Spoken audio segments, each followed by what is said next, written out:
you'd miss so much. He's a scholar of boxing. And there's probably not a man alive who knows more about the all-time greats. He could talk to you about like Harry Greb and Jack Johnson and Stanley Ketchel.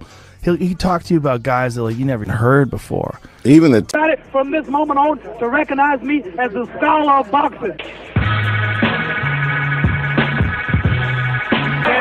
That's it, Tim. The ropes when he got hit with the beautiful shot back and forth. That's the right. That's the right. And leans back and forth with a right hand. People don't know shit about boxing at all. Did you get what you were looking for? This motherfucker don't miss. No, he's fucking good. That motherfucker don't miss, man. He's good. In the heat of battle, he don't miss. No. In the heat of controversy, he don't miss. No.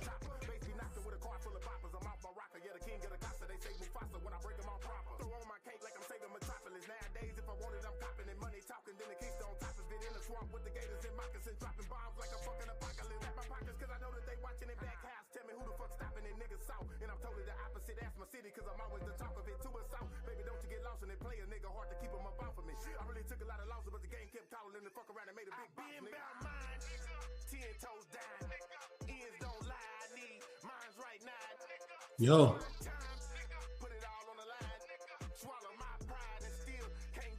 All positive. What did the 5 fingers say to the face?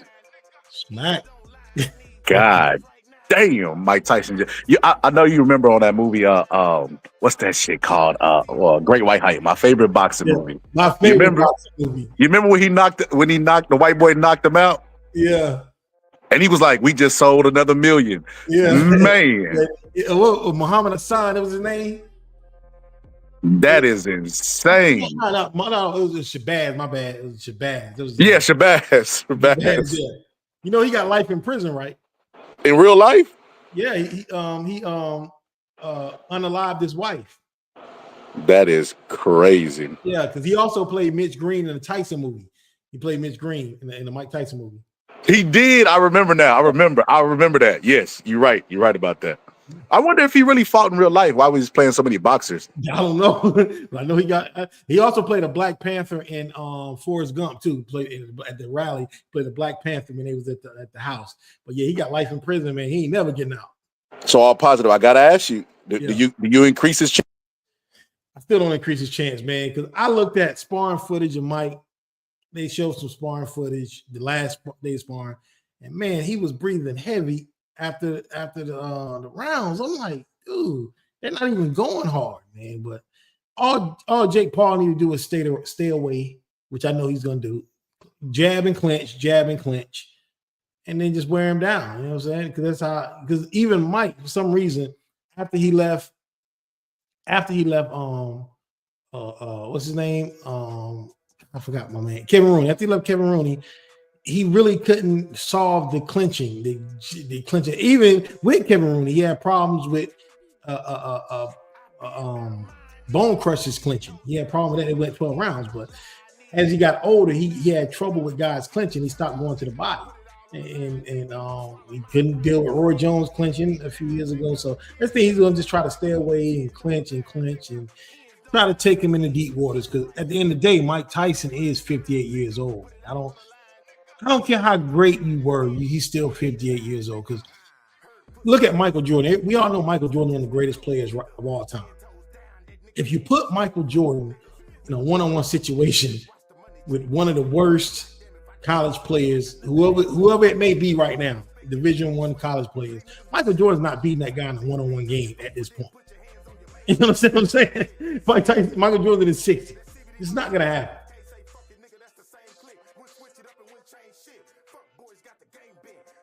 All I hear is criticize. He's 58, man. I can't blame Jake Paul. I blame Mike for taking this fight, man. Why would you need to do this, man? It's not going to mess up his legacy. His legacy is set. You know, I don't see the point.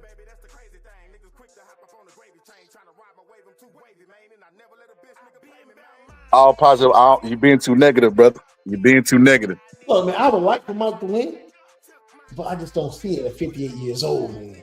No, Pazzo, let me tell you something. It's not so much. See, most of the people, what's up, Miss 702? Most of the people who giving Mike a chance to give to win is based off of what Mike did 20 years ago. That's not me. I'm basing Mike Tyson winning the fight off of Jake Paul sucking, right? And one thing that people don't bring up, right, is George Foreman, right? Yeah. George, I just seen a video today of George Foreman saying the power don't age. Said the power never ages, even though that video was fake of the dude hitting the bag, pretending like he was him. But I thought about it, and I was like, he right. The speed ages, but the power don't. Like Larry Holmes' old ass probably could knock out, you know what I mean, the average bum. You know what I mean? I think Larry Holmes would put him to sleep. So the power don't age, just the speed and the fast twitch fibers, muscle fibers. I look at it like this though. George Foreman got beat by Jimmy Young in his absolute prime, physical prime, but he quit against Ali and he never was able to redeem himself. And because he was never able to redeem himself, he went through life, you know, being haunted by that moment with Muhammad Ali, and he didn't quit. Even when Michael Moore was beating the shit out of George Foreman and everything looked hopeless, he didn't quit. So it's like, I just look at it like, damn, man, like, I think Mike Tyson's not in it for the money. He's in it for the obvious reasons to me. The obvious reason is he don't like that Kevin McBride was his last fight. Yeah. And in that last fight with Kevin McBride, he got beat. He got beat pretty bad and he quit. And I think if we could all agree that most of the game is mental, right? Most of the game is mental. Even if Mike Tyson takes a beating, I don't see him just giving up. Jake Paul has to knock him out cold with a blind shot. And Jake Paul tires. Jake Paul's half Mike Tyson's age and still fatigues just as much as Mike Tyson. So I'm not that sold on Jake Paul's stamina, skills. He went the distance with Mike Perry. And we all know how hard it is whenever you trying to knock somebody out in 2-minute rounds. We know. We see it in women boxing all the time where people don't get the knockouts because 2 minutes is not enough time to get your offense going. Especially, I feel like Mike Tyson has enough experience to take off rounds without Jake Paul taking advantage of him. That's what I'm banking on with Mike Tyson. I know with that slap, he slapped the shit out of him. Well, the crazy part, go ahead. No. That's all I had to say. Yeah, the crazy part is that my mom, this fight has got my mom interested in boxing. My mom calls me today and is like, "Yo." It's like, who is this guy that Mike Tyson's supposed to be fighting? My mom ain't looking at a boxing match, man. The only time she looked at a boxing match when I would go over there, like on some nights, like, you know, if the internet's down in my area, like it was last time when I saw the Crawford Madrimal fight. That's the only time she watched boxing. But she's never been interested in it since the 90s. So she calls me this morning. She's like, who is this guy Mike Tyson supposed to be fighting? I'm like, this is crazy, man. I like this. Netflix really, and this is a free fight, and a lot of people. My mom was like, "Oh, I'm 20 years older than me, 21 years older than me." So you know, she about 70 years old, and she knows about the fight. So they're really doing a good job promoting. That and it ain't been nobody like the Barbarian King since the Barbarian King. Yeah. Ain't nobody really took boxing by the helms and took it where it needs to go. And you know what? You can't say it's just Mike Tyson's power because George Foreman was powerful, you know. And he, of course, he did sell his George Foreman grills and did all that stuff, but he was never bigger than Mike. No. You know what I mean? He had an era in between Ali and Mike era. You know what I mean? Where he retired and came back and beat a young guy, and he still wasn't as popular as Mike. Mike is just next level. It's just something about him. Like, look, if Mike Tyson goes in there and gets knocked out, God forbid, you know, I think everybody will be sad, but Mike is still gonna fucking be Mike, bro. It's just the aura that he carries, bro. I seen him sitting down with this dude, and he was like, "Some people say you're voting for Trump." He was like, "Yeah, so what? What you gonna do about it?" Like, what the fuck, bro? That didn't even cause for violence, bro. What are you doing? Well, you know, Mike got a. He said he was gonna be real nasty. He said expect him to be in this fight camp to be real nasty, real mean, because he's taking this fight very seriously. And a lot of people keep saying that he's gonna lose to Jake Paul. I don't know if y'all saw the press conference yesterday But a woman asked him some type of question. And Yeah, he I told seen her, it. But you said that your last fight. I'm like, he didn't lose his last fight. Last fight was against Roy Jones Jr. What is she talking about? Bro, and this is what really frustrates me the most, bro. All these reporters that are at this fight, bro, that don't even fucking know boxing, bro. And like that lady, bro. You know she didn't know what the fuck she was talking about, bro. He didn't lose his last fight. What is she talking about, bro? She said, you said that your last fight. I said, thank you. Well, how easy is it to get credentials? Because man, It's really hard. I be looking at some of these post-fight press conferences, and they be asking some of the dumbest questions. I'm like, they never ask the questions like the real boxing fans want to know. Right? Like Mike Tyson, Kenzai 5U News here. We heard that leading up to the fight that you gave up ice cream. Is it true you gave up ice cream, Mike Tyson? It's stupid stuff like that, man. I'm like, what does it take to get a boxing press credential? Because they never ask any questions that any logical question that people want to know. It's who you connected to. It ain't it's who you know. It ain't more so anything else. Look at this slap right here. You gonna slap somebody? This is how you fucking slap somebody. You look at the Paul thought he was playing, bro. He thought he was playing, bro. Mm-hmm. You think he playing by his money? Say he had a gun when you seen him. You name one person in the hood play like that. Mike, Mike wouldn't have done it to me though. I don't play with games. Bro, he's showing. Bro, I'm not gonna lie. All positive. They had a lot of Photoshop photos from the first Roy Jones fight. Yeah. Mike Tyson actually is in good shape right now. Yeah. He's actually in supreme shape right now. Like when he fought Lennox Lewis, his body didn't even look like this. That's crazy, bro. You know, Mike Tyson had Muhammad Ali's manager in the clip. Yeah, I seen it. Yeah, and he said, Mike, I never saw you look this good, even when you fought Lennox Lewis. Yeah, he said he never seen Mike work that hard. But then again, you gotta always factor in the camera aspect people be putting on for the cameras.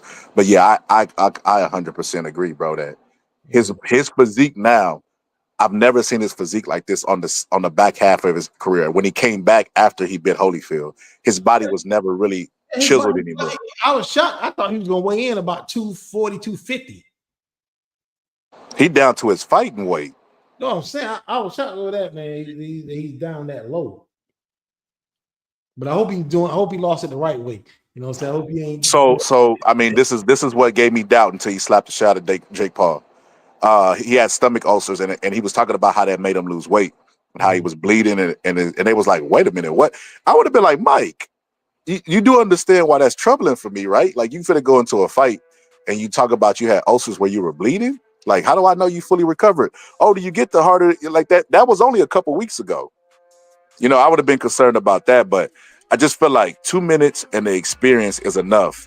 So if I had to put my money, let's say All Positive gave me some chips to put down for him, I would go Mike Tyson to win because he's the underdog. I would put some money there because you got to bet the odds, not necessarily logic. That's why it's gambling. I would put Mike Tyson to win by decision. And then I would bet that, and I would bet a draw. Because remember, we thought Roy Jones and him was serious, and then they gave it a draw, no matter what the outcome is. So if they both make it to the end, I don't know if they might not just make it a draw. I mean, he is in Texas. We already know how corrupt Texas is, so you just never know when it comes to that. They might be trying to get a rematch. That's how dirty they is. But I would go for draw that or Jake Paul by TKO. I would do those three options. I would hedge my money with those three things. I looked at the odds, man, and Jake Paul is the favorite in the FanDuel. Oh yeah, he's definitely. You said, wait, my bad. I was gonna say he's definitely the favorite.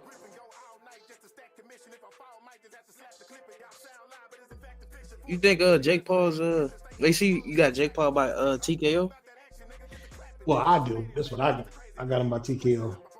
Not necessarily knocking Mike out, but I just think exhaustion. I don't know how Mike. I would have to watch Mike spar, bro. I'd have to watch him spar at this age. That's the thing though, right there. They don't show full clips. They only show like 10-second clips of Mike sparring, so we don't know. I gotta see him take a punch. But you didn't see Mike, bro. You didn't see his body move with that slap though. Yeah, I mean, bro, look at the reflexes afterwards. Bop. He squatted and squared up. Bro, I was watching this the other day, bro. And I said, this is going to be the theme for this fight, bro. You know, turtles live to be like 100 years old and shit. Yeah. Yeah. You ever watch a turtle catch his prey, like catch a fish, bro? It doesn't use its athleticism to get to the fish. It creeps up on the fish, bro. Creeps up on the fish, and at the last second catches the fish, bro. If you look at Mike Tyson hit those pads, when he's really close, he's really fast and explosive. He has to get close to Jake Paul, like Mike Perry did, and press him. If he's able to do that, even if he gets gas, he could just clinch Jake Paul. Jake Paul don't know how to fight in the clinch. If he could do that, he could survive 12 rounds and win a decision. Because I think Mike Tyson's gonna win by decision. I don't know, bro. Because look, just looking at him getting up, when he slapped Jake Paul, look at Jake Paul don't even react to the punch, bro, till it's already there. Because he's still explosive enough at his old age that if he's that close, bro, he could get you, just like a turtle, bro. Like, bro, I'm finna pull up a clip of a turtle, bro. Turtle get up close on you, bro. You don't even anticipate the movement of them. Catches a fish right out the ocean, bro. 99 years old. Speaking of boxing, though, have you heard about the rumor? Now I don't know how true it is. I just seen one video. I don't know if it's clickbait, but he got a full video about it. Said basically Devin Haney and Lopez, Teofimo Lopez for the WBO title. Yeah, I seen that. I heard it was a rumor. I think I don't remember who. Somebody on heard that about it. I heard it on Twitter, but then somebody said it was a rumor. I'm not reacting to that shit until it's here's official. Another rumor too. Just came out. Deontay Wilder said he basically fought his last fight with a broke arm. Oh my God! This dude got an excuse for everything. You know what's funny? Don't shoot. I can't remember what fight it was, but somebody made an excuse for. I think it was Luis Ortiz when he knocked him out, and he was like, "Nobody comes into the fight 100%. We all injured." Now he's telling us about his injuries, bro. Like, you can't make this shit up, bro. Deontay Wilder, bro, he's just in it for the money, and he don't want his stock to fall because he's making the paydays he felt like he should have made in his prime. So he don't know how to let the sport go. And he don't want to just say, like, look, man, I'm washed up. I'm fighting for money at this point. So it's better to just give his fans something to grasp up onto, like, hey, man, you know, I was me, but I wasn't me. Because you got to understand these injuries and this, isn't it? Bro, pull out of the fucking fight, bro. Yeah, man, I'm pulling out if I'm injured. I'm not going through with it. Man, yeah, Wilder's full of it, bro. Yeah, I mean, we know, but I mean, I thought Wilder said he was better than Mike Tyson, though, bro. Wilder said a lot of things, and I like Deontay. But don't get me wrong, I like Deontay Wilder. I'm not here to bash him, but his excuse making is some of the greatest I've ever heard. You know what I mean? The suit, egg weight, and now he had a broke arm. I'm like, yeah, that's crazy.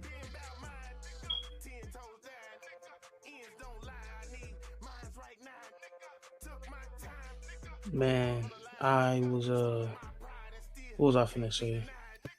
I'm not, bro. I don't know if you saw that. I don't know if you remember that picture I sent you the other day, but it was Mike Tyson before he started camp and then after he started camp. I don't know if you noticed, but it's his neck had came back, bro. No homo. Oh my God. Like, you gotta say that, man. I'm just saying, like, we ain't like I don't believe that Jake Paul got so much power that he would just go in there and just watch Mike Tyson. I know what you're saying, though. We don't know how strong we don't even know how strong Jake Paul is as far as taking a punch. We don't even know how good he is. I say this: his cheek was red as shit from that slap. That's what, yeah. I would look. The reason why I really don't want to see Mike win, because if Mike wins this fight, what do you think will happen? He gonna fight again. Exactly. I don't want to see. I'm not gonna lie to you. I'll positive. If he wins this fight, I wouldn't mind seeing Holyfield rematch. Man, Mike. At this point, he probably will literally put Holyfield in a coma, man. And I'm here for it, bro. Holyfield cheated throughout their entire career. I agree, but still having Holyfield last fight against Belfort. When the buck, I just knew at that moment nobody was gonna fuck with me ever again. That's what I heard whenever he slapped Jake Paul. I heard Custom Auto come down. I knew at that moment nobody was ever gonna fuck with me again. I don't want to see Mike get hurt. I don't want to see I don't care how bad I dislike boxing. Here's boxes I don't like. I don't want to see nobody get hurt in the ring. I don't want to see that. I don't think anybody wants to see that besides casuals. Yeah, so casual. They some people they be like, yo, I hope this guy get put in the coma. I've seen people say online they want people to get hurt. I don't want to see nobody get hurt. I mean, we ain't even got bro. Puro said that before on my channel. Puro was like, hey, it is what it is. I'm like, Puro, you think somebody should die for your entertainment? So yeah, Puro has said that on his channel. I look at it like this. It's a unwritten rule. True enough, it's an unwritten rule. But I don't want to see it, especially from a legend, bro. Like, if we're gonna be all the way honest, bro. Like, if a regular death happened in boxing, everybody would be sad. But if Mike Tyson died in the ring, we would be even sadder than normal. If we're gonna be all the way honest here, and because it's Mike Tyson, bro.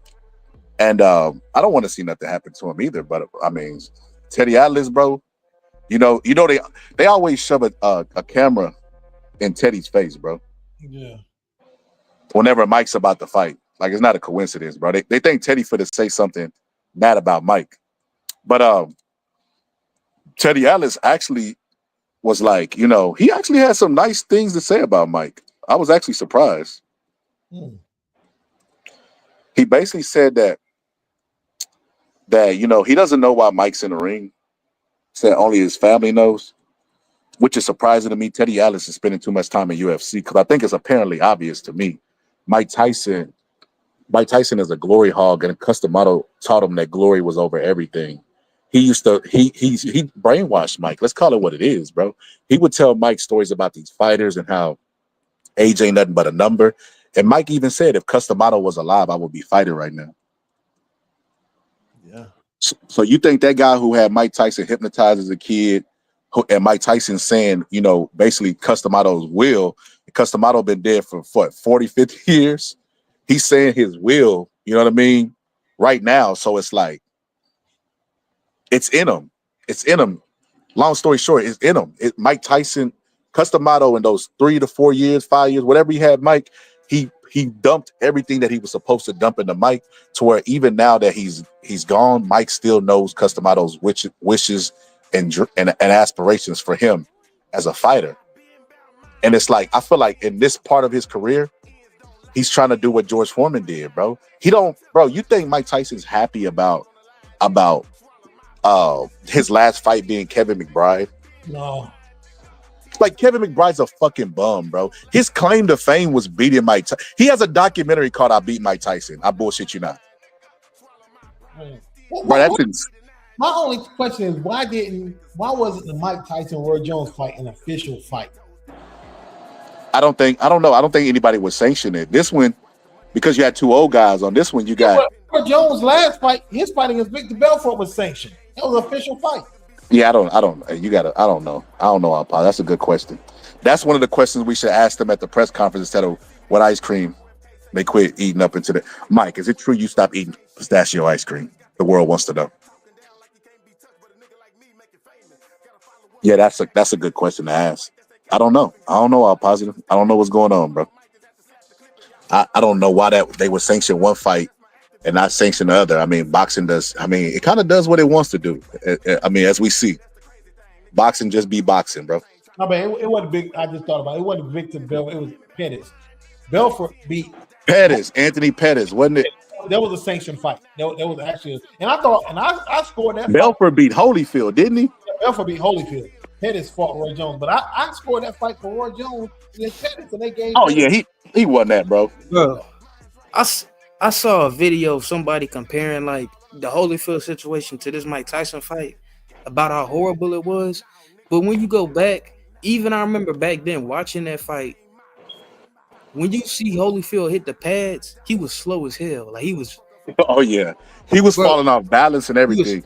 Yes. Too many shots, bro. You could clearly see Holyfield. He was punchy, bro. Like he was out of it, bro. Like one thing I don't see out of Mike, I don't see punchiness. Holyfield was definitely punchy, bro.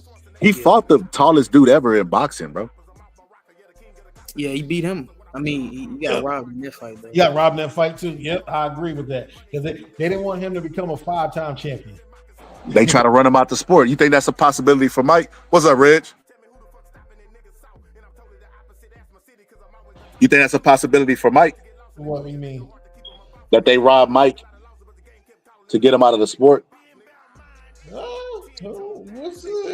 be if they go the distance. I mean, look, I ain't gonna lie to you. I used to think Jake Paul was that dude, was like the robbery type dude until he got beat by Tyson Fury's brother. Yeah, man. In a fight that I felt like he won. He knocked him down. He didn't knock him down the last round, though. I'll give him that. I was like, what the fuck? Like, bro, why did they get his dude? Why did they get his dude to fight, bro? You know what? I think Jake Paul gets a lot of unfair criticism. Look, we know it's a sideshow. He's a sideshow freak, whatever. But I actually like Jake Paul because he's really doing it the right way. He's actually fighting, even though he's fought a lot of UFC guys, but he's fighting real fighters. So he's coming up like a prospect will come up. I mean, you have a prospect in the ring. We don't give Boots Ennis the same criticism we give Jake Paul. Boots has been a pro for 8 years, and everyone's telling us how great he is, and he hasn't fought a top 10 fighter yet. He fought last 2 fights, fought 1. Jake Paul is not fighting top 10 fighters, but no one's claiming Jake Paul is this great fighter. And no one's saying Jake Paul can beat this guy or that guy. We're saying, well, Boots can beat Crawford, he can beat all these guys, but he fought 1 top 10 fight his whole career. Jake Paul's being brought along like a prospect. Boots is an 8-year prospect. Why don't Boots get the same criticism that Jake Paul's getting? That's what I understand. I was watching a guy and they said that Jake Paul is one of the best matchmakers in the game. That's Boots. So they would have had to take this fight because I guess they know something that the public don't know or whatever. No, Boots. But with that being said, I think Mike Tyson I think Mike Tyson's gonna win. I never seen Mike Tyson in that type of shape. Mm-hmm. The shape he looked in, he looked better. He looked in better shape than he did against Roy Jones. And his physique was kind of like the picture where he probably first came out of prison, but more size. Shredded 228 pounds. Yeah, he was big for Lennox. He was bigger than that. Yeah, he was. Yeah, but he was puffy. Like he wasn't sharp, if that makes sense. He wasn't cut. Also, he was 22 years younger though. So you got to put that in there, though, man. Nah, but mentally he wasn't. He was washed. He was washed. Like this Mike Tyson, if you was to stick his brain into that Mike Tyson body, he probably would have. He would have beat Lennox Lewis. That Mike Tyson was washed. Yeah. Physically and mentally, because he was abusing a lot of drugs. And yeah, I'm about to say he was on drugs, so you got to add in that.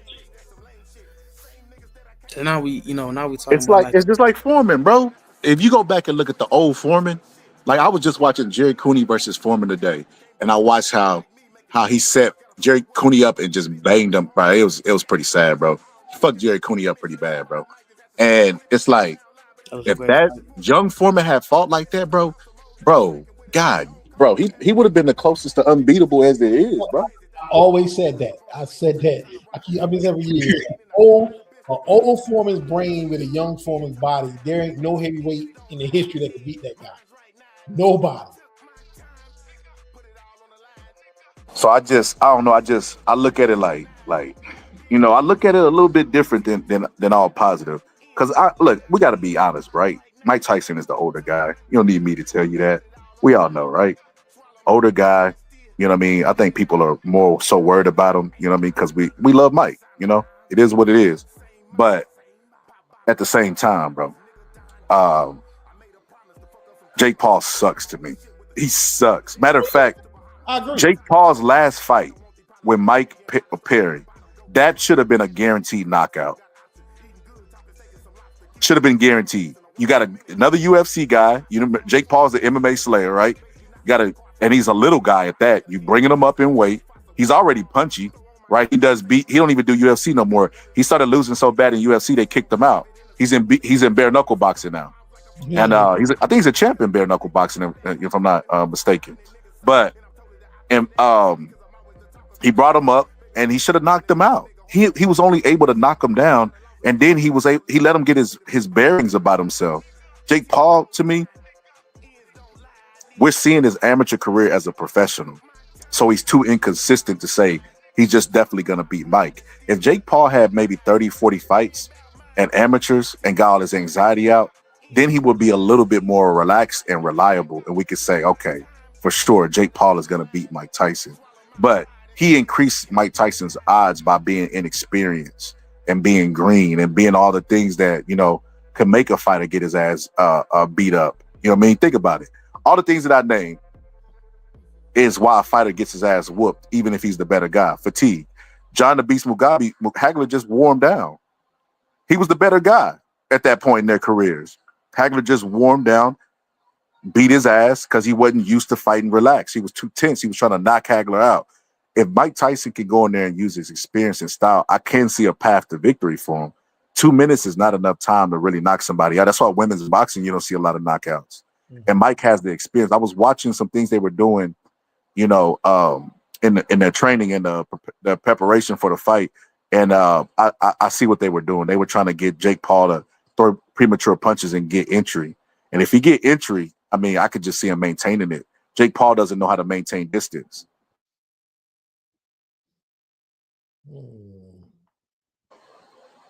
So, long story short, Jake Paul is not a for sure win. He's not a for sure. I mean, not saying that he can't, you know, but he's not for sure money. Now, if Tyson Fury fought Mike Tyson, I probably would put my money on, more than likely put my money on Tyson Fury, even though I think he's washed up at this point. But he's washed up too. He's washed up too. Bo was telling me he's seen an interview where he said Deontay Wilder should retire. And I'm like, you should retire. Can y'all hear me? Hey, I'm listening. I'm finna say y'all in. I'm like, man, I think Tyson Fury should retire. I think he's on his I think he said, Bo, didn't you say he said he was fighting for money? That's all he's fighting for now, because, you know, after he gets beat by Usyk in December, I still have a feeling that he's gonna fight. What's his name? Anthony Joshua. I still think that fight's gonna go through because the UK gonna pay for it. It don't matter if two guys are washed up; they still gonna pay the same fight. Because we saw the same thing with what's his name? Kell Brook and the Chinless guy. The guy that Canelo put to sleep. What's his name? Amir Khan. Kell Brook and Amir Khan. Those two guys washed up and they fought and sold out stadium. I'm like, man, nobody would pay for that here in America. But they treated it like it was like this superstar fight in the UK. And that's what I respect about the UK fans. No matter who it is, they're gonna still sell out Wembley. Yeah, you put two bums. You put two UK turtles in the ring, they'll show up and watch the UK turtles. You put, yeah, they watch. I ain't gonna lie, they watch everything. Tickets in Wembley though, the tickets got to be cheap for them to be selling out a 9,000 stadium,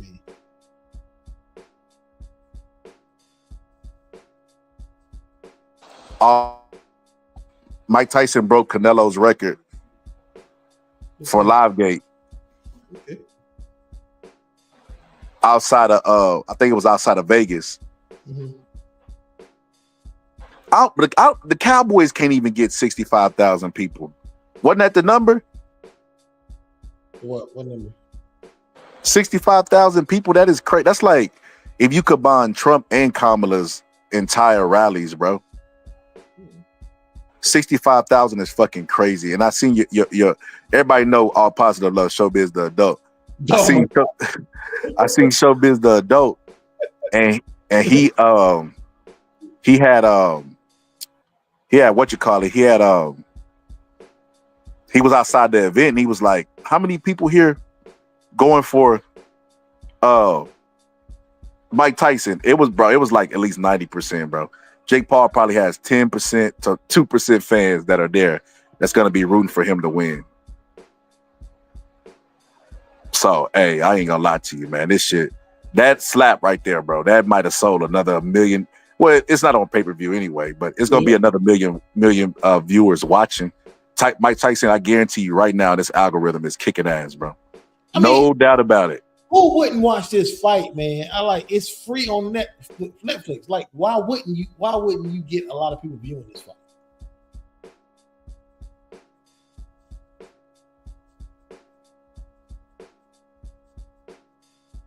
The only reason I would think that it wouldn't be that many people viewing is because Netflix changed the way they do things. Man, come on, Pops. You know what boxing fans gonna do. Come on. We've been around these motherfuckers too long. You know exactly what they finna do. They finna complain about it, only to consume it, to complain about it. Yeah, but Netflix got you can't share accounts now, so it's gonna be a lot. There's gonna be a lot of people more than nothing. They fucked up the game with that one. I wonder if their subscription fee is gonna go up now that Mike Tyson is fight. This is why I say this is the fight that boxing didn't know it needed. I can't imagine Netflix being higher than what it is, man. When I first got on Netflix, it was $7.99, and you got one DVD with it. You know what I'm saying? You could constantly send back. But I was paying $19 a month because I was getting 4 Blu-rays at a time. I could check out 4 Blu-rays and whatnot with that. So nowadays it's basically $20 with no DVDs or Blu-rays. And that is crazy. And you can't even share the account. Yep, greed. Greed is a mother. All positive. Jake Paul just texted me. He said Mike Tyson would have probably slapped him anyway, but your greed got him slapped tonight. He slapped the fuck out. Hey, and it's like he, I told Bo this. I said, Bo, bro, I think that Mike is gonna push him or something. Like something's gonna happen like that, as far as that goes. And he was like, you think so? I'm like, yeah, think about it. He did it the first time before they canceled the fight. He pushed the shit out of Jake Paul. But he was laughing. He was still in a playful mode. I'm glad that it got postponed. He's a little bit more serious. It's like then he was like he didn't want to offend Jake Paul. He was friends with the mom, and now it's like he's a little bit more in fight mode. He's in that killer mode that he needs to be in. But he pushed him even then, but he just laughed it off. And I told him he probably would do it again. I didn't expect to slap. I thought Mike would push him. I didn't think he would slap him. And to be honest with you, Jake Paul kind of brought that shit on himself. Had he not crawled over to Mike doing some weirdo shit and doing all this, he wouldn't have got his ass slapped. What is that about? The whole crawling thing. That's about somebody being fucking weird. Somebody being weird and not knowing that everybody in this ain't Floyd Mayweather. Remember when he snatched Floyd Mayweather cap? Got your cap. And that was his brother. That was his brother Logan Paul. You sure it wasn't? I think it was. No, it was Jake. It was Jake. It was Jake. All positive. He was about to fight Logan, but Jake took his cap. No, I thought it was Logan that took the cap. Nah, it was Jake. It was Jake. Jake took his cap and took off running. He was like, "Give me back my motherfucking cap! Oh, motherfucker, play that! Like my motherfucking cap!" Well, he fought Logan Paul in the thing though. That's why I thought it was him. Nah, it was Jake. It was Jake. Hey, did I miss anything? Bo, who was it? Who was it that took his cap? That was Jake Floyd Paul. Mayweather cap. Told you. I remember it. I remember him taking his cap. And I was like, bro, I was thinking like, why is Floyd so serious about a cap, bro? Give me back my motherfucking cap. Like he went crazy, bro. It was just the audacity. And the reason why I knew it was it's because Floyd losing hair. The reason why I knew is Jake Paul too, because somebody was like, damn, they was like, Floyd has been in all of these fights in his entire life, and nobody's been able to get up under his skin like Jake Paul. Like nobody had him cussing like that. Like nobody's been able to bring that out of him. And I was like, damn, they right. Do you think Jake Paul was mad that he got slapped or he didn't care? Oh yeah, he was roid raging, bro. Well, he must die. Yeah. Yeah, he was roid raging then, bro. Yeah, he definitely, bro. He definitely cared about it, bro. He was trying to play it off, bro, but he cares, bro. Yeah, so I don't know, bro. I don't know. To me, bro, it just made it doper to me, bro. I'm picking Jake Paul to win, man, but I hope I'm wrong, man. I want Mike to win this fight. I want him to win it. So you rooting for Mike? You got your hearts with Mike. Obviously, yeah, I'm rooting for Mike, of course. You know, but you know, I'm picking Jake to win it. Positive. You should have went to the fight. Man, I want to, man, but you know what I'm saying. Because if Shushu's fighting on the undercard, like it's gonna be an event. That's Even fight. if the all I want to see is Serrano versus Taylor too. We got that one. Well, I mean, it's gonna be a pretty decent boxing card. You there? Yeah. Okay, that's good, man. I was just afraid Mike was gonna pull out. Why you say that? Because the last time he got hurt, the fight was happening this summer. Yeah, I mean he's shit, and when I was listening to him talk about how much he's been training, I was like, bro, you gotta chill out. Like he training like a young man. Like ain't nobody around Mike telling him like, hey, Mike, stop training like that. Like you're training too much. Bro, if you go to the clips and you see his trainer Rafael Cordero, Mike Tyson, it was like it's little multiple clips of Mike Tyson scoring, and then Mike Tyson's like, they was like, okay, that's enough, because he knocked out his sparring partner. He's like, nah, that's enough. He said, come on, man, I want to keep boxing. Dude was like, nah, that's done. That's it for the day. Then Mike Tyson said, I still got more in me.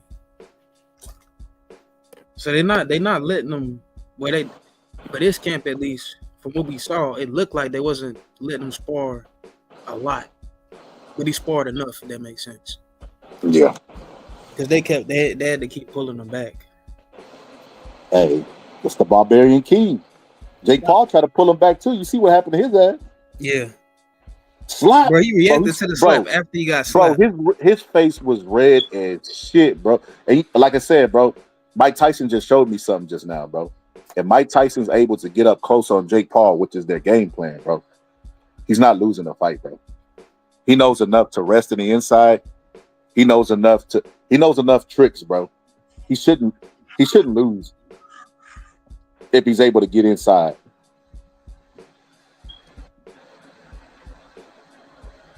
If he's able to get inside, he shouldn't lose. It's a very winnable fight for him.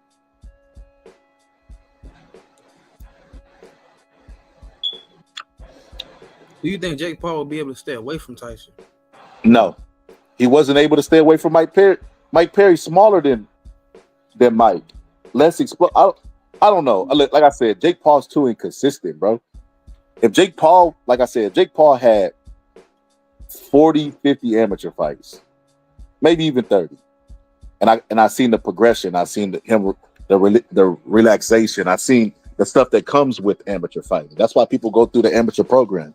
It ain't I mean, of course they want to accomplish stuff, but there's a lot of people who don't accomplish stuff that become really, really good fighters, and they're mainly doing amateur for the experience.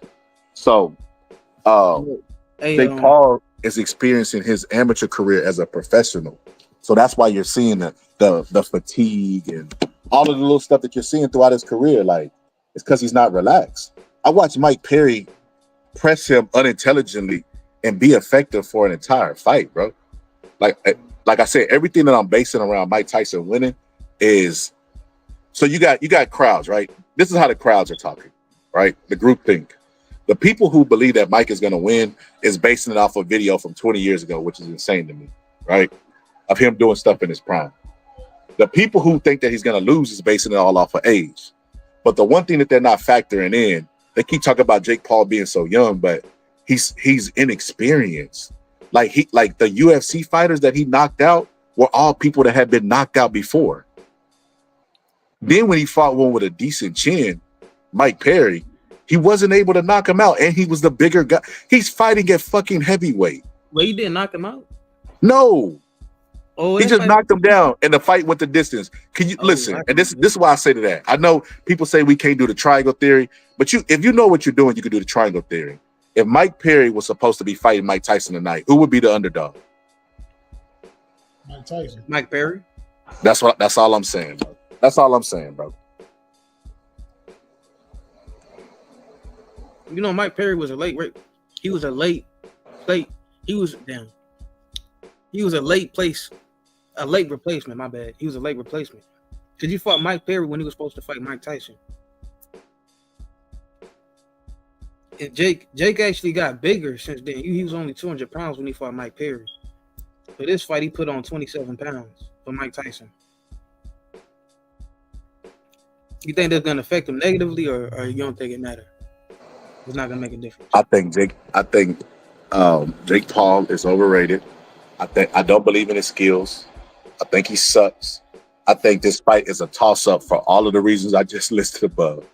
You can't count on certainty. Like, you can't use Jake Paul's youth as a reason why he's gonna win the fight if he don't even know how to use and take advantage of his youth. Dang, yeah, that's true. Yeah. So I look at it. I guess I just look at it a little bit different than most people. Asiatic black man. Salute, man. How you doing? Also, hey, bro, why you switch your picture to Kareem Akbar, educated brother from the bank? That's right. If I'm going down, I'm taking a whole lot of people with me. Hey, when you told on me, Nino, I just had to go ahead and put my picture back up there because I knew you would tell on me. That's crazy work, bro. What's up, bro? Bro, how you feel about the slap, bro? I would say, man, that was Mike Tyson knowing I didn't play to it. That's all. That was great. That was great theater. I love it. But he about to get messed up tonight, though. You think it was rigged? Oh yeah. You gotta elaborate, brother. You gotta tell me how you think this is rigged. Jake Paul didn't flinch or nothing. Jake Paul didn't even know he got hit till he got hit. Hey, who is this song right here? This BBO. Hey, BBO, so you agree with me that Jake Paul's gonna win? I said it one more time. I said you agree with me that Jake Paul's gonna win. I couldn't hear you. I said, do you agree with me that Jake Paul's gonna win this? I can't. Can't hear me? He just recording you, man. He wants you to speak up for the feds. He doing what Lil Durk friend did to him. Man, he can't hear me. I'm right up on the mic. Yeah, he doing what Lil Durk friend did to him. He can hear you, man. I can hear you. I don't know what's going on. It must be something going on with his headset. But man, we gotta keep perspective in perspective, bro. I don't think as people think Mike's delusional. And for the first time ever, Mike is an underdog, bro. He's never been this big an underdog ever at any point in his life. Underdog in the Lennox Lewis fight, though. Not as big as this, though. Even in the Lennox Lewis fight, I watched people get breakdowns. I watched the whole thing about it. Holyfield picked Mike Tyson, which everybody was shocked because they thought Holyfield hated Mike. And then they tried to put Holyfield on blast for picking Mike. They was like, is it true you just picked Mike because you want a rematch? That's stupid. Why ask the man for his opinion? Then when he give you his opinion, you ask him a dumbass follow-up question like, well, are you just only picking this because you want a rematch with Mike? Like, that's stupid stuff to ask. Who said that? It was a reporter. I don't remember which one of those nut jobs it was, but it was a reporter, bro. Yo, he back all positive. Ask him that question again, that blasphemous question. Yeah, you back? Yo, I said, do you agree with me that Jake Paul's gonna beat Mike Tyson? No. Jake Paul stops him. That's what I've been saying. I've been saying that's gonna happen. I said Jake Paul gonna stop him. The Holyfield, y'all see knocked out. Holyfield came out his tights. Holyfield. Go ahead. My bad. My bad. How you so certain when he didn't knock out Mike Perry? Yeah, he didn't knock out Mike Perry. Yeah, but Mike Perry. It's like everybody. Mike Perry's smaller than Mike Tyson. He didn't even knock out Tyrone Woodley the first time. It took him 2 fights to knock out Tyrone Woodley. 58 years old though. Okay, what about Anderson Silva? He old. But he ain't 58. Yeah, he didn't knock out. Yeah, he was 50 something. He didn't knock out Nick Diaz either. You hear me? Yeah, Anderson Silva's like 50, 51. But them extra 7 years, man. Yeah, you keep breaking up. Yeah, you breaking up. You're in the matrix. We can barely hear you. That's Oh, man. that's God. There ain't nobody but God messing up your audio because you finna say something blasphemous. We already know what you finna say. You finna say, look, I don't look. Listen. I'm from the school of the thought of a lot of stuff in boxing is fake. I don't think this slap is fake. In fact, I think the complete opposite. I think that Jake Paul was gonna go pull a stunt, and in his attempt to pull a stunt, he ran into a real nigga named Mike Tyson's right hand, and Mike Tyson's right hand slapped fire out his ass, and now his cheek was all red. Because they even asked him, he was like, "I didn't even feel it. He's gone." If Jake Paul loses, oh my god! I don't know if y'all ever watched like videos like people popping pimples and shit that shouldn't be That's satisfying, me but it going in is. and out. Yeah, I mean, can y'all hear me? Y'all can hear me? I hear you. Yeah. Yeah, it might be you, BBO. You got to reset that. Man, get McDonald's Day fucking Wi-Fi back.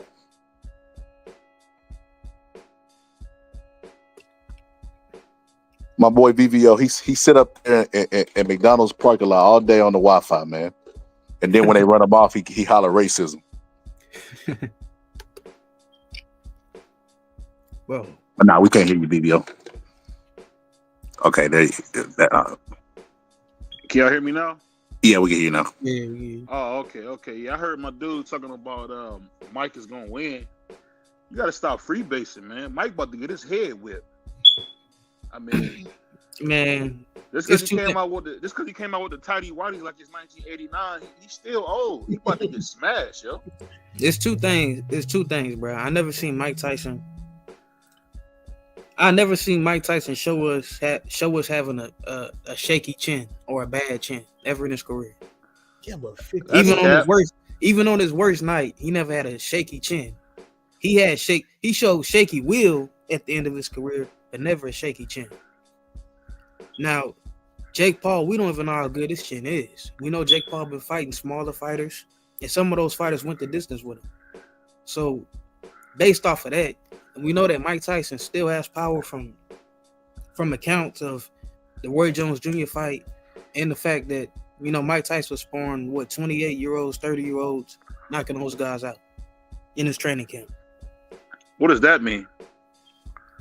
He fighting young guys, he's still knocking them out. And they still coming after him trying to knock him out. What's your name, brother? I want to address you directly. What's your name, brother? You addressing me right now. We talking right now. I'll say this, bro. This ain't no creed, man. Boxing's about skill, man. You clearly don't know shit about boxing, bro. This ain't no creed, man. He about to get who is this guy? Man. Jake Paul's a legend. Yo, I don't want to slap you like Mike Tyson did Jake Paul, bro. Oh my God, what is? Come on, man. Well, I'll say this. You 5'5", you're not gonna slap me, brother. You 5'5", you won't slap me. But you might be projecting. I stand over you, bro. I stand over you, dare you to get up. You 6'9", you gonna fall heavy too, bro. I beat boy band brothers up all the time, man. Back in my day, I used to smack boy bands brothers all the time. Back in your day, that means you old as hell. You gonna get your old ass knocked out like Mike Tyson. Oh, right? Hold up now, BBO. Hold up, BBO. You can't be up here talking about Mike Tyson too old, but then up here talking about, AJ nothing but a number when it comes to you, brother. We can't do that, brother. Oh, here you go. Hold on, man. You older than me, Scholar. Why you talking crazy? No, I think honestly, you were born in 90, right? Yeah. Same age, bro. Oh, okay. Right, man. Oh, well, correction. 13 years older than both of y'all. Good Lord. Yeah, but you got Charlie Murphy over here talking crazy to me. What's up with that? That slap just sold 1 million more fights. It got 1 million more people crunk. Everybody is gonna be watching. I don't care what nobody say. Everybody, I ain't watching this fight. I disgrace the boxing. I guarantee you, when this fight starts, they might miss the prelims. They might miss all that other shit. When this fight starts, this fight is going to have historical numbers. And I think it's going to be great for boxing because Netflix has never dabbled in boxing. But if they see that they can fucking make some money off of the shit, this might open the doors for the sport. So, that's why I said this the fight that boxing didn't really know it needed. Yeah, Jake Paul has been a savior for the sport, man. Shout out to the Cleveland boy, man, doing this thing, man, because boxing to an extent, man, really has grown under him. Look what he done with Amanda Serrano. He really showed he can got a career too. Yeah. So I mean, say what you want about Jake Paul, man. That slap might have made him some more money, man. No matter what, he making $40 million anyway. So that's a win to me. He making $40 million? Yeah, he guaranteed 40. So how much Mike getting? 20. 20? Yep. What was that? You ain't see it's Jake Paul versus Mike Tyson? Yeah, but they're going to make 50% more than Mike. Yeah. Nobody know who Mike is. Bro, what? It's a joke, man. It's a joke. I'm gonna say, It's a joke. Yo, It's a joke. yo, you had me on that one. You know, y'all brothers crazy. I see y'all want to jump on a black man. yeah, we ain't got no love for black people over here, brother. It's a racist. You had me on that one, though. Hey, I already know. I seen how you got up there, Nino. Just wait till you get down the steps. They waiting on you. Get down the steps. Keep going down the steps. I'm gonna look into the camera and wink, brother. I'm gonna say, I love the American dream. Hey, mom. That was so cool. Shout out to Wesley. Yo, you know what's crazy about that? I love the American dream. Hey, mom. You know what's crazy about that? We didn't even know he had parents throughout the whole movie. Yeah. Hey, mom. Hey, we're like, damn, we thought this motherfucker was created in a petri dish. Where the fuck this hey mom shit come from? My favorite part was motherfucker evil. Said, what my brother said, he said, "You doing this over a chick? Come on, man." I was like, man, that's some real boxing scholar shit right there. But the part that always made me laugh, that dude Alan Payne was the corniest drug dealer of all time, but he still made it work. Yeah, I know. I did a video about that. Why Nino had it off G Money. I did a video about it, and some people agreed with it, some didn't. But I said Nino off G Money not because he was totally mad at him, but he knew G Money couldn't survive on the run, and that's why you're saying that was his man. He's like, my brother's keeper, so he had to off him so he didn't have to be on the run, and he knew he probably wouldn't survive on the run and survive in prison. Y'all see that ring girl behind them brothers, man? Oh, you know, I saw it. Oh my God. you already know I saw it. Man, black as the night too. I'll tell you what though, you know what I do want to see? I do want to see how many numbers this do, because it show you, man, the spectacle is always a big thing in boxing. It is. It's just sad that we can't get none of these no more, because I think Canelo should be next. He called out Canelo next. Who? Jake Paul. Oh. All positive. I try to tell you, cruiserweight division, Jake Paul will have a belt there one day. Man, on fire. That is the weakest division in boxing. I'm telling you, that would probably be the highest pay-per-view of all time, Canelo and Jake Paul, though. You know what's odd about that? The divisions like where Bam is at, the lower divisions, you know what I mean? Where the men weigh what women weigh, you know what I mean, in their pounds. We normally ignore those divisions, right? Like we don't really look at them and take them seriously. I always talked about the bantamweights. That's like my favorite divisions. Well, let me ask you this, Skylar. When have you seen a black woman 115 reach? They all big now. You tripping? Oh yeah. Black people can't even make them weights, bro. We can't even, bro. We'd have to go into the process of making ourselves into beef jerky to make them type of fucking weights. That's the thing about it. I told you, my mom asked me about that years ago because I was telling her about Inoue. And it was years ago. I was like, yo, Inoue's like, I was telling her about this new up and coming fighter. She's like, has he fought any black guys? I'm like, well, how many 100-pound black guys you know walking around? You know what I'm saying? There ain't that many in America. You don't find many black guys that small, grown men. Yeah, but I'll say this though, man. I don't know if this is a pandemic or what, but man, all the women you see now is all big, bro. It's crazy. Ain't nothing wrong with that. I like it. You got to. Ain't no other choice. I always like to look. I do advise you to marry a skinny girl though, because as a wise man once told me, when you start dating a girl, when you first start dating, that's the smallest she's ever gonna be.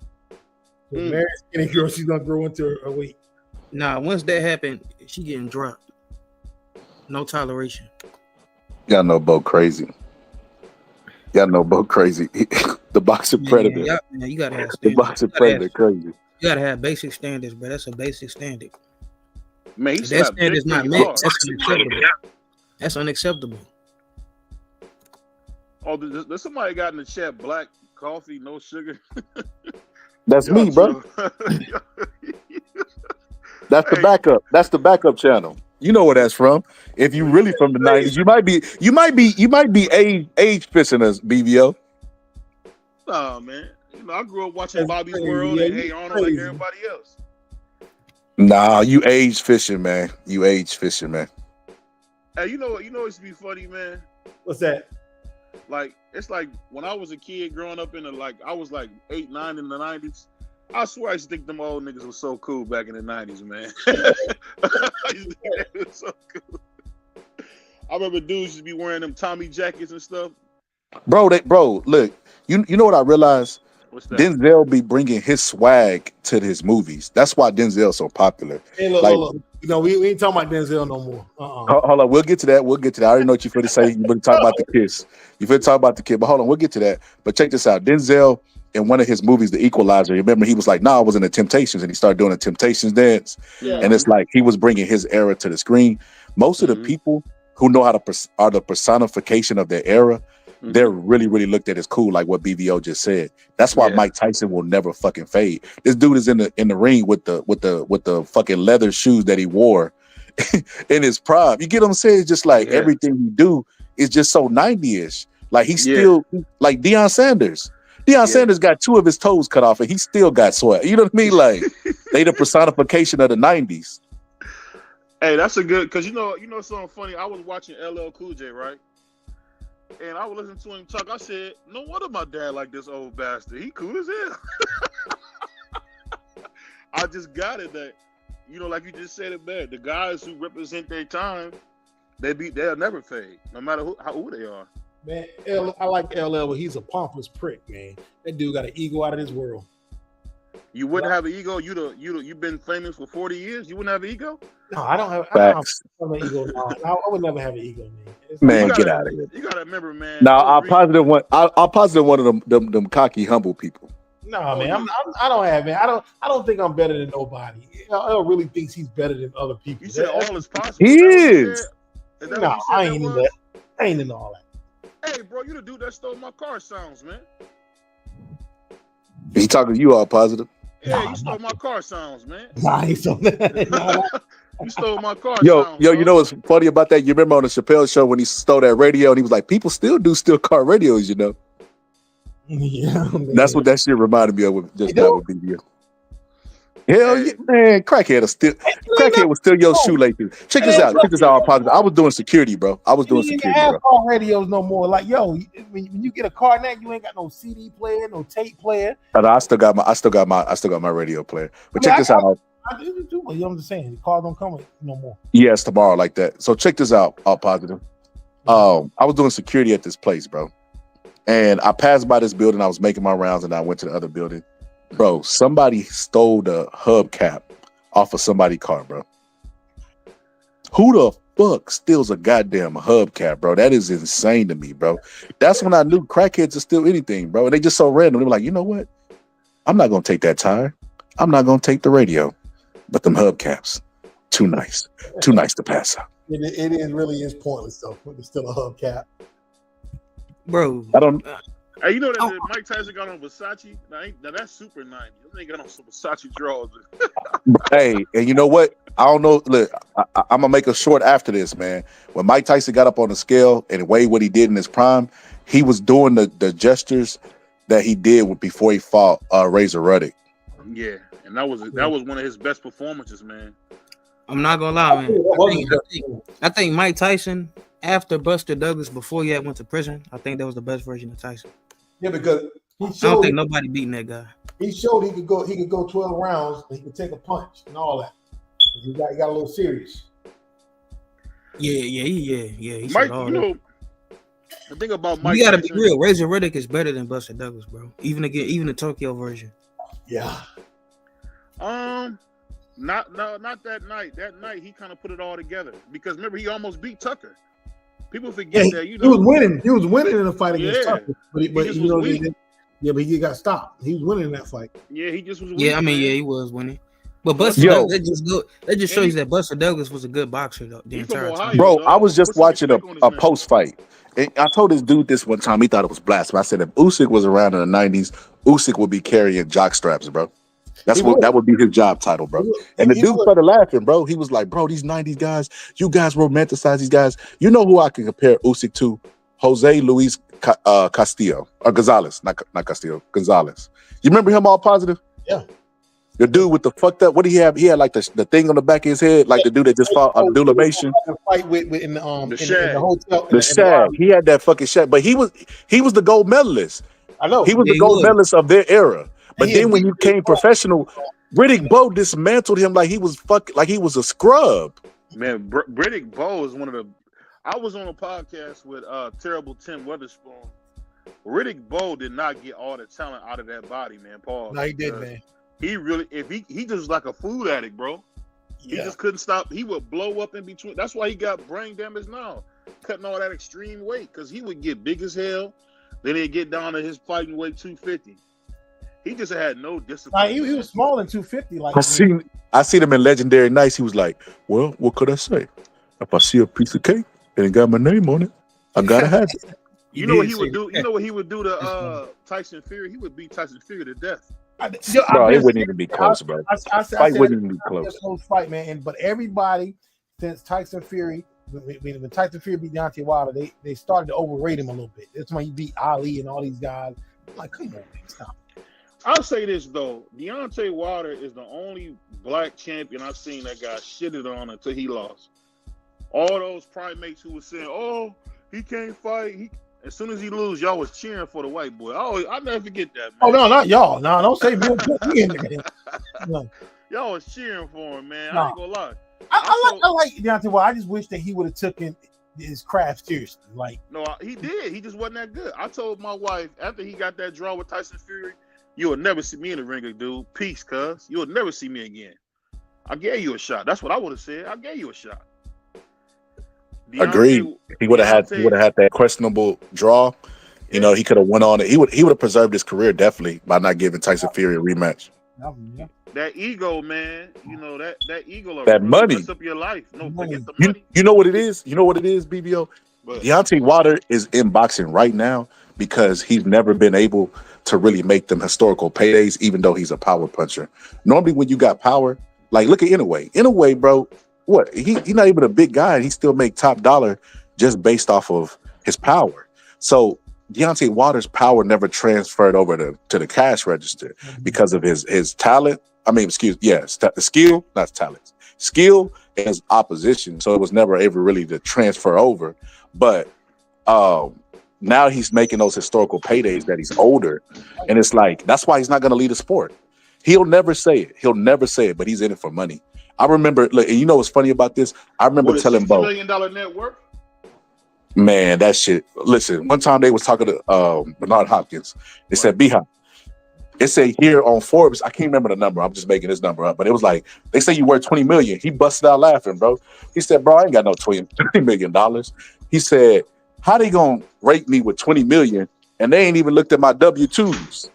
He like, y'all get too caught up into the hype with all this bullshit. They ain't asked me no questions before they rated me. They ain't did nothing. He like, y'all basically y'all need to stop believing everything y'all see on fucking TV. I didn't know that. That's right. That's why I don't never buy into the whole net worth thing. I feel like we on a Combat Jack show with that music in the background. Plus somebody would start rapping. Go ahead. That's a dope beat in the background, man. You get that from. Hey, that's Beast Ball positive, man. It's only two people that make that. I only get my beats from two people, Dr. Dre and All Positive. Stop it. Hey, yo, I've been waiting about 7 years for these beats from All Positive. I'm like, All Positive. He's like, man, I got you. He was just like Dr. Dre with the Chronic. I got you, man. Just give me a second. You gotta catch me when I'm in front of the computer, man. You ask me then I can just gotta go. You know what my favorite song was when my man Tupac did "To Live and Die in L.A."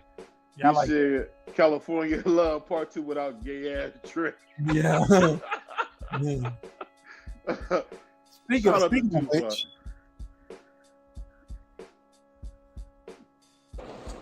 Go ahead. The news that I heard today about Denzel infamous kiss. I heard about it too, man. I was so I ain't gonna lie, I was disappointed. When he Man, kissed a man or something? Yes.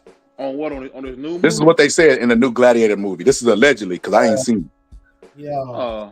Man, it's acting, bro. He gave an interview. He was giddy about it. He like, yo, I kissed me on the lips, but they cut it out the movie. I'm like, what?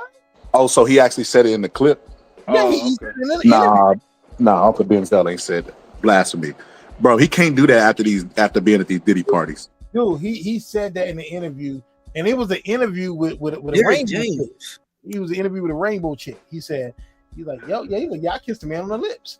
And he's like, and they left it out the movie. I'm like, I would have told You know him. something I'll say that I didn't notice, and y'all tell me if y'all noticed this too. Now that you don't see Diddy with all the girls, he was kind of a fruitcake.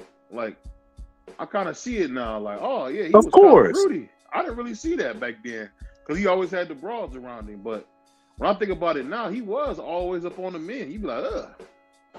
That man was on camera telling Meek Mills, calling him daddy, bro. You deserve it, daddy. he was doing that to remember he was singing Happy Birthday to Fabulous. Was it Fabulous? And he looked so uncomfortable, man.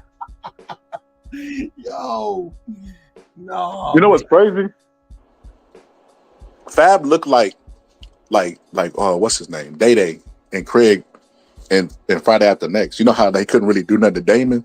So they would just try, Damon, stop. Man, come on, Damon, stop playing. Quit playing, Damon. It's a group hug, nigga. That's what Diddy looked like.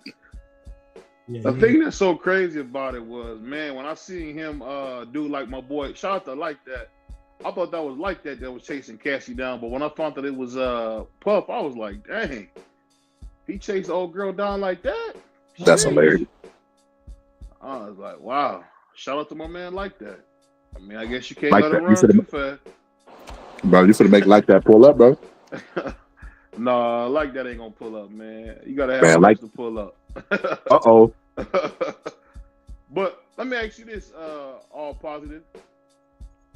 I was watching a fight, man, with Salvador Sanchez versus this black dude named Rose. And Rose was whooping Salvador's ass. I'm starting to think maybe Salvador Sanchez might have been overrated, bro.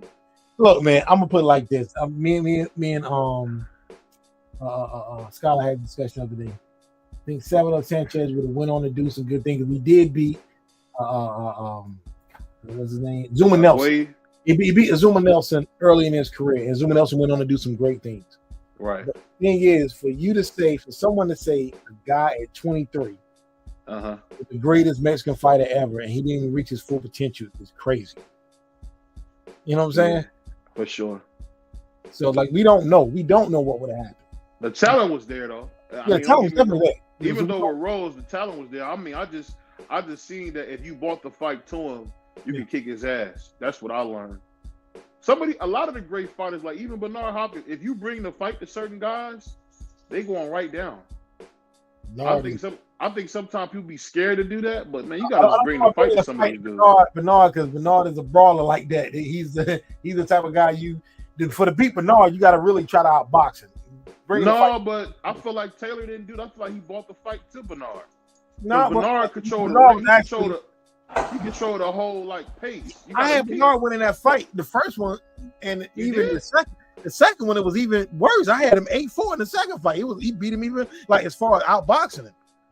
Yeah, because you got to think about it. They wanted Bernard to lose that fight against Taylor because Taylor was the new up and coming guy. Right. They try to run Bernard out of boxing. There's no way to justify Dwayne Ford giving Taylor the 12th round when Hopkins almost stopped him in the 12th round. They ain't no way to justify. He did almost stop him. You're right. I forgot about that. And Dwayne Ford gave him the 12th round to give him the victory. But Hopkins probably one of the boxing's most hated. He was like Hagler 2.0 to me. Because I look at, remember that interview he had with Jim Gray afterwards? No, not Jim Gray, Larry Merchant. And Larry was like suggesting that he ain't gonna be fighting on the network. He was like, Larry, you kind of exposing something there. How could you prevent me from fighting on the network, Larry? Well, like, what are you trying to say? Larry is a piece of shit. Very much so. But you know what that shows, though? The mere fact that it was something there. Like I watched him fight Joe Calzaghe. I felt like he won that fight, but they didn't like Bernard, so they gave it to Joe Calzaghe. He's always been at the hands of unfavorable decisions because number one, well, he had a bunch of strikes against him. One was being really outspoken and not caring what people have to say. Two was being black, and then three was the longevity that he had. A lot of guys was trying to push the younger fighters in the sport and make them be superstars off the back of him, and he wouldn't allow it. And then it didn't help that he said he'll never let a white boy beat him. Then he went out the ring. He rolled out the ring. Bro, I really hate that. He was 50 years old then, man. I hate that narrative because they act like Bernard Hopkins said it, and then the next fight he was getting knocked out the ring. No. He actually had probably about 7 to 8 years after saying that statement. It might have been longer than that. Before he was finally knocked out at 50 something. Yeah. It took him to get till he got real old. They couldn't get. He was like an old school, and it's so crazy to see him be such a coon now. You know, man, that dude don't be coon, bro. Man, Bernard was my hero as a kid. Now you see him buck dancing and tap dance. You be like, God dang. You know, they call him Steven off Django now. It's crazy. Bro, who called him that, bro? Whoever called him that is a coon. Man, they be calling every time he called Monsieur Oscar out, man. I'm telling you, he be cooning for Oscar, bro. Oh, he definitely be doing that. And Bernard, my favorite fighter all the time, but I hate to see what he's become.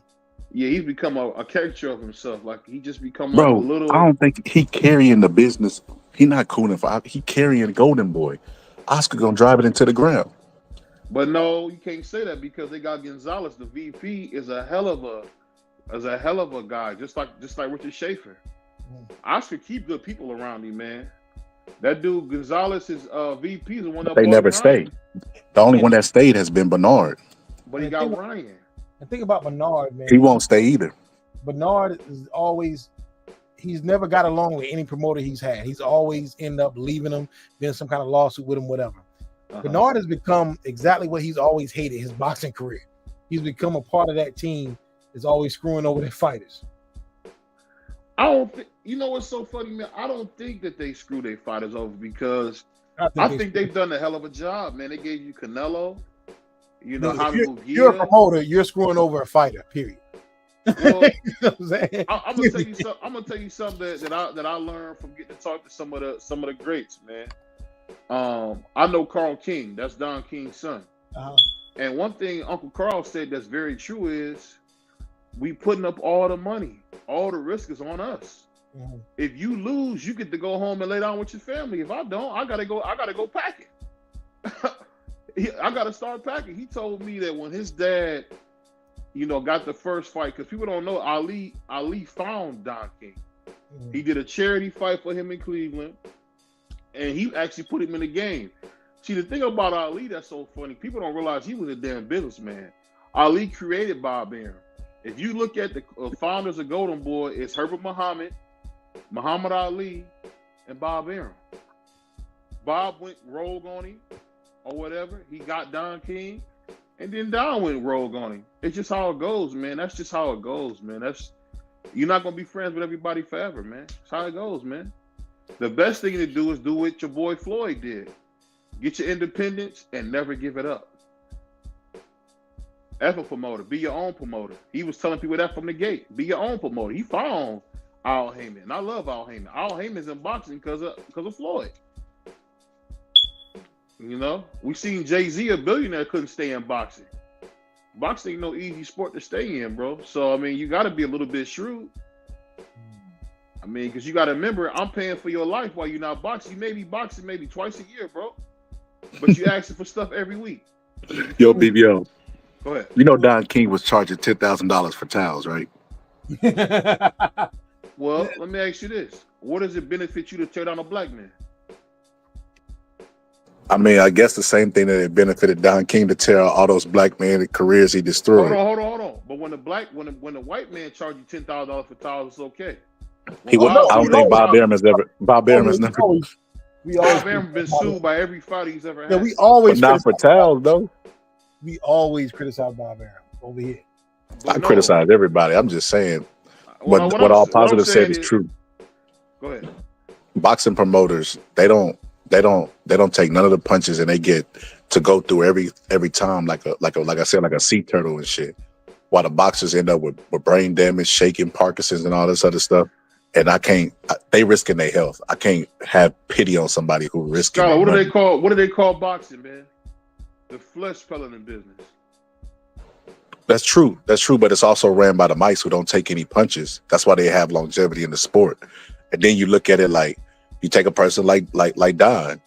Don got to a point where he was so wealthy he didn't even have to do the practices he did when he was broke, and he still continued those practices. The same thing was Bob Arum. Like, it's considered normal to rob fighters in boxing. I think that is absolute crazy. You don't have to do it when you get to a certain point. You don't have to do it at all.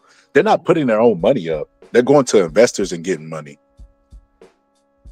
And see, the thing about that, when you're talking about Don, the part that get me is Don wasn't robbing everybody. Don gave a lot of people a lot of money. Look at Dokes. Dokes made a lot of money. Tim Witherspoon made a lot of money. I mean, I think look at Larry Holmes. Larry Was the one that brought up that towel story. He the one that told about Don King charging those towels. He did, and if you ask Uncle Tim now what he thought about Don, I mean, Don was just the ultimate hustler, man. You seen him, he 100 years old. What do he say? Working together works. Set it up with Mauricio. You know what I mean? Like, even Don is just such a lovable guy, man. You know, as far as talking, man, BBO, that's that bias. I don't know how Don King ain't lovable, bro. You telling me you didn't like that message that he sent to Turkey Sandwich? Like what? You ain't see that message he sent to Turkey Sandwich? Oh yeah, I seen it. That wasn't dope. Turkey Alashi, come on over here. Let's get this money. Let my boy fight. Yeah. Turkey Sandwich. Yo, I ain't gonna lie to y'all. When I'm looking at Jake Paul get slapped on my TV, his leg buckled. It did? You reaching, bro. Man, come on. Look at it. Look at it. It's on the screen, man. Look at it. You reaching, bro. That's what they call you to reach, man. That man leg buckled, bro. No, man, stop. Look at him. He falls back before the guy even pushes him. If this was a fight, Larry Road. My man Larry Wade in the corner. I was just seeing that suit to my man Larry Wade. Shout out to Larry Wade, man, a black man that provides steroids the right way. Larry Wade is good, but I mean, he ain't good enough to save Jake Paul tomorrow, bro. Not good enough to save him. Yeah, he's a pretty good strength and conditioning coach. But look at him when he fall back.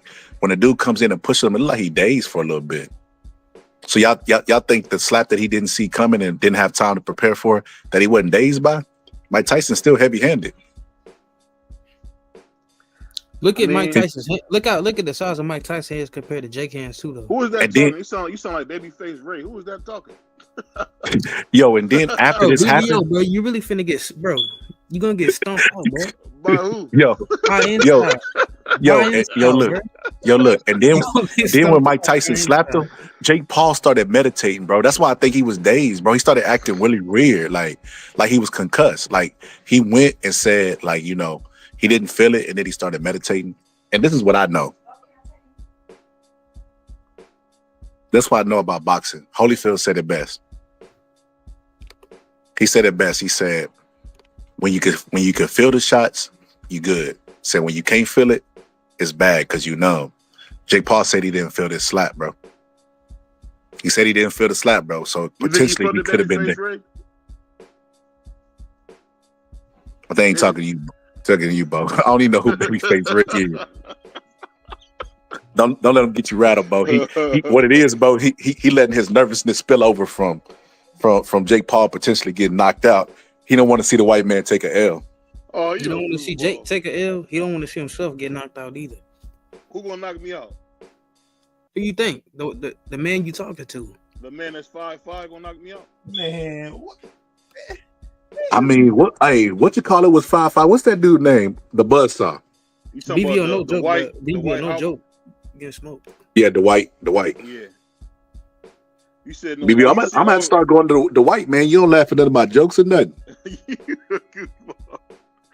Hey, my man talking about slapping me, man. That's kind of funny. I haven't heard nobody say that in a long time. You don't slap a man, though. That's something you don't do. Yeah, because you know, man, Mike Tyson slapped the shit out of Jake Paul, and there was no repercussion. Slap a man, yo. Hey, you slap a man, I ain't gonna lie. I'm gonna shoot the shit out you, man. You slap me. You can't slap a man, dude. That's no. You can't do that. Hey, we just seen a man get slapped and there was no repercussions. The man started getting into a yoga position. He slapped the white suburbia out of Jake Paul. He thought he was in a yoga instruction class. Y'all know what's so funny? You know Jake Paul's dad was an engineer. No, I didn't. That makes sense. Jake Paul's from Westlake, which is a really affluent area. Like, it took me a long time to move out here. we know Jake Paul is not from the ghetto. We know that. Oh no. Yeah, that makes sense to me because it's like most people that come from like where they dad rich or something, they try more stuff. They got more freedom to try stuff. If you come from a poor background and you think you finna be a YouTuber, you're gonna start seeing Omri brochure stuff on your pillow and everything. Yeah. Hey, I'm not gonna lie, the army, it's the people that don't have anything else to do. What's up with my man TF's eyes, man? Y'all see Tevin Farmer's eyes is fucked up. What happened to his eyes? It's been like that. It's been that way. I was like, who is he looking at? No, it's been that way, man. Dang. You didn't know Tevin Farmer was, bro? There's a video of Bud making fun of his eye. His eyes all over the place. He's like one of them googly eye things, man. Now his eye been like that. But there's a video of Bud crossing his eyes, making fun of him.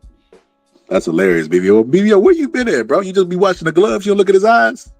I never looked at his eyes, man. Hey, I remember watching my man Bossa Scholar in that Pimp C in that video with Master P. I miss my homies, man. That was I was just looking. I can see you running around the desert like that, Scholar. I can see you. Yeah. That. Hey, you already know, man. I actually, what a lot of people don't know is I helped write Silk the Shaka's verse for that song. I just woke up and started scribbling stuff on there, and Silk the Shaka starts reading it, bro, in his typical form. You know, ghetto scene, my beat. That is the worst rapper I've ever heard in my entire life, bro.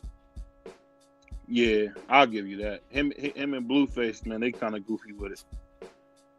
Bro, I think Blueface might be better than him, bro.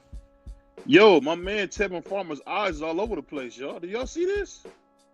Yeah, bro, that's crazy, BBO. That's been like a public thing for a while now, brother. I'm late, bro. His eyes is all over the place, bro. I would have to laugh at him, man. Jesus, man. Nah, because he might give you some of what Tyson gave Jake Paul, brother. You better be careful. I don't know. Can't be out there just laughing at everybody, BBO. You see, Jake Paul thought shit was a game, bro, and ended up getting his beard. I bet you when Mike Tyson got to the dressing room, he had like a glob of like hair stuck inside of his hands from Jake Paul's chin. Mike wouldn't hit me like that.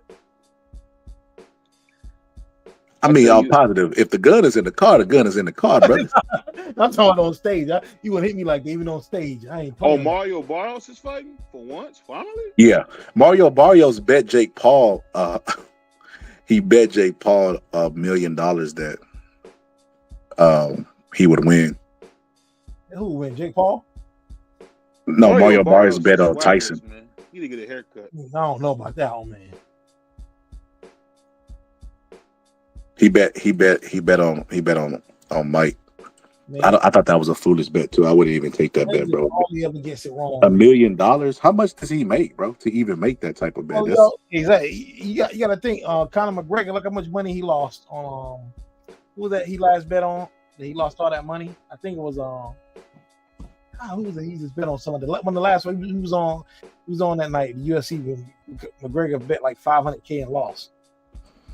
I know he was talking shit at the AJ fight. What was AJ the boss?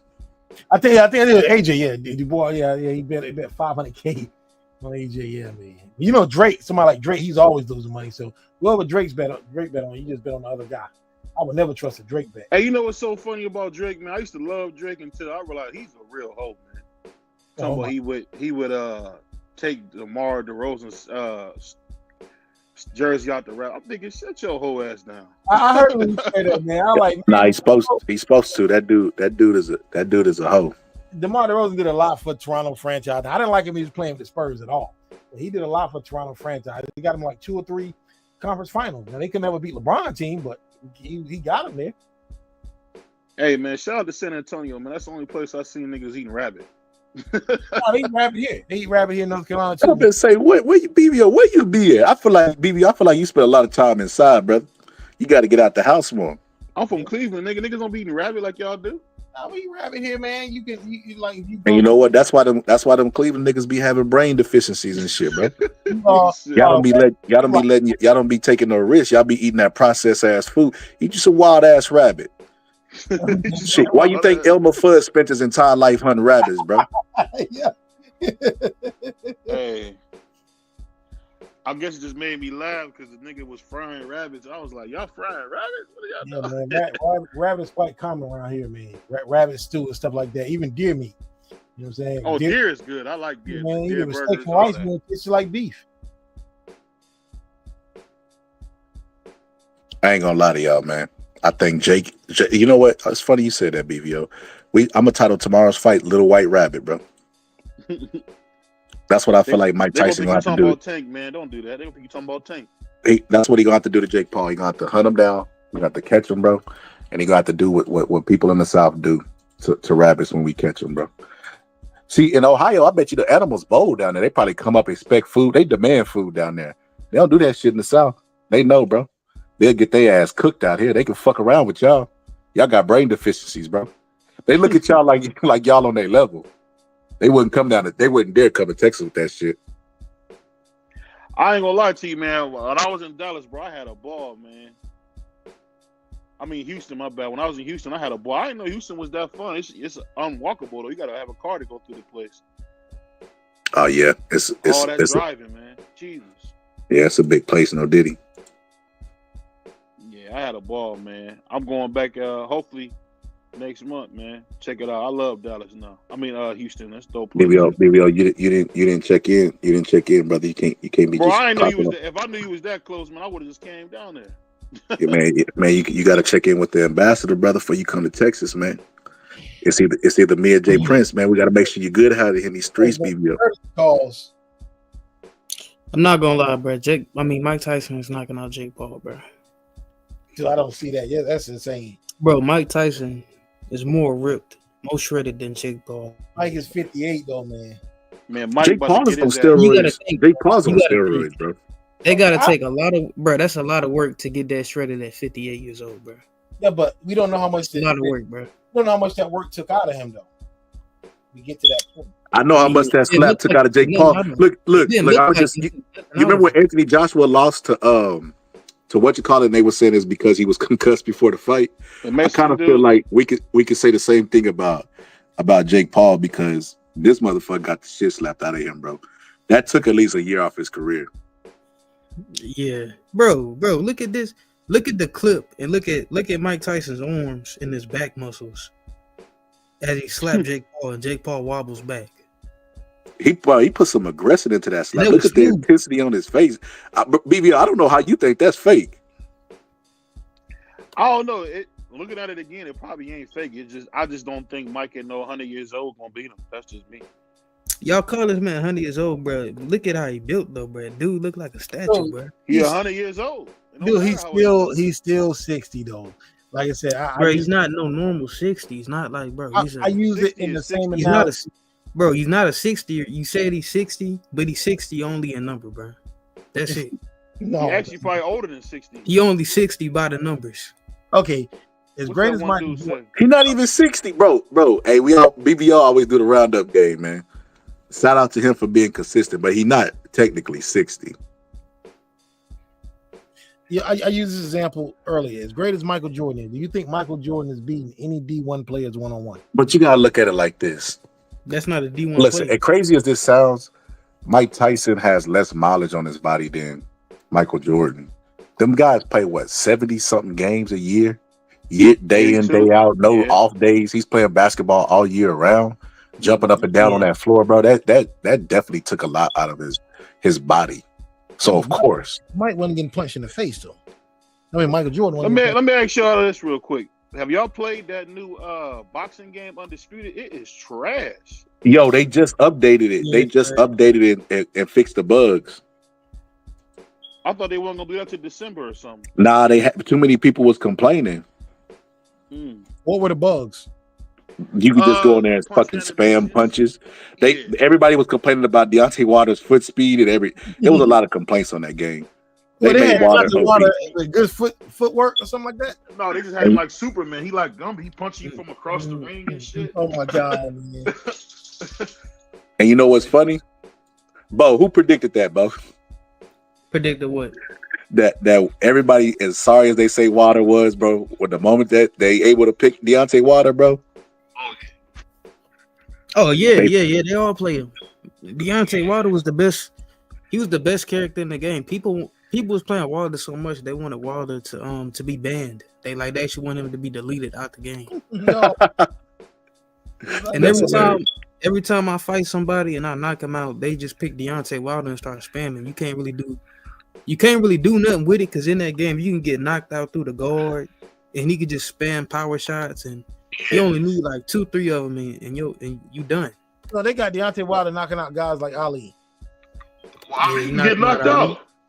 But they also made Deontay Wilder foot speed fast too, so he could. If you got Deontay Wilder, he can get out of range real fast, or he can come into range really fast. So he's strong all around, and he can spam, or he can flash knockout. He just overpowered. Yeah, and I told everybody, bro, before that game came out, I said, as much shit as they talk about Wilder, watch when this game come out. Everybody gonna pick Wilder, bro. And everybody gets Wilder, bro. Like there's no other character, bro. And you know, sometimes you might want to just test the character out. Like I remember I picked Joe Frazier. I'm like, Joe Frazier got toughness. So even if they do pick Wilder, I could just like tough it out. He gonna get up. That dude caught me one time, bro, and it was over. I'm not gonna lie though. I ain't gonna lie. Joe Frazier actually in the game he cold. And Rocky Marciano is cold too. Because Rocky he could take a lot of punches and not go down. Too. He's sleeping. Oh. Man, you got it on PS5? Nah, I don't got the game at all. I just go to my homeboy house and play it. But I made me a cold ass Julian Jackson. I made a cold Julian Jackson. Julian Jackson ain't up there? No, he's not in the game. But I made you can create characters in the game. I created Julian Jackson. He cold. But Julian Jackson, he ain't had no defense. He ain't had no chin, but he should have been 100 on power though. Yeah. I made him 100 on power. I mean, at those small divisions, it just take him 3 hits, and I can get me a knockdown. Or you know what's funny, man? You know they was talking about Caitlin Clark and John Stockton. That one girl, what's her name? Caitlin Clark. Yeah. That girl Juju, man, she's a monster. Yo, she just ain't fine. You said Juju ain't fine. No. She a cutie pie. I think she's decent. No. I don't think she's ugly. Man, if all positive say you a cutie pie, you official. Because all positive. Hold on, this is the test right here. All positive. Would you pay for her? I mean, would you watch her OnlyFans? I mean, she's like 20 years old, man. 19, 20. She's too young, man. Why? She's too young. I mean, I'm like more than double her age. So, she washed up for R. Kelly. Man, we gotta be real, man. Oh, that's crazy. You know what's so funny? Quincy Jones said, if you and your woman's age equal 100, you doing something wrong. No, man. Yeah, well, you got. I don't know about that, but man, I don't understand, bro. I don't understand how y'all be defending. I don't understand how y'all be defending older as women. Someone, man, like I know I'm older than Juju's parents by far. I know I got to be. Like, nah, she's living too young for me. I think she's a cute pie. I think she's a nice looking chick. Man, we'll catch you kissing Juju in a second, bro. No, they be like, is that her dad? No, that's her man. No, man. Look, dude, I didn't even like young girls when I was young. When I was younger, man. Even when I was in high school, I like older women.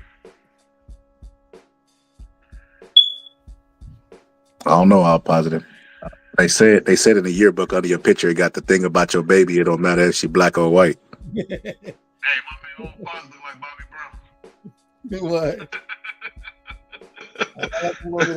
But it's strange. I do like I'm older. My wife's like she's younger than me. She's some years younger than me. When you looking for a wife, it don't matter what you like. You gonna get what's best for you. I wasn't looking.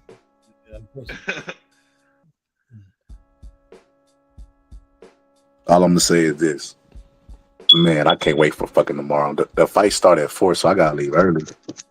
We're driving down to Dallas, man, but I'm Dallas. looking forward to this shit. That's a long ride, bro. What's that? 3 hours? 10,000. Hopefully I stay up so Jake Paul could go to sleep. Oh, that's crazy.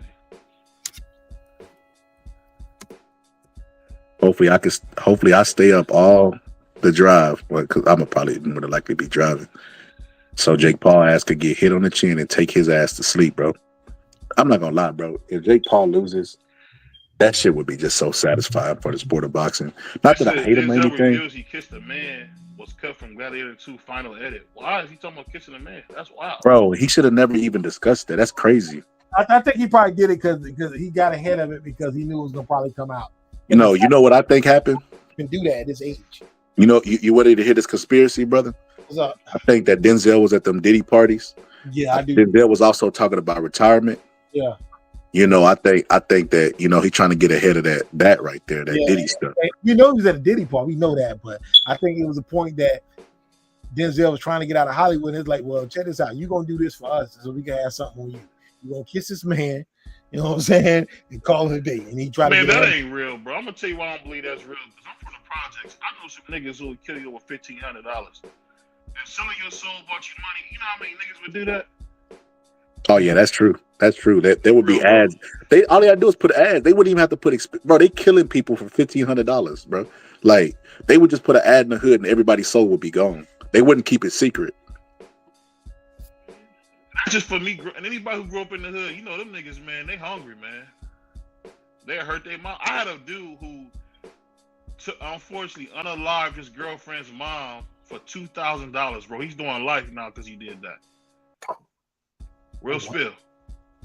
Man, I'm not doing that to nobody for no kind of money. So, but 2,000 is crazy. And it's probably gonna be gone in like a month. It was gone less than that. $2,000. That ain't even no money in the 70s. It ain't no kind of money, man. Man, it used to be niggas who would rob the corn man back in the day. I don't know if y'all ever heard of the corn man. No, they would have niggas who would rob the corn man. What's the corn man? The dude, it used to be a dude out there selling them street corns. I don't know if you ever heard of that street corn. They got like mayonnaise and cheese and shit on it. It's real popular. Baby out there robbing the corn man, dog. What the fuck? Yo, do you think Jake Paul was triggered inside the press conference whenever he went to those fighters and asked them to bet when they picked against him? Oh yeah, he's mad. Yeah, he's mad. He's the person that's expected to win. I don't even know where his anger is coming from, but I mean, he's mad, bro. He's offended that people are giving Mike Tyson a legitimate chance. Man, the Spurs game tomorrow night too, man. Oh my God. Hey, man, let me ask you a question. Didn't y'all's coach have like a stroke or something? Yeah, man. Yeah. You know what? Dang, that's crazy.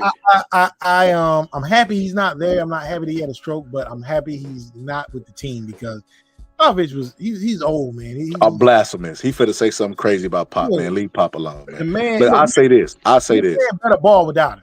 I heard Pop was recovering because Mike Tyson just threatened him, bro.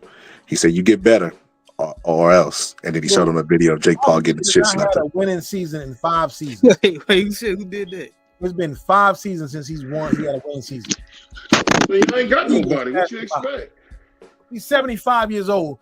Look, man, at 75, we gave him a 5-year extension. He would take him to 80 years old. I'm like, look, man, the average age expectancy in America is 77. And you got a man 75 years old traveling with a team, coaching every game, attending practices. I like this was bound to happen. I'm like, and normally when you have a stroke, you don't recover right away. Even that's for younger people. And he's 75. I don't think he's ever going to recover. You know what I'm saying? I mean, he should have been home anyway, man. The man is 75 years old. And I'm not really in the ageism say people shouldn't work, but those 75-year-old man should be going from city to city every other day, traveling with a team, attending work, shoot around in the morning, practice, games at night. Come on, man. It's too much on the body for the average person. 30-year-old, we're talking 75? All I'm gonna say is this: all Did y'all partner. hear the way Mike was talking to that little girl, man? Yeah, I saw it. What? Mike No, is you gotta a- elaborate. What happened? I missed it. So the girl was asking him about legacy. Mike said, "Man, I don't talk about it. That's another way for ego. I'm just passing through. I'm gonna die. They gonna forget all about me." I'm thinking, damn, Mike, you don't tell no 2-year-old that. Well, hold on. Wait. One more time. What? A little girl was asking Mike some questions. She like a little interviewer. So she was asking him some questions about what about the kids my age get to see you fight, Mike. What you think about your legacy? What are you gonna leave? Mike basically said in a couple words, I don't give a damn about no legacy. He was like, because I'm just passing through. Once I'm dead, they're gonna forget about me. That's it. I said, dang, Mike, why you talking to her? Man, Mike be up there just talking, bro. Because he also said, whoever didn't get to see my career, they missed out. They missed out on a lot. I gave a lot of stuff. I'm one of the greatest fighters they ever lived. They asked him one time, there's a video of Bam. I didn't even like that dude when he was in MMA, bro. Not Bam, Brandon Schaub. I thought he was an overrated fighter. I didn't like him on Ultimate Fighter. Thought he was extremely overrated. Brandon Schaub was insulting Mike Tyson, which is weird to me. Yeah. He was finding every opportunity to do it for no reason, bro. Just saying stupid shit like, yeah, Mike. So I can't remember what he said, but he alluded to that Tyson Fury will fuck him up. And they said, "What do you think about that?" And Mike was like, "Well, I'll just say this: he's named after me. I'm so great." Yeah. And that was one of the coldest answers ever, bro. Because his dad always talks about how he was inspired to name him after Mike Tyson. You heard about the black lady who cooked her mom on the grill? That's wild. Recently? Yeah. No, bro. BBO, stay off the internet, bro. How you get all this negative ass news, bro? That's crazy, bro. You and all positive, y'all trying to ruin Denzel legacy? Damn, bro. With his own legacy. He won his own legacy. Yo, let me put a survey up, bro. I want to know who all believe Mike Tyson will beat Jake Paul, bro. You know the funny thing about it? Mike Tyson's main sparring partner. I've seen a little bit of footage of him sparring, and of course, it's a little bit of seconds. But I realized that's all he really needs. I don't feel like Jake Paul is that good, bro. When I say Jake Paul sucks, I'm not even just saying that, bro, because everybody else say that. It's because he actually fucking sucks. It took him 2 fights to knock out Tyron Woodley, who was fucking chinny, bro. Oh, damn, even in MMA? Yeah. Do you think he got rocked against Tyron Woodley? Yeah. I can't recall. That fight's been so long ago. I don't really remember. Yeah, I can see that. Mike Tyson stuff. More than likely, yes. Jake Paul burns out really. Listen, when I say Jake Paul sucks, bro, like I said, I just look at the totality of it, bro. At this point in his career, to me, he's just not good. Like I said, he's like an amateur to me. He's like an amateur that that ain't growed out of that spell. Because if you go look, I don't know how true this is, but I just watched the video today of Gervonta Davis getting the beats put on him, bro. About who? Some amateur dude, bro. I'd never even heard of this guy, but they was like that Gervonta Davis is ducking him as a professional. They was like Gervonta Davis don't want that work again because he beat him twice in the amateurs. But Shakur Stevenson went and fought him in the amateurs and dominated that same guy. So they were saying that Shakur is way better than Gervonta Davis. That's the logic. You know what's funny, bro? I realize fans are not okay with triangle theory that goes against their beliefs. Oh yeah. If you use triangle theory that goes with something they want to believe, they're like, you know what? That's just crazy enough to work. But if you use triangle theory, bro, and it goes against a fighter they like a Tank or somebody, they're like, man, that shit don't work. Triangle theory.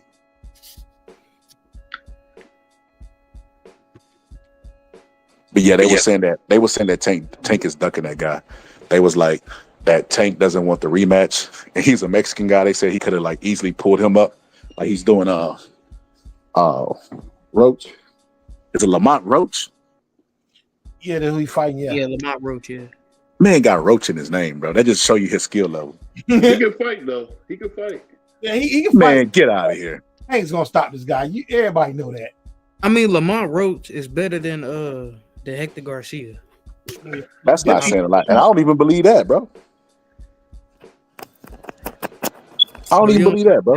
Garcia, come on, bro. I think Hector at 30 was really, really good. He said it, bro. He basically said, now I'm gonna go back to my real weight class. Basically came up here for a payday. That's the weirdest thing about Tank, bro. Tank is such a huge payday for those little guys that they wouldn't see unless they was like a Roberto Durant type level.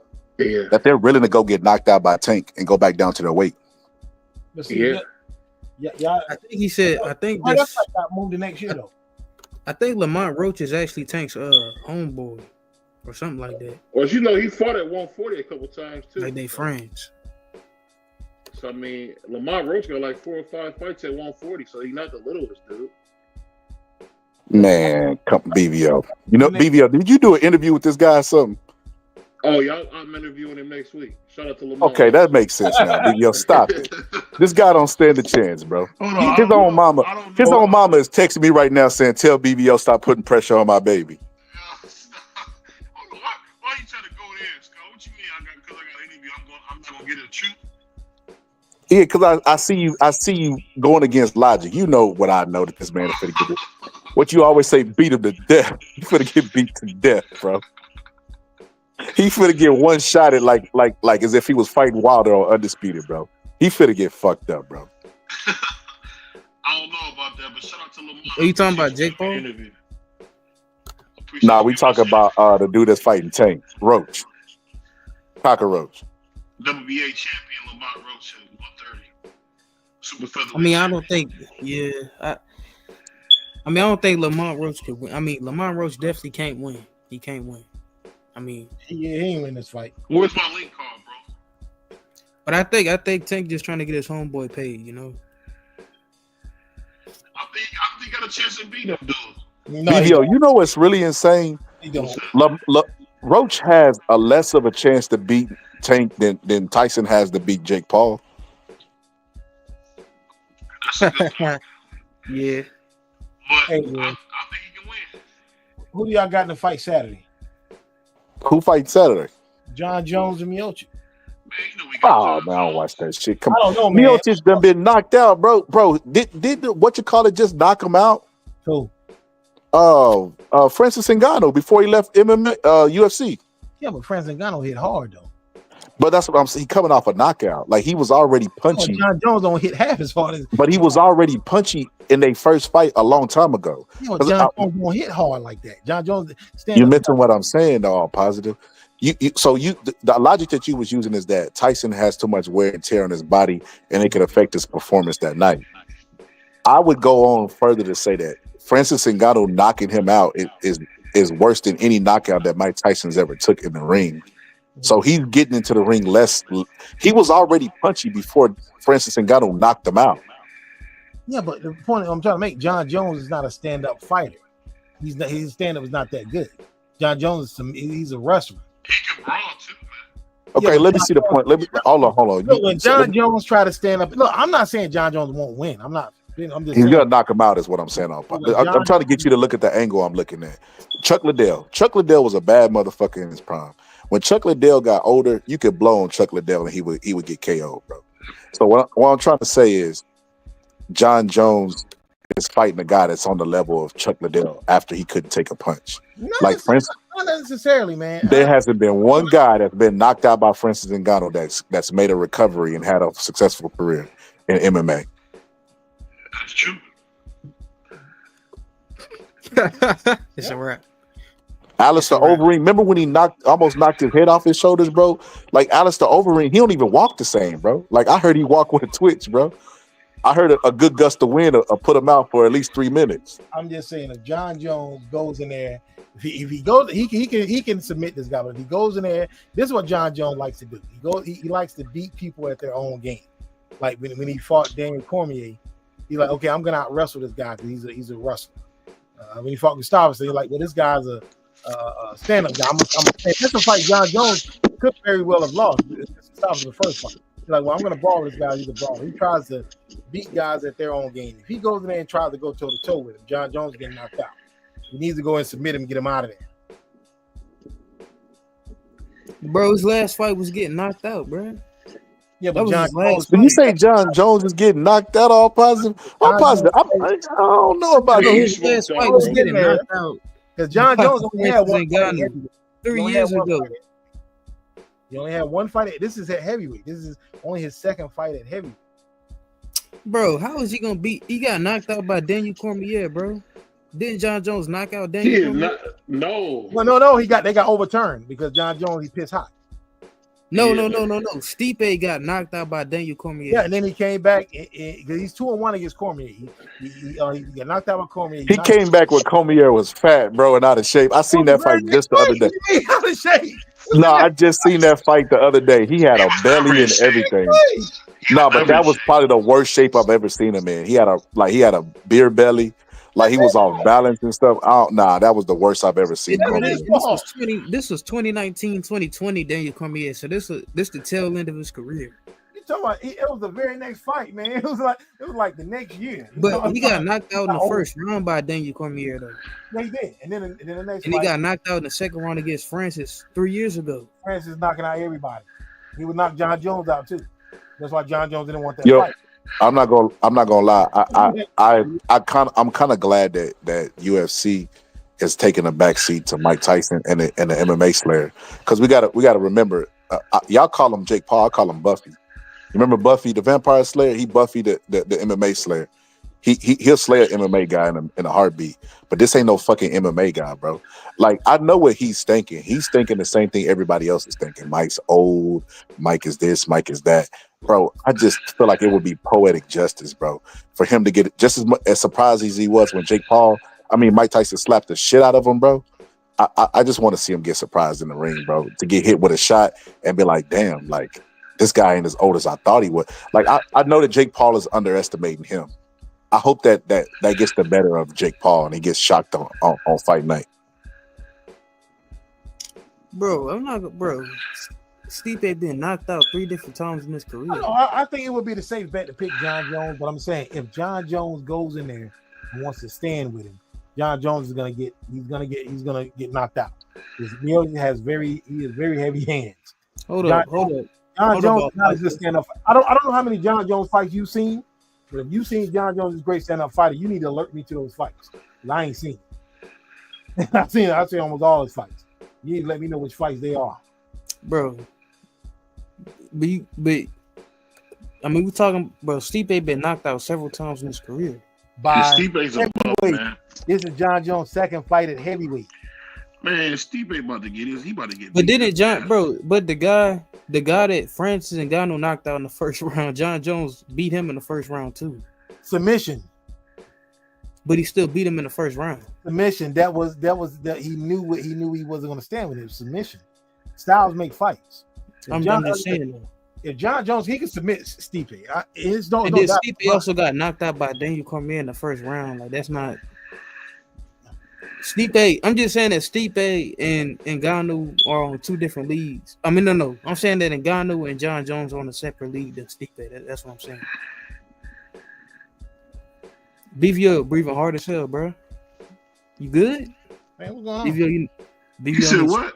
You a good boy. Look, I'm not down. You need CPR, bro. I'm not doubting John Jones is a better fighter than Stipe. There's no doubt in my mind. But I'm just saying, if John Jones don't go in there and submit this guy, if he wants to stand and trade, it might be a long night for John Jones. You better fight to his strength. Just like James Toney. James Toney is not a good MMA fighter. But if Couture would have stood and traded with James Toney, he would have got knocked out. That's why he grabbed him and grabbed him to the ground immediately. He knew that. Yeah.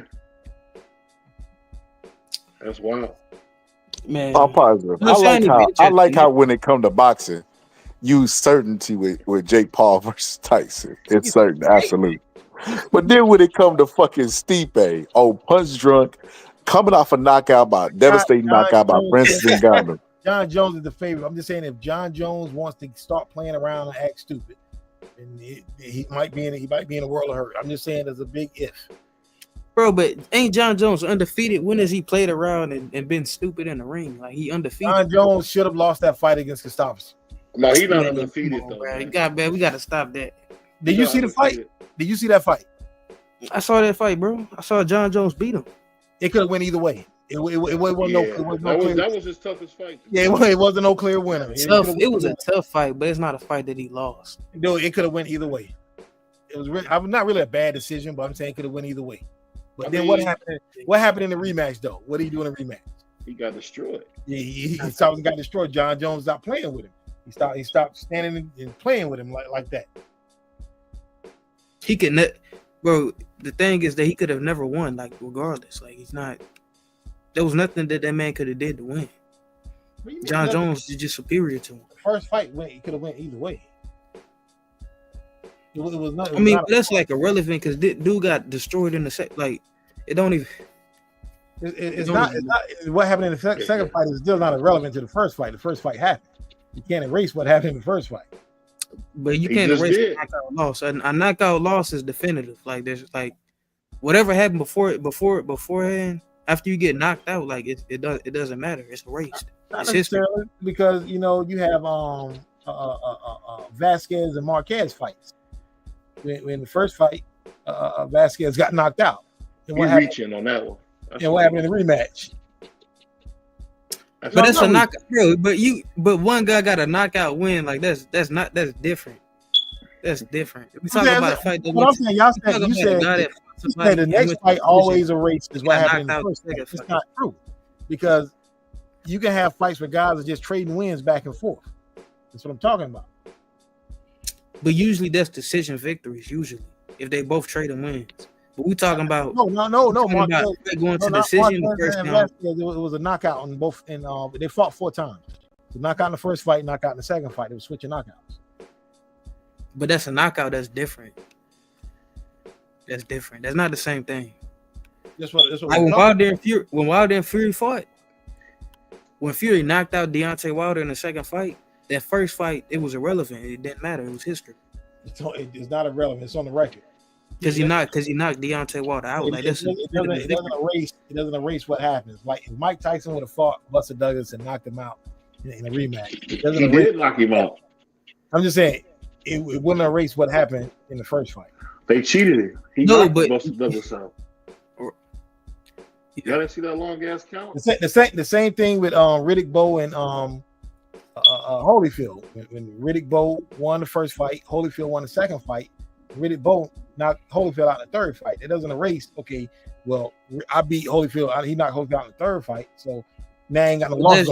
That's different. It don't erase the second fight. That's different because that's different. But that's different because Holyfield and Riddick Bowe was on the same level. Like the guy you mentioning that fought John Jones is like a nobody. Like nobody cares. I want to say he was a top contender. Thompson wasn't a nobody. He was a top contender at the time. He's irrelevant. He's irrelevant. Contenders in the division. He's irrelevant. I mean, he could be a top 10 contender, but he's irrelevant. No, he was one. No, he was one of the top contenders. It wasn't like just a top 10 guy. He's one of the top guys in the division.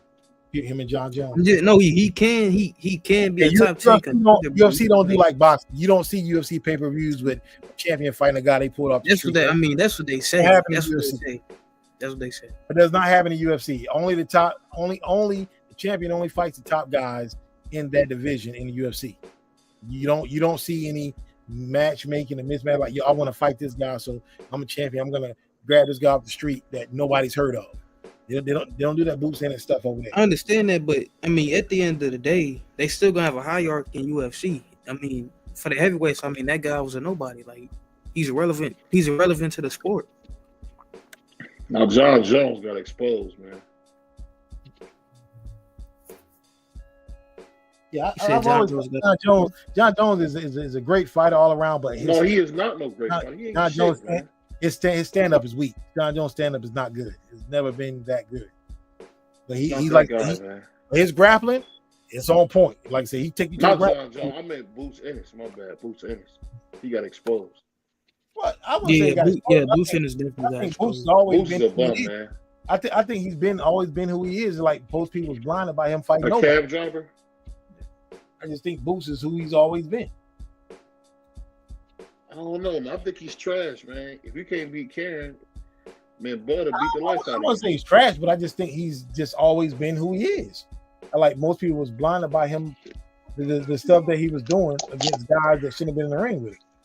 I've been saying this for the past year or so. I like Boots reminds me of Randall Bailey, and I'm not Randall Bailey. Randall Bailey, that's a good comparison. I'm not dissing Randall Bailey. I was like Randall Bailey was not. He had like 100% KO ratio, KO rate until he started stepping it up and start fighting the top 10 guys.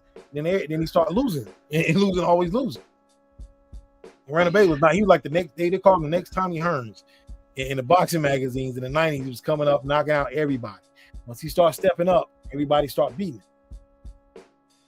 Boots just fought his first top 10 guy ever, the first top 10 opponent of his career, and he went in decision twice. Not gonna lie. I mean, Boots is definitely comparable to Randall Bailey because I can't even take Randall Bailey seriously because he lost to Joe Calzaghe, bro. And Joe Calzaghe is garbage. The fact he lost to Joe Calzaghe and Randall Bailey himself was in his prime. I mean, I can't respect that, bro. I don't think he ever fought Calzaghe. You know, Randall Bailey was small. He was 140. Maybe I'm thinking of a different guy. Yeah. I know you're talking about. You're talking about Jeff Lacey. That's what you're talking about. Yeah. I'm talking about. Yeah, my bad. Yeah, I'm talking about. Yeah. But I had picked Calzaghe to beat Jeff Lacey because when I saw Jeff Lacey fought Omar Shika and I saw he couldn't fight on the inside, I'm like, yeah, Randall Bailey is going. Not Randall Bailey. But I said Joe Calzaghe is going to beat this guy up because he was a garbage inside fighter, Jeff Lacey. That's that dude that fought Devin Alexander, Randall Bailey. I know you're talking about. Yeah, I know. Yeah, Randall. Yeah, he was 140. Yeah, Devin, man, he's a piece of shit. He supposed to do an interview, man, and even show up. Yeah, I'm a big. Oh, with you? Yeah. Did he ever tell you why he didn't show up? No, I just saw a crackhead. I wanted to bet because you're black, bro. You gotta get used to that. You gotta get used to people not showing up because you're black, bro. One thing I noticed when you start getting interviews, man, he does me happy. Nah, honestly though, if I'm being honest, Boots didn't get exposed to me. He got exposed to y'all, BBO. Anybody who's been following my channel for less than a year or a year knows I got a whole show calling Boots Croc Ennis, Flip Flop Ennis, and I've been telling people this very thing for a long time, bro. That Boots was not the guy they thought he was. They was comparing this guy to Roy Jones, bro. That's when I knew people had lost their fucking mind, bro. Like they either don't know enough about Roy Jones, or they just living in the moment, or both. Either way, bro. That's when I was like, yeah, people have lost their fucking mind, bro. Roy who? Who? That's insane, bro. Roy Jones Jr.? So, yeah, man. After that, I was like, yeah, people have lost their mind. This guy ain't fought nobody. Then when we actually did the science and we, the studies, and me and our positive seen that Boots had been a professional for 8 years. Because the reason why we looked that up is because Boots was saying he was been trying to fight Bud since 2018. We were like, nobody even knew who Boots was in 2018, bro. Like nobody even from Philly, because Philly ride with they fighters tough. I didn't even see Greg Hackett talking about Boots eight years ago. I mean, 2018, excuse me. So it's like, this dude is like, he definitely lying about that. That's an obvious lie. We don't even got to look that shit up to know that he lying. But he ain't fought nobody in 8 years. He waited around for Errol Spence. He was more invested in Errol Spence versus Bud than the fans. He was. Yo. Then when that fight happened, he forced himself to be the mandatory in the weaker fighters division, stripped him of his belt, bro, and then said nobody wants to fight me. Now that he struggles with Karen, which was a rematch, right? And this is what I love. I love this because I remember I was watching your show, BBO, and you said, hey man, if Karen go 12 again, will he get exposed? D-Free said, well, nah, because it take two to fight. He, if he running, he can't really do nothing. He stood right in front of him, bro, and went all 12 rounds. Yeah, that's actually crazy. Hurt him multiple times throughout the duration of the fight. So that just shows Karen exposed. He did something I ain't even really seen done except for like by knockout. Normally, when a fighter gets exposed, like if Jared Anderson was to fight Paule again, he would get exposed again. He'd get knocked out again. Normally, when they get knocked, a fighter gets exposed twice is due to 2 knockouts. Remember Coffey, Deontay Wilder's sparring partner? Yeah, he got knocked out twice. Yeah. By Johnny Rice. He fought Johnny Rice the first time. Everybody, oh man, it might be a fluke. Then Johnny Rice fucked him up again. You know what I mean? Stopped him. The second, derailed his career. He was never the same fighter after that. He was always famous for being Deontay Wilder's sparring partner. Only man never be knocked out by Wilder, only to get knocked out by a lesser fighter in Rice. That's crazy. But yeah, people tend to overrate sparring sessions, but that's a whole nother story. But yeah, man, Boots, if you've been watching the show, you know that we've been telling you over here that Boots is not that guy. He's not that guy. And we seen it. We seen it. Karen exposed him twice. Not once, but twice. He exposed that Boots has horrible footwork. The first fight, he exposed it by fighting off his back foot. Then the second fight, he exposed it by standing in the mid-range, just giving him angles. So 2 fights, he exposed him without knocking him out. That's crazy to me. And he almost knocked him, bro. He almost knocked him down that second fight. He had Boots on skates. Boots got a good Yeah. I mean, it's old for Boots, bro. I remember when people first mentioned Boots, they say, man, they got this one guy. I see him destroying. It was this boxing channel I was watching, bro. He said, man, I see Boots destroying everybody. Terrence Crawford and Errol Spence. He can knock both of them out. They were saying some crazy stuff, bro. But years later, that was years ago, keep in mind, that was like 2 to 3 years ago. Damn, Now, I mean, Boots hasn't fought nobody since then, bro. He hasn't returned any of the claims that those people was talking about. He got emailed a belt, haven't fought no top contenders, no other champions, nothing. But fight weak composition and look bad against them. And you know what's interesting about that? I think he might get knocked out at 154, but I'm not gonna lie. Bro, he's not moving up. Bro, and this is the thing, bro. Boots I feel like Boots is confused. Boots is a pro now. I'm gonna start you saying Boots is the pro now. He confused, bro. He don't know what the fuck he wants to do with his career, bro. He don't know if you want to stay at 47 and get undisputed. He don't know if you want to go up to 54 because of the pop. But I could just look at him and look at what he's did his entire career, and it's more competition at 54. He's not touching 54, bro. The only way he goes to 54 is if he might sneak up. This is the 2 possibilities, right? So he either stays at 47 and attempts to be a weight bully because he's clearly a bigger guy. He's probably bigger than the guys at fucking 54 walking around weight, but he wants to stay there because he feel like he's younger and he could train and make the weight, and there ain't a lot of competition there. But he could creep his way up to 54. Fight a bum, right? Fight a bum, and wait for those. Do the same thing he did at 47. Wait for those guys to beat the shit out of each other. Wait for those guys to dismantle each other, and then come and be the cleanup man. You know what I mean? And try to make itself mandatory. Try to force people to vacate the belts. That's stuff that those are games that Boots gonna try to play. But if he goes to 54, he's not gonna fight any of the top guys, so it's not even worth mentioning. He's not going to go up there. Bro, he wouldn't even fight Fundora, bro. And I feel like that's a winnable fight for him. He wouldn't even fight Fundora. I'm not going to lie, man. I think Boots is going... What's that dude? What's that guy, bro? J-Rock? No, not J-Rock. His name was J-Rock? Yeah, J-Rock was at 154. He was the dude that stayed at 154. He was just walking through guys like with his size. That's why I think Boots... No, you talking about Jared Hurd. Jared Hurd, bro. That's what I think Boots gonna do at 147. And you know what's funny? He kind of looked like Hurd. Yeah, I don't think nobody at 147 got the power as high as to knock him out. But he might just be able to beat him with the size. It might take a couple of shots.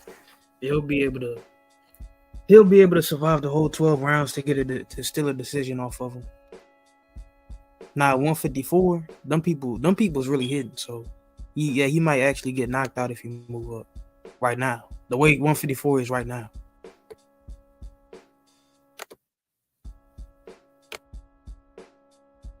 $54 will fuck him. Going to 54 would be the opposite of what we watched him do his entire career.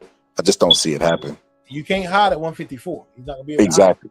Yeah, no, he'll find a way. He'll find a way, bro. You're right. Eddie Hearn is his promoter. You're right. Yeah, he'll find a way. But I'm just saying it'll be obvious to everybody. You can't go to 54 and be like, man, don't nobody want to fight me. And now that I say that out loud, and he got Eddie Hearns. Eddie Hearns is a pretty crafty guy. So this is what I can see them doing also.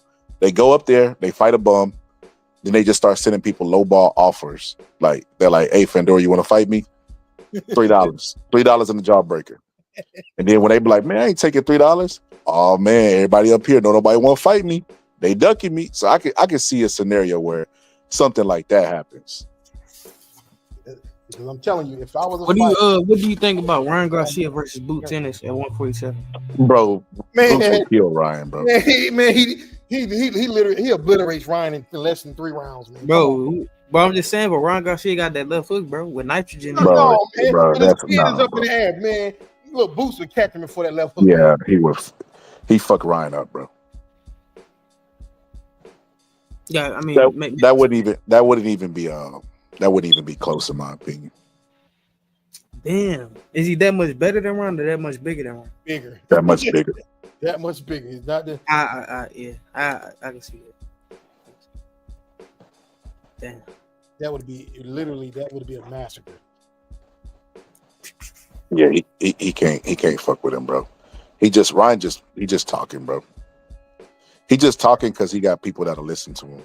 He got an audience, bro. Yeah. But Ryan's gonna say the craziest stuff ever, bro, just because he knows that, people will pull up and be like, hey man, Ryan said this or Ryan said that. Ryan's not serious about any of that stuff, bro. He not finna fight nobody, bro. He not finna do anything, bro. He gonna talk, bro. Well, we know he coming back, but that allegedly TFE and Devin Haney are in talks to fight. Yeah, I heard that. I don't believe that either, bro. I heard that, bro. I'm calling cap on that, bro. I don't think. Well, T.O.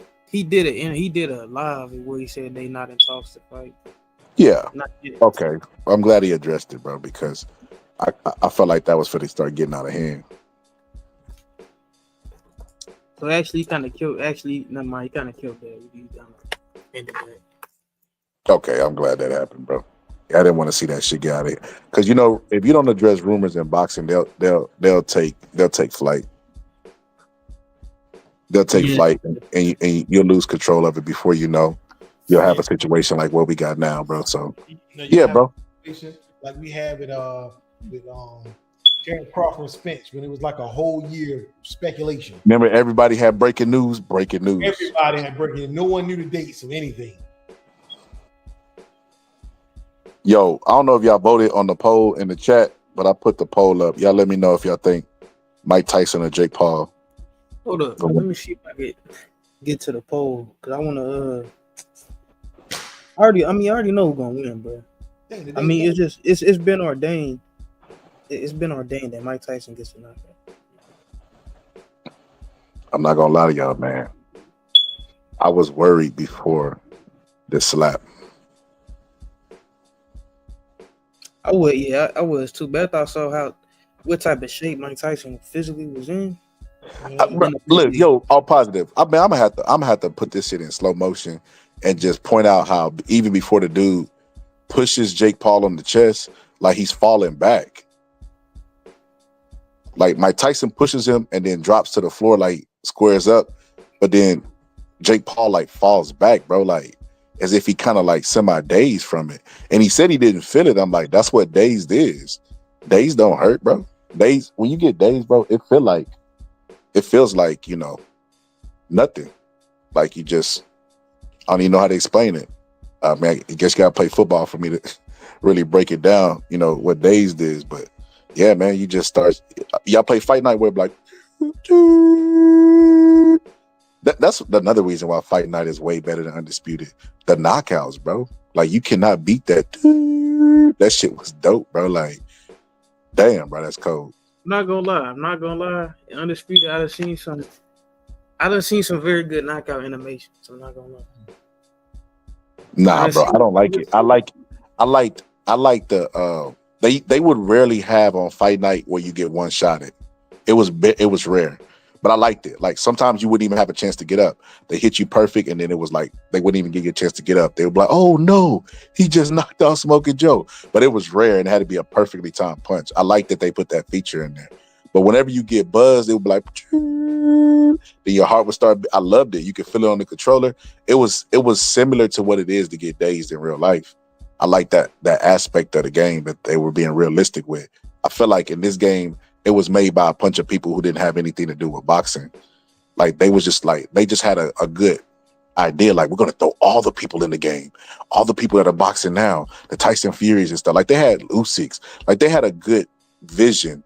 They just didn't think it through or get boxing people involved. Fight Night had Teddy Atlas, Joe Tessitore. It had real legitimate boxing people involved with it.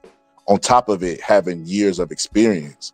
So I feel like they was always in a losing situation, creating this game. It was just nostalgia. Now that game did better probably than Fight Night ever did because of where boxing is globally now.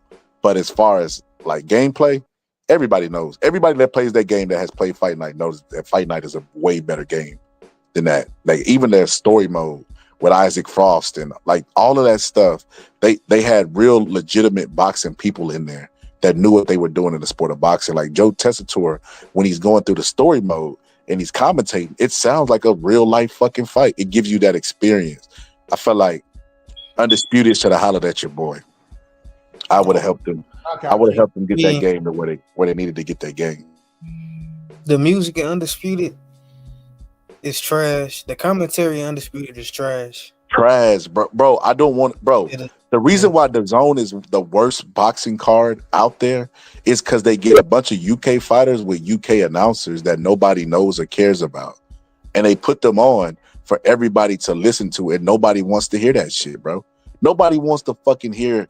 Like they're not even exciting. Not only do they not know the X's and O's, but they're not even exciting when a knockout happens, bro. Their commentary is weird, bro. Bro, they could have hollered at fucking All Positive for some beats, bro.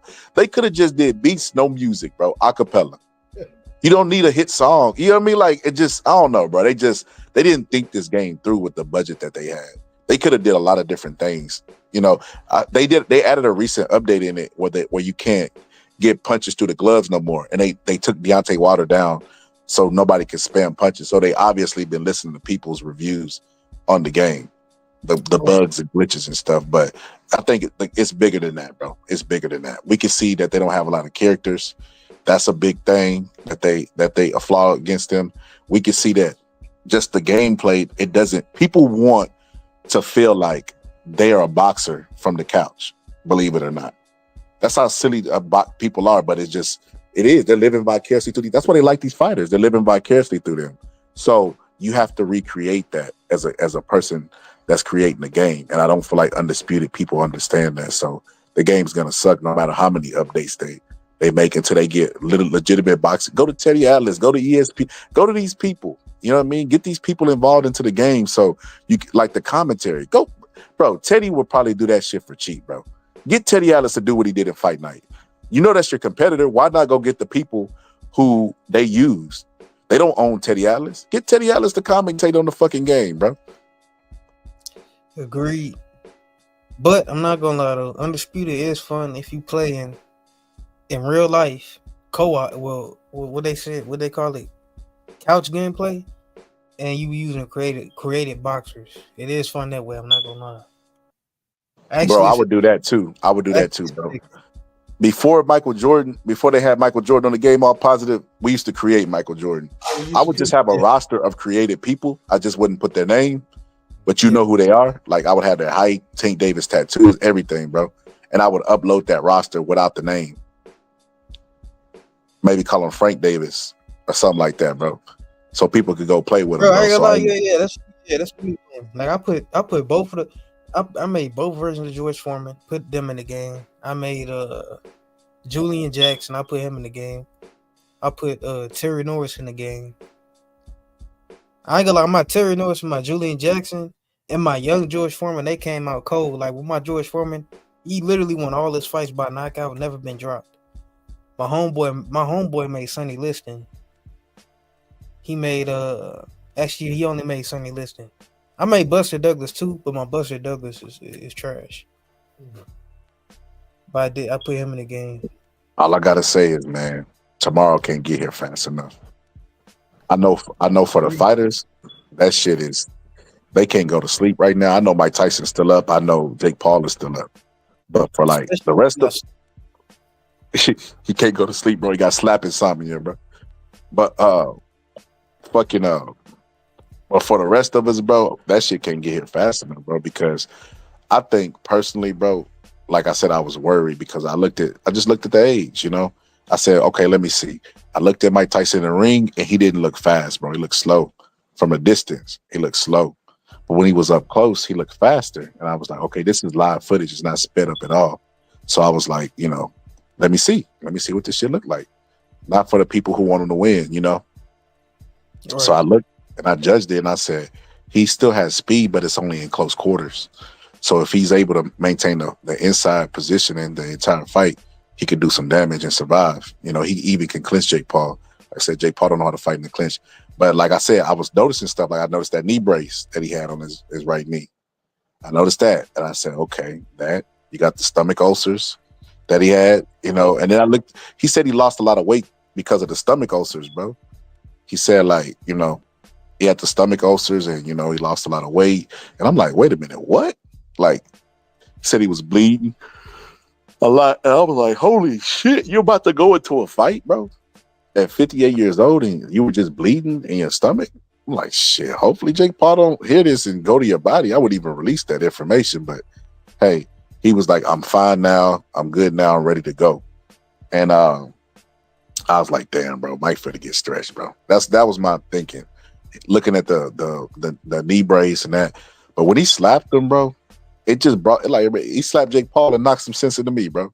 I started thinking about like, damn, bro, Jake Paul sucks, bro. 2-minute rounds, bro. Like, I don't know, bro. 2-minute rounds is gonna benefit Mike, and it might benefit him as well because he gets fatigued really fast. But I just like I could see a scenario where Mike presses him and keeps it a close fight because I watched Mike Perry press him, bro. And he looked awful, bro. Mike Perry didn't even know how to intelligently close the range properly. And he looked like a superstar against Jake Paul closing range. And I'm like, oh yeah, I forgot. He don't got that many fights, bro. Like he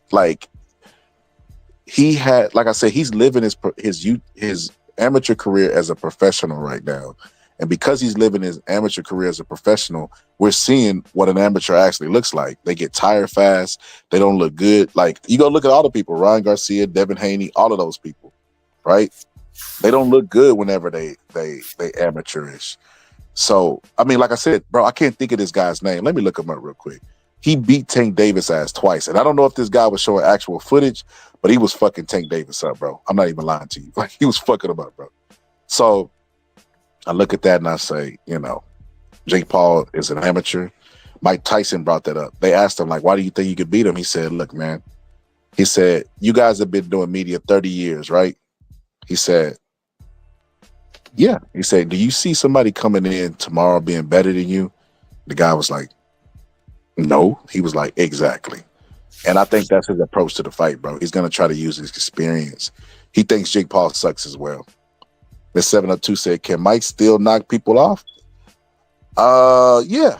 Hell yeah. I mean, leading up to the fight, Miss 702, he was sparring people. And I mean, allegedly he was knocking sparring partners down and knocking them out. Let me see if I still got this footage. I got footage of Mike Tyson sparring at an older age, and he didn't look bad. Even though All Positive would probably argue that, you know, hey man, calm down, it's only 3 seconds or it's only this many seconds. I mean, that's all it take. It took 2 seconds for him to slap the shit out of Jake Paul. Like, that clip is literally 2 seconds. I mean, 2 seconds sometimes is all you need in boxing. What Deontay Wilder say? You got to be perfect for 36 minutes. I only got to be perfect for 2 seconds. Yeah, 2 seconds, man. You done. So I don't know, All Positive. I don't know, All Positive. I don't know what you got to do, but you got to do something. Bro, yeah, it seemed like Mike Tyson was just shocked at the fact that people was like, man, that people like really think that he's in real danger, bro. Like, because he would always say that Jake Paul was like beneath it, like, you know. like beneath him. Like he can't lose. Like he's not gonna lose to a guy like that. Mike Tyson is facing what I had to face before, and I told this story before, bro. I can remember, bro.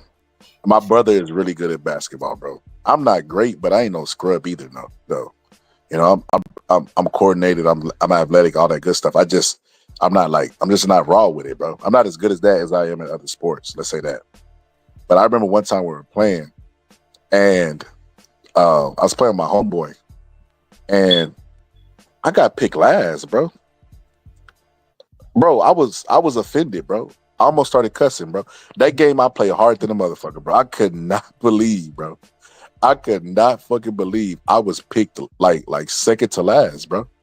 It's like, bro, what the fuck? Like, what? I think that's how Mike is looking at this fight. Like, he can't believe that people are really legitimately looking at him, not just to get beat, bro, but to get stopped by Jake Paul, bro. He's offended. His entire career, bro. Nobody has ever looked at Mike like this, bro. Never.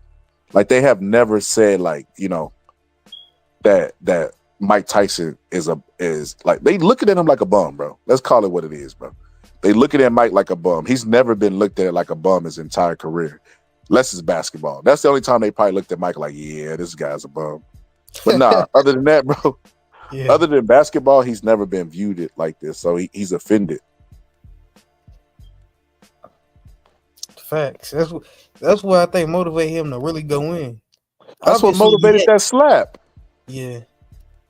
Yeah. If they was talking about Mike being like the person that's expected to win or something, he wouldn't be slapping Jake Paul like that, bro. Yeah. Jake Paul would have never got that slap like that, bro. Jake Paul got that slap, bro, because Mike is offended, bro.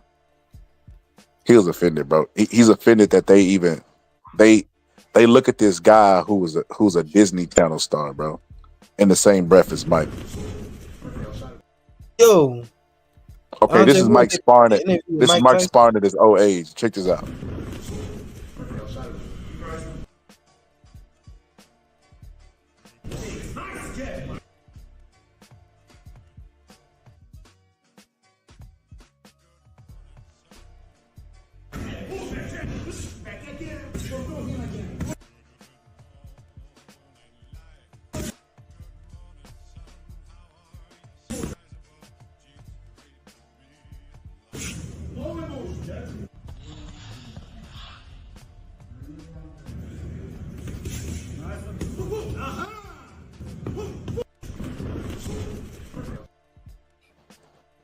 His trainer was like, aha! His trainer, he ain't gonna lie, he got a weird trainer, bro.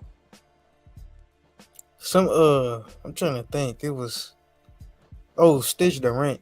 Stitch Durant did an interview and he said that because he in Mike Tyson's corner for this fight. He said that in the training camp he was way impressed with Mike Tyson. He said Mike Tyson was beating up on those young guys. And he said that they must have changed Mike Tyson's style or something because he said that it looked like they got him like setting up more of his shots, fighting at like kind of. He basically said like he's setting more stuff up, if that makes sense. He's not just bulldozing in or whatever. So I'm assuming that would translate to more slower pace, like a stalking kind of pace, if that makes sense.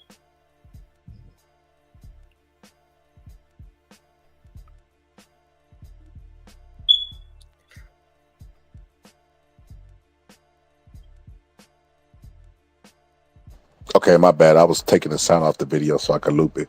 But so I don't know, bro. Stitch Durant, bro, him saying that is kind of like you gotta take it with a grain of salt because he is in the corner of the guy that he wants to win.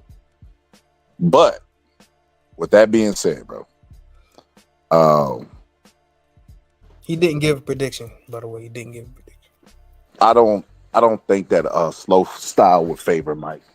I think Mike has to keep it fast paced. He has to. I don't know if he can maintain it. He got to, bro. He got to watch Michael Moore versus Mike Tyson, bro. And he got to watch how Michael Moore was beating the shit out of Tyson, but Tyson never stopped coming forward. He never he was always engaged. He was always, cognizant of where he was. He set the all the way up until he set up the right hand. He was doing exactly what he needed to do. So it's like I can't I don't know. He can't afford to lose focus. He has to be focused, and he can't get discouraged. And I think that, like I said, at this point, he's trying to redeem himself from the Kevin McBride fight. That fight was a danger to his career, detriment to his career. It's like a bad taste in his mouth. He didn't like the way he left. That's why he's fighting. He don't need the money. He don't need the money to fight Jake Paul, bro. Like, he only took the fight, bro, because he thinks he has a chance to win. He wants to redeem himself. He's already said it. I don't need the money. And I believe him. I'm like Tyson Rands, Tyson Weed, all these fucking different events, business ventures. So yeah, I don't see him needing the money, like anybody else. Like Holyfield needs the money. I don't think Mike needs the money. Yeah, Holyfield definitely, man. Bro, hold up, bro. During the promotion of this fight, I forgot to bring it. Okay, during the promotion of this fight, they asked Lennox Lewis what he thought about the fight, and he said that I forget what he said about that. But the interesting part is that Lennox Lewis said that, yeah, man, well, while Mike Tyson was in prison, us other fighters that was coming up, we had the opportunity to fight, consistently and, improve our skills. Mike Tyson didn't have that luxury whenever he was in prison. So by the time he came out, he was like behind the curve or whatever. So basically, he pretty much said that while Mike Tyson was in prison, he was deteriorating while they was getting better because they was fighting actively. Oh yeah. I did see what you're talking about. Yeah. Okay. He also admitted that basically that Mike Tyson's career had to die for theirs to live. Yeah. If it wasn't for Mike Tyson going to jail, that their careers wouldn't be what it is. That's what I got from that. Like, Mike Tyson crawled so we could walk. Mike Tyson crawled so we yeah. But that's how people know who those people are, Like yeah. People do need the money, man. They made their bones when Tyson went to jail because people were looking for the guy to fight Mike next. Like, who's going to be the guy? Can this guy, everybody's being compared to Mike. Can this guy give Mike Tyson a challenge? They were looking for Mike Tyson's next challenge, which is weird to me. That their claim to fame was, can they beat the number one guy? Who everybody's saying is overrated, by the way. Most people are saying that this guy's career, shouldn't be viewed as like it's being viewed and shouldn't be on a pedestal and blah, blah, blah, and all this other crazy stuff. Facts. Yo, how do I see how many votes I got on Wait a minute, what the hell, bro? Aji Caballero pulls out of purse bids for IBF Eliminator against Martin Bacoli. So they were supposed to fight for a title eliminator. Aji Caballero pulled out, so he ducked. Did he have an injury or something? That stopped the neck twitch guy. And Bacoli was the dude that stopped Jerry Anderson. Who was supposed to fight him? The guy that knocked out the neck twitch guy. He was supposed to fight him. I think he beats Frank Sanchez. I think he beats Bacoli, but he pulled out the fight. Yeah, he pulled out the fight. That's disappointing. That's crazy. All positive. You heard that? February 14th. Mm-hmm. That's crazy. I would have never seen it from that guy. Yeah, same. That's crazy. Gilbert, Bro, that just goes to show you, bro. Not everybody believes in themselves, bro. He gonna try to age them out. Yep. Because it makes no sense to turn down a title shot or try to position yourself in a different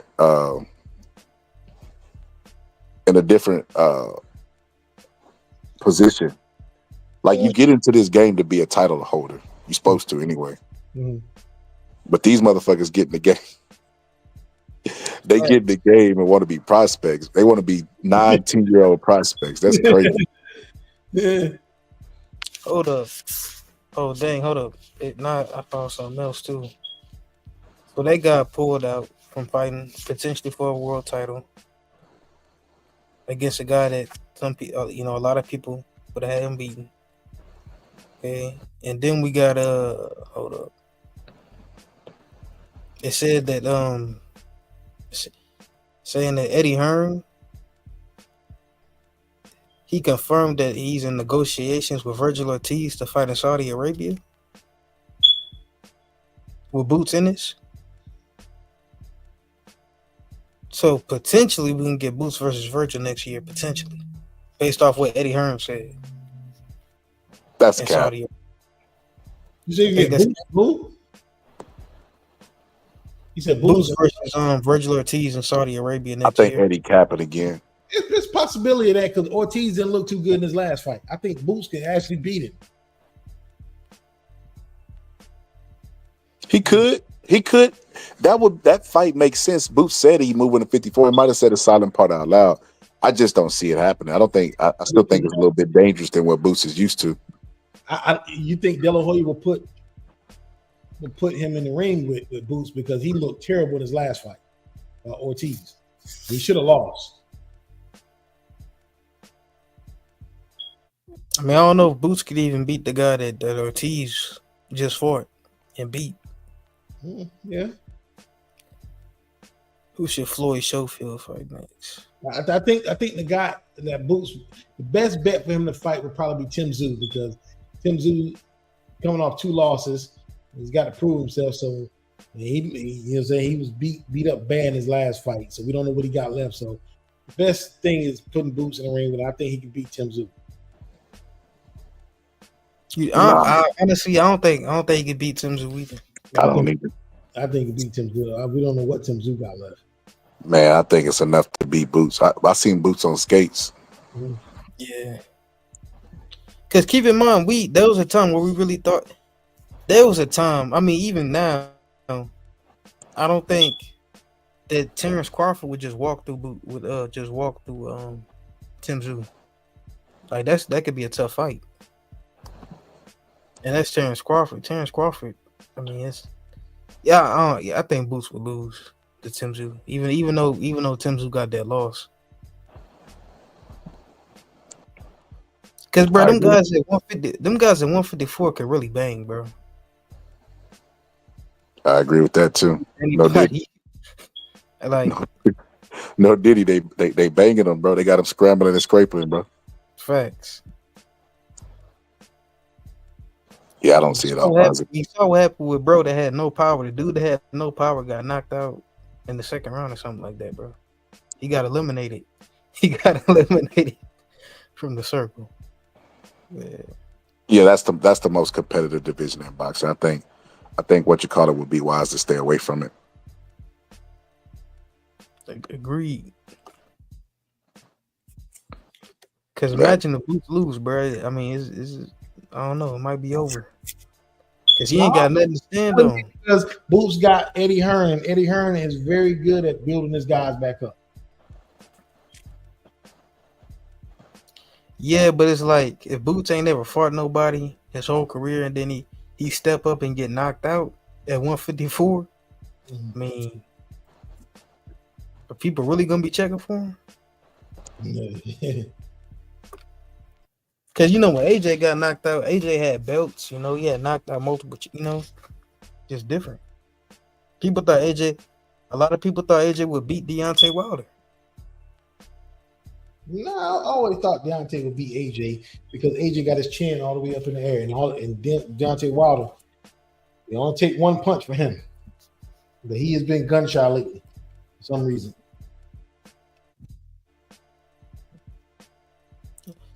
Yeah. It don't look like that's going. It's looking like a wrap. A wrap for Deontay Wilder. Nah, I ain't gonna lie to y'all, man. Wilder's still the GOAT.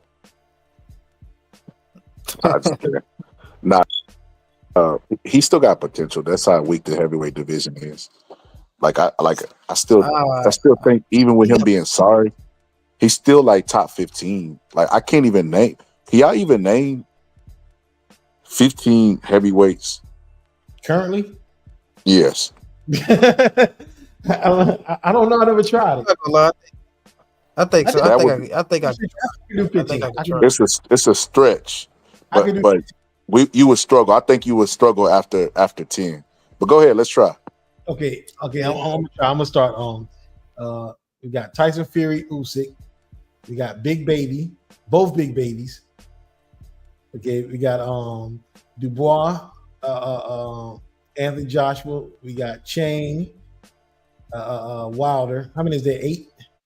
Yeah, you at 8. Yeah. Okay, Chain Wilder. All right. We got man, let me see. I already named both big babies. Chain. Somebody help me out here. I mean, I know him, but it's not coming to my mind. I'm going off the top of my head. I'm not going to. I don't think you put Usyk on there.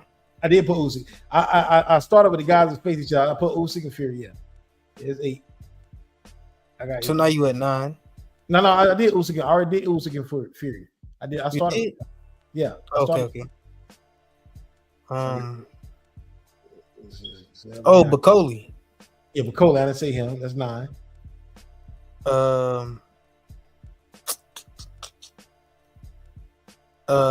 Joseph Parker, I guess. Yeah, that's 10. I didn't say him. Yeah.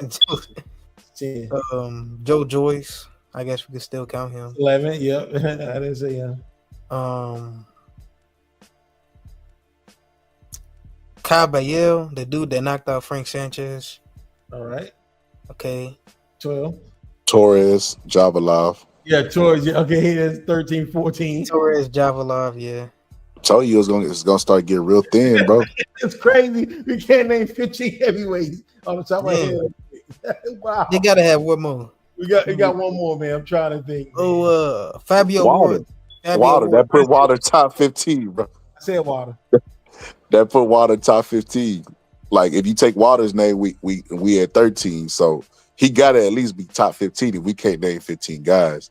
Yeah. So what I'm saying is, he top 15. bro, we was talking, me and Gus was talking, bro, and we was talking about how like Gus was gonna spar some heavyweights. And what I was telling them, bro, is like heavyweight division.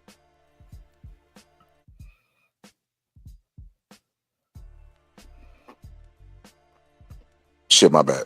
I'm telling him the heavyweight division is like the easiest division to be successful in because they're extreme. You either find a good heavyweight or a sorry one. There's no in between, bro. Like they're either really sorry, bro, or really good. Or sometimes they're only good when they're fighting people that's up under them. Like, and I think Gus, being as small as he is, middleweight, he could beat up some fucking heavyweights. So I say all that to say there's some fighters out there. If Deontay Wilder really wanted to, he could fight about 7-8 fights a year with bums and beat them and build his confidence and his reputation back up. Because people will say he ain't fighting nobody, but it don't matter if he's knocking them out, bro. He like because he slapped what's you call it to sleep. What's the old dude name? Robert Helenius. Helenius, bro. And Helenius was borderline bum, bro. Like so, I mean, it don't matter, bro. Just knock him out. People will complain, but I mean, they'll still show up to watch you, and that's what's going to give you your credibility. You know, them talking about you. If they're talking about you negative or positive, it's still positive either way. So yeah, man. I don't think Deontay Wilder should retire. I say all that to say that. I don't think Deontay Wilder should retire. I mean, I look at it like this, bro. This is how I feel about life, bro. I feel like this. If you listen to people, bro, if you listen to people, you're gonna regret your decisions. Rather, if you came to that on your own accord. Like people are telling Deontay Wilder he should be out by 40. That's why he said it. I'm coming back because they gave me a statue, but I'm out by 40. I'm done. I'm telling you, I'm done. So like he came up with an age where he's gonna be done by. I'm like, okay, so let's just say Deontay Wilder had won all the belts in between that time. He still would have been done with boxing. And he turned it down $200 million or $50 million to come. Like, get the fuck out of here, Wilder. You like shut up, bro. Stop saying shit. But it's like I looked at Jerry Cooney today. Jerry Cooney, and I did notice about Cooney. Cooney went and fought Larry Holmes under the influence. Did y'all know that? No, I didn't know Yeah. that. Yes, because I mean, he said in a documentary that he said that no fight he had never smoked or drank, but he said it was so much pressure on him with the race stuff with the Larry Holmes fight that he actually drunk beer in that fight. So he got drunk for the fight. Before the fight, and he said after then it became like a spiral of drugs and alcohol for him. Like he just started abusing it, and he said like of course you've seen the result of that. But the fight that he didn't do that in, What? the George Foreman fight. He still And but he took a ton of abuse from he took more abuse in that fight than he did in the Larry Holmes fight where he got knocked out. Yeah. Like if he would have had the chin and desire that he had in the Foreman fight, in the Larry Holmes fight, he would have went the distance with Larry Holmes. Because George Foreman threw some fucking bombs, bro, and like rock, bro. It looked like he dislocated his chin at one point, bro. Hey. And bro, that was one of George Foreman's best fights, in my opinion. Yeah, it definitely was, bro. The sequence that he finished him off with and everything. But I say all that to say this. I look at Jerry Cooney now, and he looks really sad about his career, even though, he rose up and had a title shot and all this other stuff. He looks like he has regret in his career. And I watched after the Foreman fight how he said, he's going to retire because, first he's like, no, I'm going to keep going. And he just laughed. He's like, nah, I'm just joking. It's going to be my last fight. But I look at him now, and he's shadow boxing and doing all this. And he wished that he had continued. See, what fighters do is they'll leave, bro, because somebody else feel like they should leave, and they feel like they still got a couple more squeezes of lemon juice in their career, bro, and they don't get it out. Like Sugar Ray Leonard got it out. He was able to do. He's one of the few people that was able to do what he wanted to in his career. You know what I mean? And move on to the beat of his own drum. But I feel like Deontay Wilder should do that very thing, bro. Move to the beat of your own drum, bro, because when it's all said and done, it's your career and nobody else's. Nobody's gonna live with regret, but you got to live with that, So I say get it out, bro. Get it out. Like, no matter what happens, bro, nobody could ever take away that he was a WBC champion and he had 11 title defenses, bro. He got a statue, and he gave us an exciting fight with Tyson Fury. Other than that, bro, it is what it is. Like, we finna watch Mike Tyson at 58 years old fight Jake Paul, bro. And you know why? Mike Tyson talks with regret, too, also. He talks about how, he didn't have a desire in the Kevin McBride fight, how he wished he had, not did drugs in his prime. He talks about he has a lot of regret looking back in his career, which is why he wants to redeem himself. Mike Tyson didn't want to go back quitting in the Kevin McBride fight, asking the referee to help him up. And it was an embarrassing performance. He feels like even if he goes out there against Jake Paul and gets knocked out, he gave it a better effort in his training and taking it serious and having the right frame of mind and living a fighter's lifestyle. He don't want to live with regret is the point I'm making. People don't want to live with regret. So, I mean, that's what I feel like this is redemption for Mike. Like, and it's redemption for Deontay Wilder. Deontay Wilder should do whatever he wants to with his career. It's his body. What the women always say, his body, his choice, bro. He should be able to do that. He earned the right by being born inside of his skin. Like, nobody should be able to tell him what to do, bro. Like, it is what it is. I feel like and that's the craziest part about life. If you look at somebody like Muhammad Ali, right, and you say, damn, man, why did Muhammad Ali do that to himself? Look how he turned out, right? A lot of people say, oh my God, he lives with a ton of regret and blah, blah, blah. But it's like, what if Muhammad Ali had retired before, like, let's say he got his belt from Sonny Liston and he retired after the draft, and he didn't join, right? And he goes into mediocrity, bro. He would have lived with a ton of regret. He would have never got to beat George Foreman. He would have never, you get what I'm saying? Like, got to fight Joe Frazier, give it those exciting fights. And if you ask him, if you were like, say you could be a genie, you say, Muhammad Ali, in this one hand, I got your career, exactly how it plays out. And you tell him what happens. And then you tell him, or you can retire and not have Parkinson's. I think he would take the glory, bro. These are fighters, bro. Like, Muhammad Ali has been dead since 2017? Hadn't been in the ring for like 40, 50 years. People are still talking about this man, bro. They're going to be talking about him for the next 40 years after we all dead. They still going to be talking about Muhammad Ali, bro. That's what fighters do it for. They do it for the glory. So they can't live with regret And it's not. It doesn't go in a fighter's psyche or a fighter's consciousness. They don't like living with that. Like even Paulie getting knocked out by Danny Garcia was like he had to find out for himself that he didn't have it anymore, and he don't got the power to keep these guys off. So they still got to squeeze every ounce of juice out of the lemon. Deontay Wilder's not there, and neither is Mike. So we're gonna see, bro. We're gonna see. I hope it ends out good for both of them. I'm not in control of stuff like that. It's beyond my control, but I wish them nothing but the best. I don't want them to live with regret, bro. I want them to do what they're supposed to do. Damn, I ain't gonna lie. I agree with you. I think Riddick both live with regret, bro. I feel like that he probably feel that he retired too soon.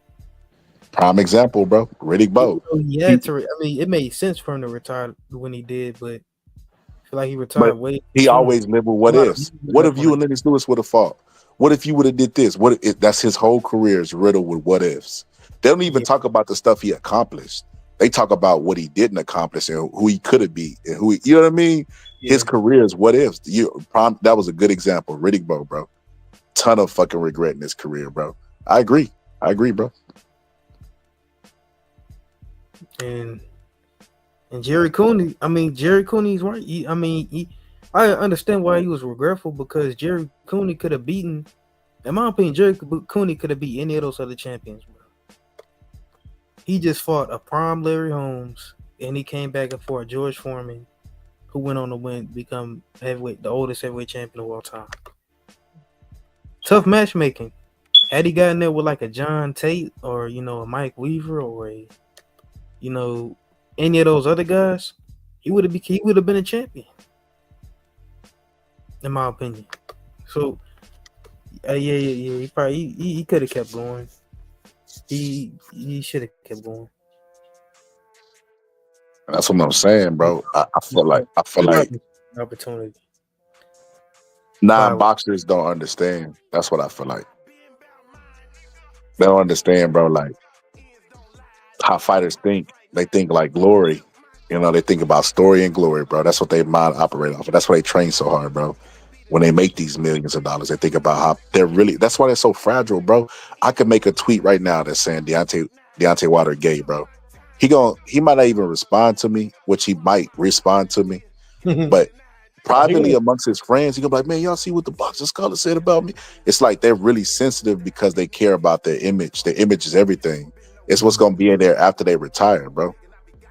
So yeah, bro. I'm here for it, bro. Like, bro, suppose this, right? Suppose Deontay Wilder gets knocked out his next fight, but he still comes back. And then like he goes in and they give him a fight with Usyk. He's a clear underdog, right? But he goes in there, hits Usyk with a right hand, which is a southpaw killer, bro, and gets all the belts, bro. Wouldn't that be worth it, bro? Wouldn't that be worth him, getting knocked out by Zhang, getting knocked out his next fight, only to become what he's never been, which is undisputed? Yeah, it would. Yeah. Just saying, bro. It's hard to convince a guy, bro, with a punch like that he don't got a chance in a fight when he believes, he literally says, you got to be perfect for 36 minutes. I got to be perfect for 2 seconds. It's hard to convince a guy like that. Oh, yeah, to give up boxing. Yeah, maybe he should just keep going on until he felt like that he can't do it no more. That's it. He knows his body better than us. He gonna get up one day, bro, and his body gonna say, nope, stay in bed. Or his knees gonna say, nope, can't do the road work. Like his body gonna tell him before the fans do. So if he feel like he still got it, man, bro, why not? Where people say why, I say why not, bro. Yeah.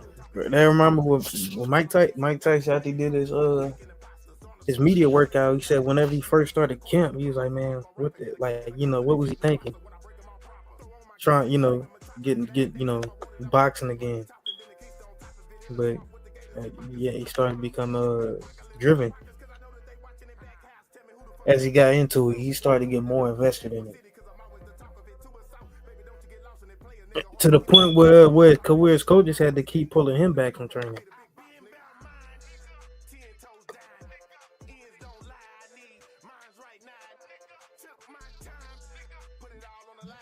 I don't know, man. I just want to see the fight, bro. I just want to see the fight. I think that's where we all are with it. Bro. The undercard, bro. I just want to see Mike Tyson and getting on it. Yeah, I don't want to see it. What's funny is we gotta enjoy the undercard, bro. You know why? Because if we don't enjoy the undercard, then the main event is gonna go by so fast. Because it's like 19 minutes, ain't it? Yeah, 2 times 8. Yeah. 19 minutes. It's only gonna be 19 minutes, bro, instead of the usual 36 minutes that we get of action. 16 minutes. That shit finna go by fast. You're right, 16. Shit, I'm tripping. 16 minutes. Wait, hold on. Nah, it ain't. It's gonna be 3 times 8 because they got the minute in between. Oh, okay. The minute break. So what's 3 times? 24 minutes. Mm-hmm. So 16 minutes of action, 24 minutes total. So it's gonna be the equivalent of like just watching an episode of Dragon Ball Z or something. I can't relate. Dang, yeah, that's true. That's true. Unfortunately. I don't know, man. I think Mike Tyson gonna come in. I think check my pants. People predicting that. Well, Zab Judah said Mike Tyson, the fight don't go past 2 rounds. His reasoning for that was because he was like, bruh, he was like, people don't understand the amount of work it would take for they keep talking about his age, but they don't understand the amount of work it would take for Mike Tyson to get in that type of shape at that age. Bro, goddamn, bro. Great point, bro. Bro, people know the older you get, the harder it is to lose weight, bro. Like you could just even work out and have a stubborn area, like just like can't lose back fat or just because of age, bro. The mere fact that Mike Tyson was on that scale, looking like the Mike Tyson that fought Razor Ruddy, bro. He was even grabbing his crotch, no diddy, bro. He was even grabbing his crotch. I was like, bro, when I seen him do that, I was like, like I said, bro, I was like, he in the right mind frame, bro. That Mike right there, bro, he is in the right mind frame to pull up an upset, bro. Because if he win, to make no mistake about it, it definitely will be an upset. It's as crazy as that sounds. But I mean, yeah, he could pull off an upset, bro. Put it like this. When I saw Keyshawn versus Lemons, I said Lemons was going to blow Keyshawn out, right? But then when I found out about the weight thing, I was like, holy shit, like what? Why is Lemons allowing him to come in so heavy?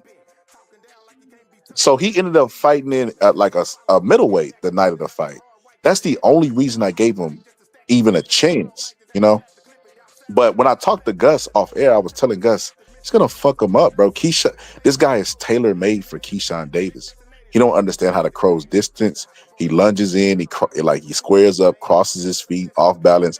Keyshawn is just gonna give him angles and beat the shit out of him. I didn't see Keyshawn stopping him, but I thought even if he did, I thought it would be a late round. I didn't think he was gonna blow him out like that. But that was what my instincts was telling me, bro, before the fight. But I ended up giving that guy a chance off of mere weight. So if I gave that guy a chance off of just weight, bro, I got to give Mike off of experience and the fact and confidence. How can we say a majority of this game is mental, but we don't give Mike a chance based off of his mentality? That would be foolish. Dang, yeah, that's true. That's true. Because I seen Jake Paul, bro. I know Jake Paul has been doing yoga. I already know, bro. I seen him train for other fights. He does meditation. He does yoga. He does all this weird shit, bro. Which is not. I mean, let me not say weird shit, bro. It's stuff that he's doing because he doesn't know how to control his anxiety yet. So he got experienced people like Jalen Love. They're trying to get him to control himself, control his breathing and stuff like that. So that's why he's doing the yoga stuff. But I mean, I would personally look at all that stuff, bro, and look at like Mike is going to be what he needs to be that night because he's experienced. He's going to be nervous, but he's going to know how to use that, like put it like this. Mike Tyson has, I don't know about in every division, but I know at heavyweight, he has the record for like fastest knockout. And he got the fastest knockout in the in a heavyweight fight. Yeah, so the title fight. So if you take that, that's even because more pressure on the title fight than it is in any other fight, right? You know who has the fastest knockout in the heavyweight fight right all Who? time? James Thunder. Who? James Buster Douglas? No, Jimmy No, Thunder. James Thunder. Jimmy Thunder. Crawford Grimsley. Oh. I was looking at that live on Tuesday Night Fights when it happened. He knocked him out cold with the first punch. Lawrence Cole was the ref. 13. He counted, but he didn't have to count. He was out. He was asleep. So it was a 13-second knockout. Very first punch of the first round. So I say this. With that being said, so Mike Tyson in a title fight where you're more nervous, right? Bro, he fought Spinks for undisputed. You know, even though he didn't have a title, he was stripped, but that still was viewed as an undisputed fight. He fought that guy and fucked him up in like what, a minute 30 or 30 seconds, 91 something seconds. crazy like that. So Yeah, like a minute 30, 90 seconds. so you take a guy like that and you say he's getting a bunch of knockouts in early rounds. So that just lets me know, even though most fighters have experienced nervousness, Mike Tyson's nerves are a little bit different. Like, he's nervous, but he still can perform early. He don't have to work himself into the fight. You remember when he was like, the closer I get to the ring, the closer I get, the more confident. And then when I walk in the ring, I'm a god. Like, he's a fast starter because of that mindset. The other fighter has to work himself into it and get hit a couple times and get his blood warm and stuff like that for him to settle into the fight, not Mike Tyson. And I feel like that, to me, is a major plus in Mike Tyson's area fighting Jake Paul. The mere fact that his nerves won't get the best of him to where he can't perform. Jake Paul's anxiety, bro, he'll just start moving for no reason. He'll start jabbing and getting real jittery and all kind of stuff. The only time I've ever seen Jake Paul comfortable where I was like, okay, Jake Paul is improving. This is the only fight. It was that bum boxer that he fought. I don't even remember the guy's name that he knocked out early. That's when I was like, I got to give Jake Paul credit, man. Like, he's getting better. But, like, that's the only time. Mike Tyson would knock that guy out.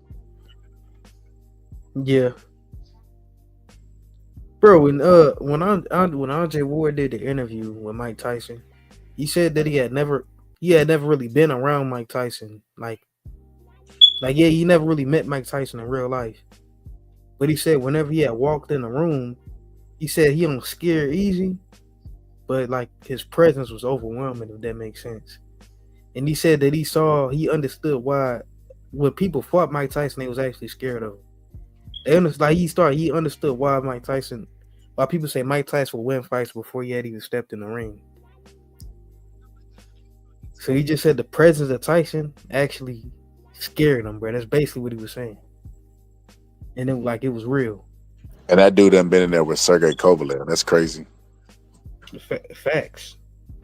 Yo, all positive. You remember when Charlie Murphy was telling the story and he was like, you know how people say they got an aura? No, I saw Prince's aura. And they started laughing. Yeah. Bro said he was turning. He had his back to Mike Tyson. He said he had to turn around, bro. Cause he said he had walked in the room so fast, bro. Crazy. I believe on there, Mike Tyson. That's when Andre Ward asked Mike Tyson. He said, "Man, you 58 years old. Like, how do you feel?" He said that, man, whenever I'm in there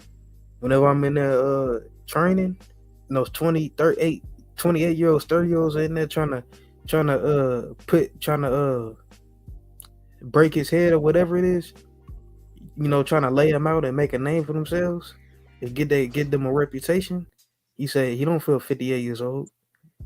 He said when he got those guys laid out on the canvas, he don't feel 58. Something like it was something cold like that, bro. It's like, yeah, man. I don't know. I really think we could expect like an early knockout for Mike Tyson, bro. I don't know about that, man. That's crazy. Not an early knockout, man. That's what Mike Tyson accustomed to doing. He accustomed to getting early knockouts in general. No, man, not at no 58, man. You keep saying he's 58, but he's not 50. Like, he's not, like, bro. He's not. What do you mean you're not 58? An average 58-year-old, bro. You keep saying he's 58. Did you see what that man looked like when he stepped on that scale, bro? I agree, but did you see that? That's exceptional. I'm just talking Even for about a young man. I'm Even just for a saying, young man, that's I'm exceptional saying shape. 20 years ago, 20 years ago, Mike quit against Kevin McBride. You don't get better as you get I'm older. positive. You're not understanding that the heavyweights today, the prime young heavyweights today, are not built like Mike Tyson was when he stepped on that scale, bro. I'm telling you, You gotta really put that into perspective. if I spar with myself 20 years ago, the 27-year-old version of me, I'm not beating that guy. That guy beats me up very bad. If I try to run against myself 20 years ago, if I try to play ball against myself 20 years ago, that guy beats me in every physical way possible, in every sport, everything. I'm not beating that guy nothing. I'm not buying it. I'm not buying it. I don't know. I'll pause. I don't know about that, bro. The reason I say that is because, I mean, the advantage you would obviously have against the younger version of you is your knowledge, right? Yeah, I would have that. Yeah, but You would try to use your tricks against your old self. Is it like that commercial of Michael Jordan, old Michael Jordan playing young Michael Jordan? Yeah.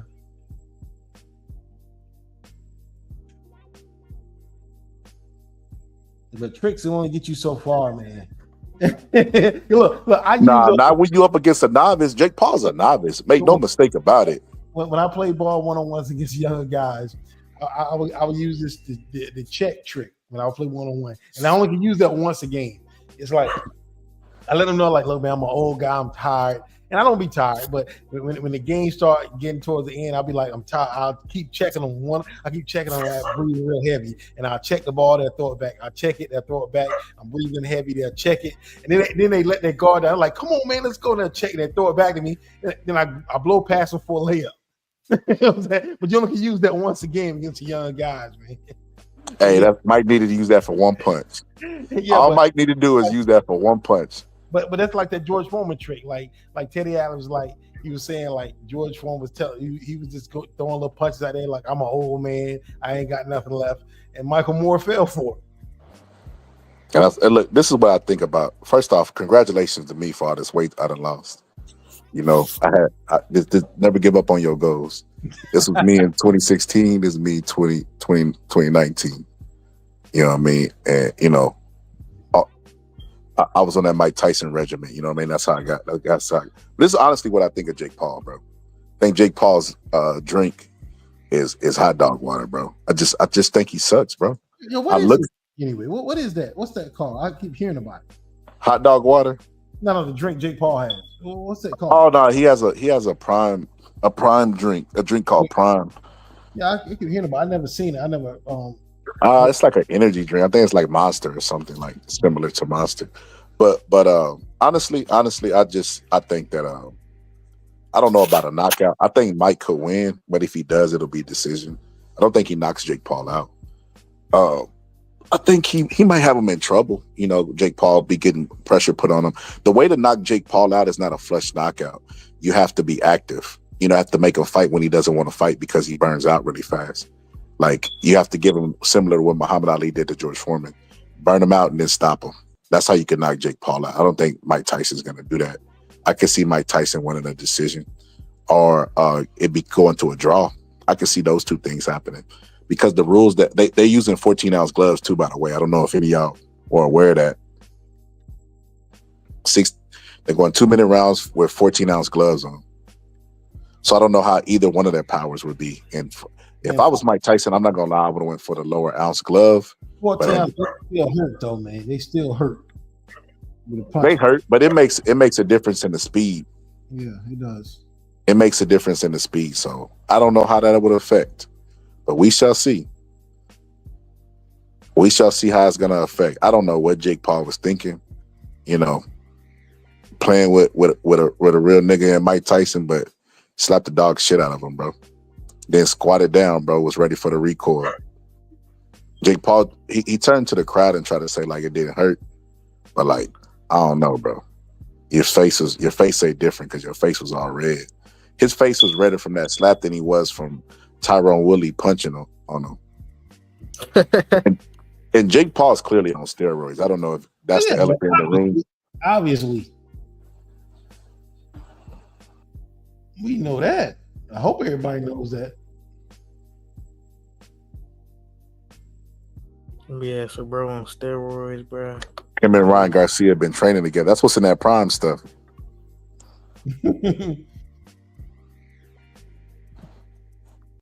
Nah, but honestly, I can't. I ain't. This made me excited, bro. That slap, bro. And you know what? I was telling Bo, I think Mike Tyson's gonna push him. When I was talking to Bo, he's like, he slapped him.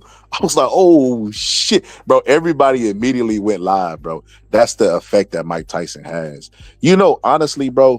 You know, if Mike Tyson gets beat, people will say, I don't want to see it, but they're gonna tune in, bro. He like Andre Ward was talking about that aura, bro. Mike Tyson just got that draw, bro. He just has the draw. If you think about it, bro, Mike Tyson was the youngest undisputed ever, bro. You know, in the 3-belt era, and the youngest champion ever at heavyweight. But after that, when he came back and he wasn't even the fighter that he was once upon a time, he still was a draw. Even when he was fighting like Kevin McBride. Like, one thing about Mike, especially when the game, see, the best thing that Mike did was went away for all those years and came back because it gave the game time to realize that they really loved Mike, that it was a thin line between love and hate, and they thought they hated him, but they really loved him. They loved him enough to see him at 58 years old, bro. I love the fact that people talk this pay-per-view shit because it's hypothetical, because Ali's dead and he can't, go through a time machine.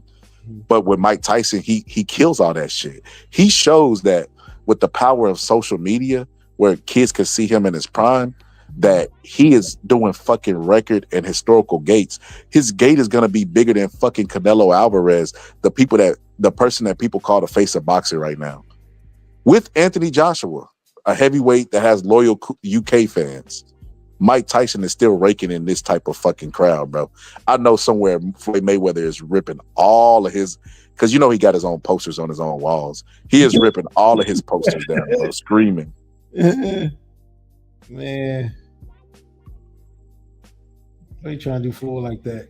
Man, Floyd, bro. Floyd is hated, bro. And you know what's really sad is Floyd is still having exhibitions. So you can make an argument right now, bro, that Mike Tyson in his old age is taking higher of a risk than Floyd is in his younger old age, right? Like, he's at least fighting Jake Paul.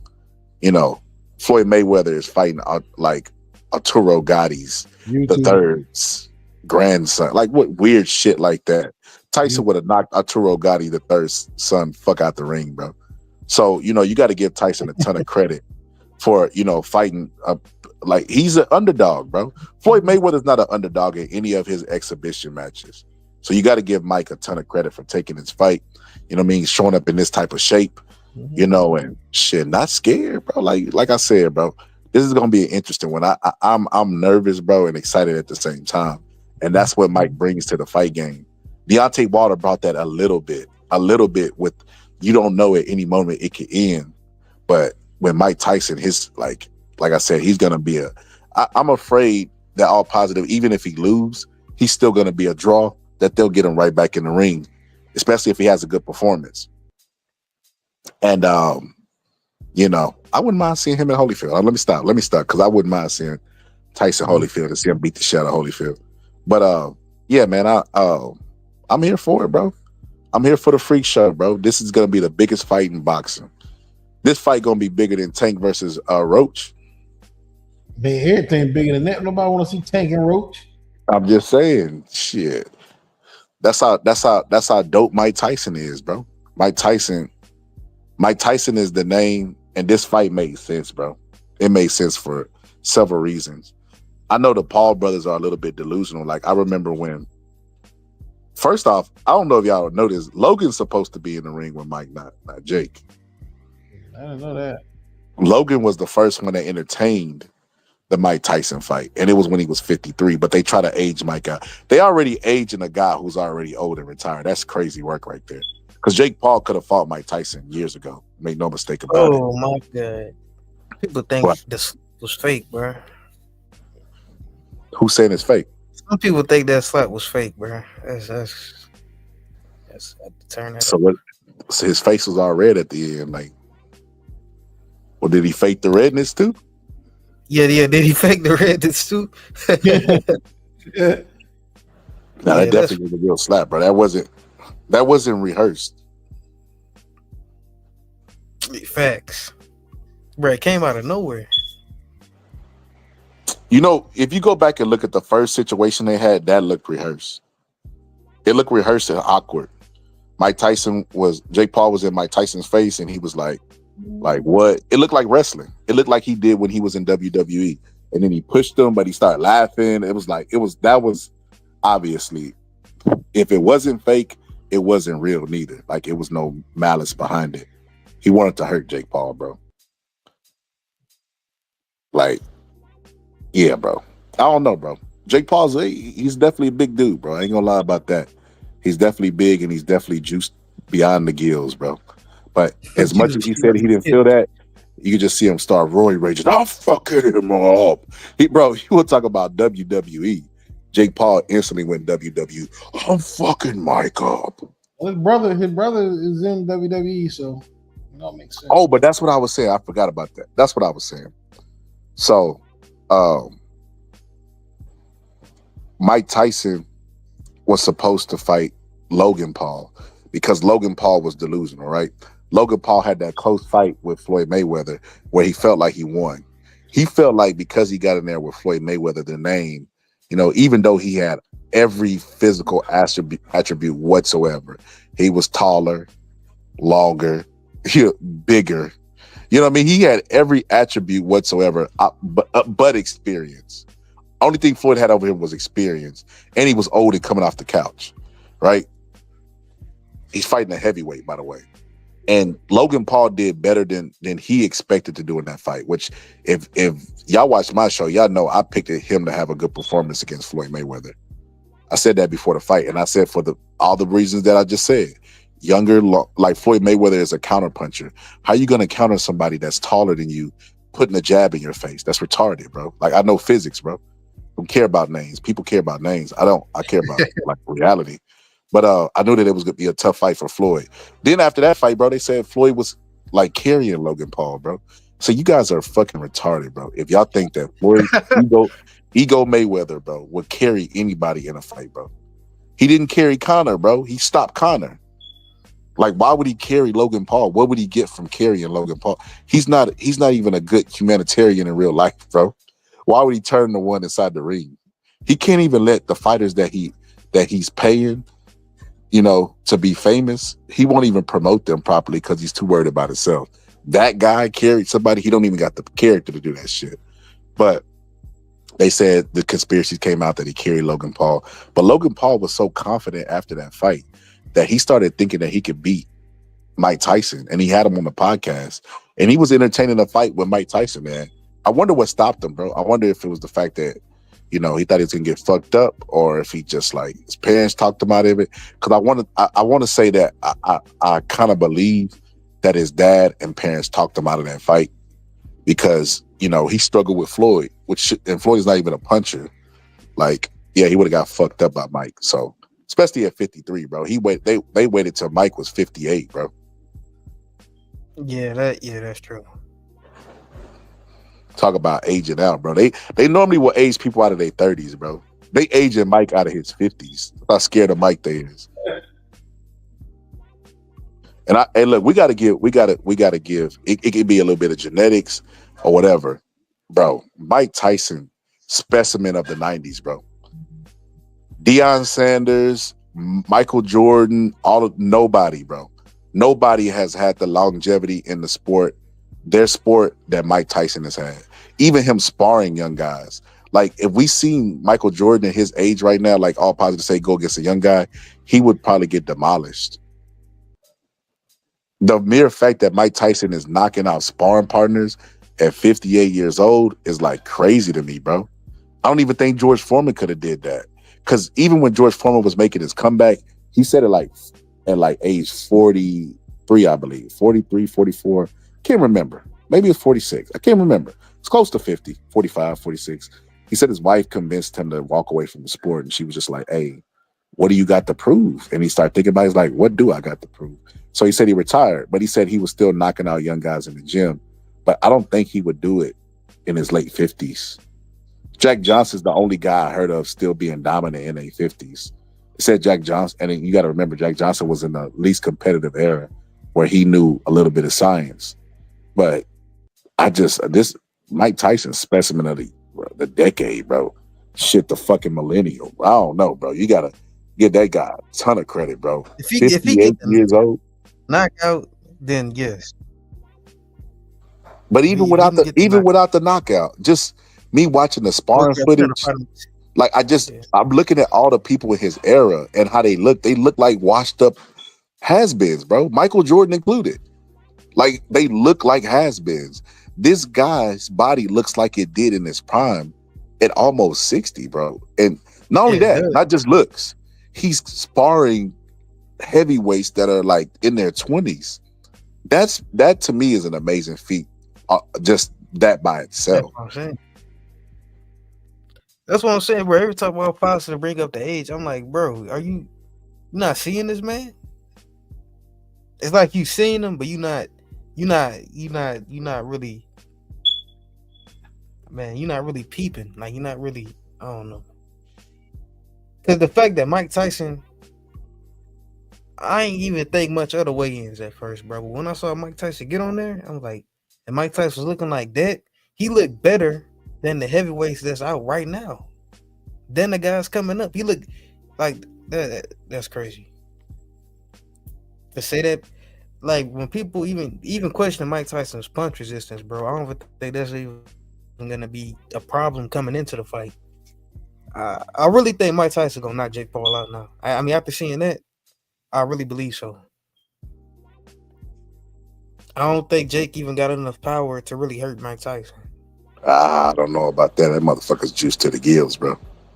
I mean, he had to be juiced against Mike Perry too, though. Mike Perry went down, but Mike Perry also got knocked out in a boxing match too in the first round. Early in his career. I'm just saying, like, those guys went the distance. I don't see why Mike couldn't go the distance being bigger. And I believe having better punch resistance. I believe.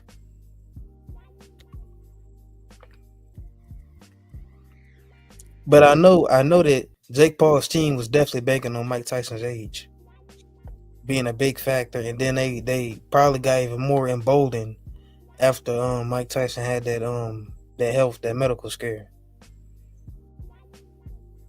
Had to be.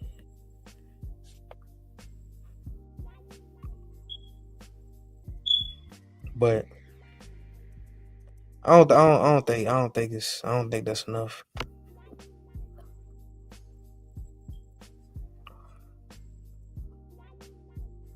Oh shit, my bad. I've been talking, bro. My bad. I was saying, I don't know, bro. We'll see, bro. I can't subscribe, bro, to him knocking him out, bro. I don't see that. I ain't even gonna lie to you. I just Really? don't. I feel like he had the work that he would have to put in. Let's say, okay, comes out the first punch, he hurts Jake. He hurts Jake with a right hand. Jake stumbles back. He has to put a lot of energy into finishing him in 2 minutes. That's really hard to do. That's why we don't see knockouts with women. I just think, and I don't even think it would be worth it. I don't even think it would be worth him trying to do it. I think I can see that. I think he should see use Jake it. Paul going out with one shot, though? Nah, I don't see Jake it. Paul getting one shot at though, Nah. bro? Nah, I can't see You ever that. seen the videos of like an ant getting shot with the salt guns? Nah, that's crazy, though. Yeah. That's fucking hilarious. Nah, I don't think so, bro. Nah, I don't think he got it in him, bro. I honestly, I think his power is enough to make Jake Paul respect him, but not enough to stop Jake Paul. And all he has to do is get Jake Paul to respect him, his power. That's enough right there. He get Jake Paul to respect his power, it's enough to win, because he'll just spend a lot of time, anxious, like, worried about Mike and worried about Mike is doing and not really getting off his offense. So that'll be enough. True. Yeah. Now, Mike Tyson, the promotion, he said he was gonna run right through Jake Paul. That they was going for. Well, he said they was going for a knockout in 3 rounds. And Within then 3 rounds. it's funny. I seen Jake Paul say he gonna beat Mike Tyson by decision, Yeah, he said they're gonna hit him from places he can't see and all and that I'm type like, of stuff. wait a minute, Mike Tyson just slapped you, and you say you gonna win by decision? Was that after the slap or I before? think that was before. Okay, I was for to say, but even Holyfield, then, Holyfield, he said he thought that was like a tap. what you mean? Like Mike Tyson's, he said that Mike Tyson slapped him, but he don't think it was like Mike Tyson's full power, if that makes sense. Oh, of course That's not. what he said. Yeah. Well, obviously, yeah, of course. He wasn't trying to knock Mike. He wasn't trying to knock Hey, him out. yo, I wonder if they got odds on Mike Tyson biting him.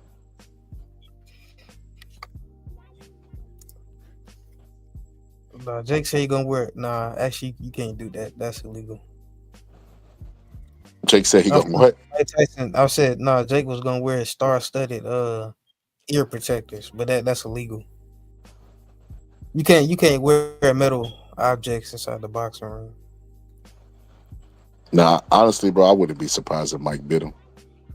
No, man, I don't think Mike gonna do that no more. Nah, Bro, I what wouldn't be if surprised. Mike Tyson hurt him, and then Jake Paul clinched him, and then Mike bit him, and then hit him with a left hook and knocked him out? After the fight, I'm gonna be there, bro. I'm like, so Mike, are you gonna handle this? I did handle it. I handled it in the ring. Bro, I could never interview Mike because I would be saying his quotes to him. I would be like, God bestowed his blessings upon you tonight. You're a real champion, Mike. You know that? You're a barbarian king. You know that? They really can't fuck with you. See, but I don't know though, bro. This is the year of the knockouts though, bro. Like a lot of people been getting one shot at this year though. You got to really put that into perspective. Like, what if, like, can Mike Tyson really one shot? You don't think there's no possibility of Mike Tyson one shot in Jake Paul, or a situation where he hit Jake Paul goes down, but he's so hurt from the first knockdown that he just get tapped one more time, but then he goes back down again, like some video game stuff. Y'all coming up with some bold predictions, man. Yo, I'm positive. Did you actually watch Denzel say that? Yeah. The clip is online. He said I just watched it. It was awful. he said it. It was awful, bro. I can't believe Denzel is out there. Oh, they got a video where dude says Mike Tyson's sparring partners are better than Jake Paul. Who said that? It's a random YouTube video that's on my feed. I guess bro looked up Mike Tyson's sparring partners and found out they better than Jake Paul. Hey, which is crazy when you think about it. They could actually, in this situation, that could actually be true. I'm not gonna lie. In this situation, that could actually be true. When we think of sparring partners, we think of like 2 champions fighting. You know what I mean? In general, but in this situation, Mike Tyson's sparring partners could actually literally be better than Jake Paul. I never thought about that.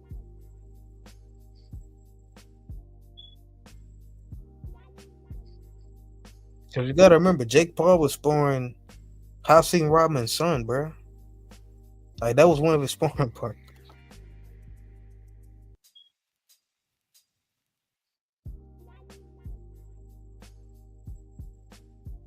All I'm gonna say is this, bro. Yeah, hey, have you heard the Denzel clip yet, bro? I was thinking about putting it up on the screen, bro, to react to it, bro. You're gonna probably get a strike for that. You think so? I can just put the audio.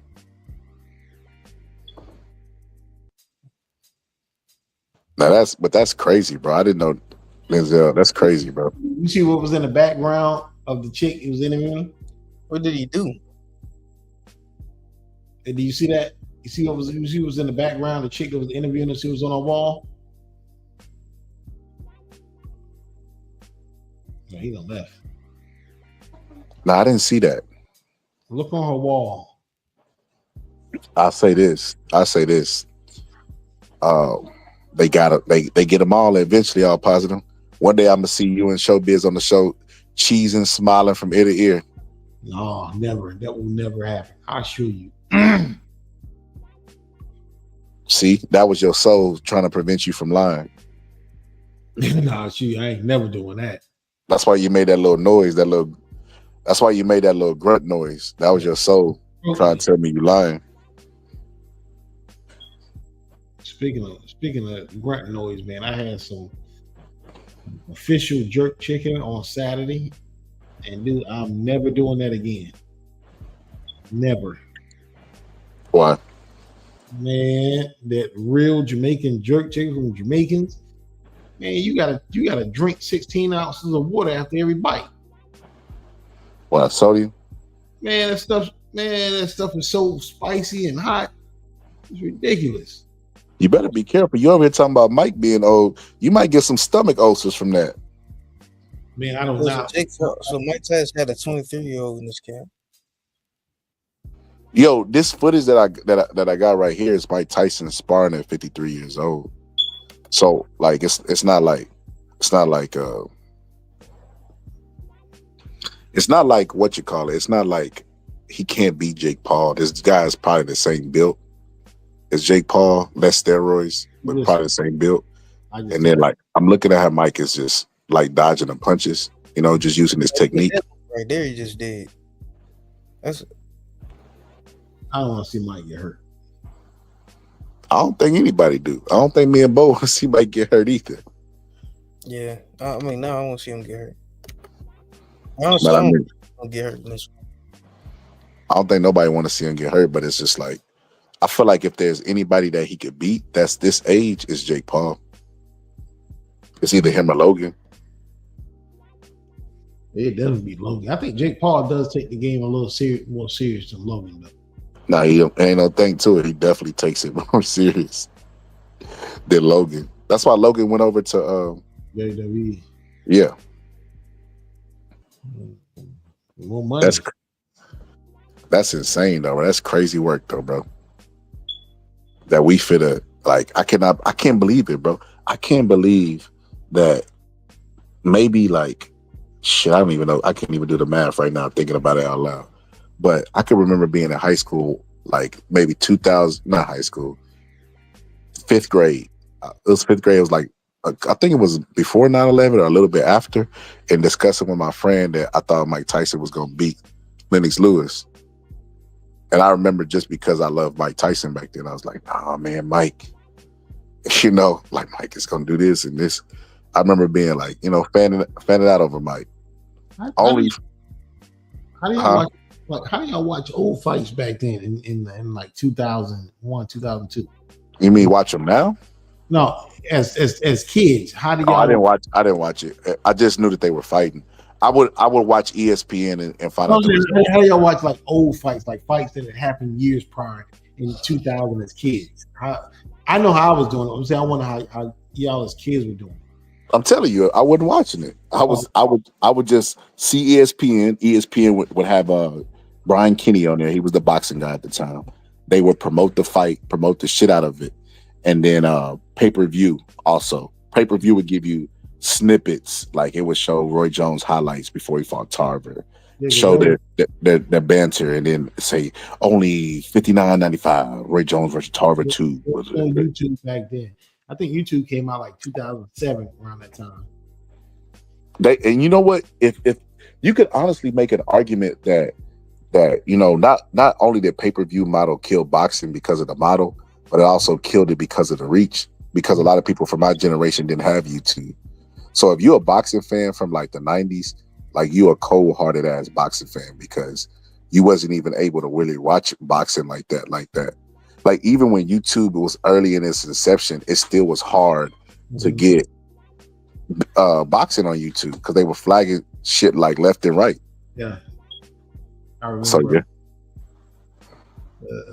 Remember what? All positive, bro. No, never mind. What's up? Nah, nothing. Here for the ask you about the OnlyFans. I remember when Don't ask about that. when I was like in the 90s, 80s, 90s, anytime any boxing came on TV, I would stop what I was doing, put a tape in, record. I don't care who it was. That's how crazy I was about it. We didn't get much of it on TV back then. We had Tuesday night fights and HBO Cinemax, not Cinemax, HBO and Showtime fights, and sometimes it'd be fights on NBC on Sundays and ABC Wide World of Sports and CBS. But it ain't like now. Like now, you got access to boxing 24/7 with the internet. And also, what you said, the YouTube killed the boxing guys that would sell fights. Like I built my collection up buying fights from guys that I would miss. Like if I would miss a fight, I would contact one of my guys that I became friends with in the back of the boxing magazines. Well, if they missed something, they'll call me and be like, "Yo, do you have this? It came the other night." And, we'll trade tapes, VHS tapes through the mail. But when YouTube came along, that killed the business of the guys selling VHS. Well, later on DVDs, selling DVDs, but it killed their business of guys selling the DVDs.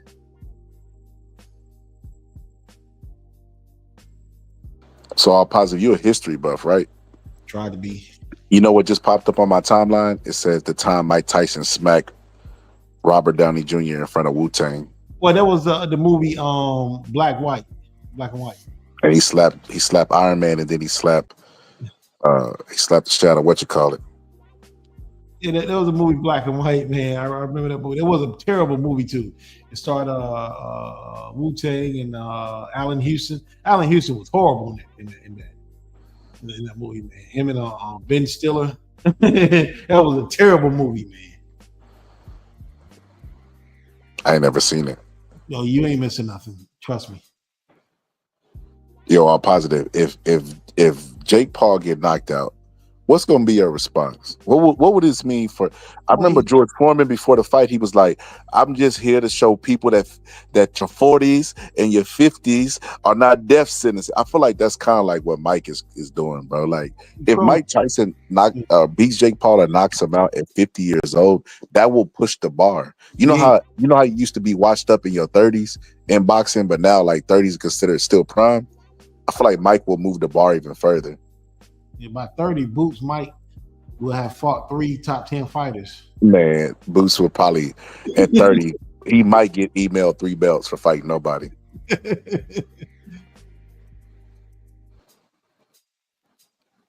That's crazy. Boots ain't fighting nobody. Croc Sinis is not fighting anybody, bro. Croc, oh my God, man. Yo. It's crazy. You can tell he was embarrassed his last fight in the ring. You can tell his face. I'm not gonna lie though, that division is competitive, but it's like I don't know. None of the pound for pound guys was doing anything interesting this year, bro. Everybody in the pound for pound is not really. I mean, except for like Usyk, but everybody else they don't really have nothing. They really didn't do anything this year that was impressive. Nobody in the pound for pound. Well, actually, nah, I take that back. Actually, nah. Nobody in the pound for pound. Nobody in the pound for pound this year specifically looked really impressive. In a way. Nah. Against who? Shit, everybody he done fought. In a way, he's dominating guys so bad that they trying to get him to fight Tank. Yeah, man, that's crazy. Oh, you know what? No, I'll take that back. I take that back. Bam Rodriguez looked good. I'll take that back. Yeah, Bam looked good. I mean, in a way, I don't even remember his last fight. He got knocked down, remember? Yeah, well, yeah, he got knocked down, so we can't even count. So I said Bam Rodriguez was the only pound for pound fighter this year that Bam got knocked down too. Yeah, but Bam. Yeah, but it's not the same thing because that was the same thing. They both got knocked down. They got up and knocked out their opponent. Nah, it's not the same thing. Yeah. What's the difference? I mean, cause when Inouye got dropped, he got like it was like I don't even know who the guy that I don't even know who that dude was. You didn't know? Still don't know who he was. What? Well, it's understandable. And I forgot all about that. But I remember Bam had destroyed old boy, had destroyed Estrada. was probably the most impressive pound for pound boxer that was probably the most impressive pound for pound performance this year. But outside of that, I can't say I can't really put nobody else up there. So 2024 did have some good fights from everybody else in boxing, but the pound for pound guys, I don't think overall they didn't impress. Now that we at the end of the year, Anthony Joshua. Oh, no. Anthony Joshua not pound for pound. I said everybody else, the people that's not in the pound for pound look good this year, but the people in the pound for pound didn't really look impressive this year at all. A lot of the guys that the pound for pound they considered top fighters, they was taking it easy. It was, and that's why I don't like this whole quote unquote face of boxing. Wait. I'm sorry. Hold up, my bad. I did. Tank knocked out Frank Martin this year. Never mind. Come on, man. I'll take that back. Nah, bro, dude. Nah. Frank Martin is good. Frank Martin is good, but Frank Martin got stretched badly. Dude, did anyone actually think Frank Martin had a chance of not getting knocked out in that fight? Yeah. I think he had a chance. Yeah, of not getting knocked out. Yeah. We all knew Frank Martin was getting knocked out. We knew that. It wasn't a matter of him getting knocked out. We just didn't know what round. We didn't know when, but we knew it was gonna happen. Man, Frank Martin was looking very good in that fight, bro. And then when he got knocked out, it came out of nowhere. Like, dude, all his opponents, that's all his fights. People was like, man, what is Tank gonna do? Like, Tank is looking bad right now. Frank is looking good until he got. That's what we were saying during the live stream. And that was like what, the 7th, 8th round? It was something like that. Dude, we all knew that was gonna happen. Tank always gives up rounds just to land a punch. This happens all his fights. I mean, that's like talking in hindsight. No, it's not hindsight. Look, go back and look at that telecast and tell me one person who actually didn't think Tank was gonna win by knockout. Look, man, I thought Frank going into the fight had a chance. Oh my God, you're the only one. Bare minimum, I thought he had a chance to go to decision. I didn't. But he ended up getting knocked out devastatingly. I mean, but even the fact that you criticizing that fight, I mean, honestly, to be honest, I don't see why you would criticize that fight. I mean, Frank Martin is good. Frank Martin. Frank Martin is just as good as Shakur Stevenson. I'm not Frank Martin's trash by any means. Frank Martin's a good fighter. But for Tank to be the so-called face of boxing, man, he sure don't want to fight any of the top guys at 135. I mean, Shakur Stevenson just took an injury, right? Before the injury, Tank want to entertain it. He didn't want to fight. Shakur fought this year, and Shakur fought before that. He didn't look good at all. Then he was finna fight. He was finna pull a nobody up and fight him, but he got injured. So Shakur was out for the rest of the year. Yeah, but who else is at 135? Lomachenko planning on retiring. Yeah. But the thing is, Tank didn't want to fight Lomachenko years ago. I agree. He want to fight. Oh, now that's irrelevant. I'm not even gonna criticize bro for that. I'm not even gonna criticize Tank for not fighting any of the other guys this year because those guys wasn't even doing like. Okay, what about next year? What about next year when he continues not to fight top guys? What about then? Huh? What about in 2025 when he still ain't fighting the top guys? I mean, we know what happened this year. We know that Shakur got injured, and we know that Lomachenko was not trying to fight anybody else for the rest of the year. I'm asking you in advance, what's going to be the excuse when he still ain't fighting nobody in 2025? He already fought somebody. I said in 2025.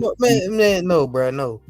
Tank Davis fought Pitbull Cruz. He fought Ryan Garcia, and he fought Frank Martin. I think all those guys are good. Ryan Garcia destroyed Devin Haney, and Pitbull Cruz. Pitbull Cruz. You know the Ryan Garcia, Devin Haney. Pitbull Cruz is still a top guy at 140 to this day. You know the Ryan Garcia, Devin Haney belt contest, right?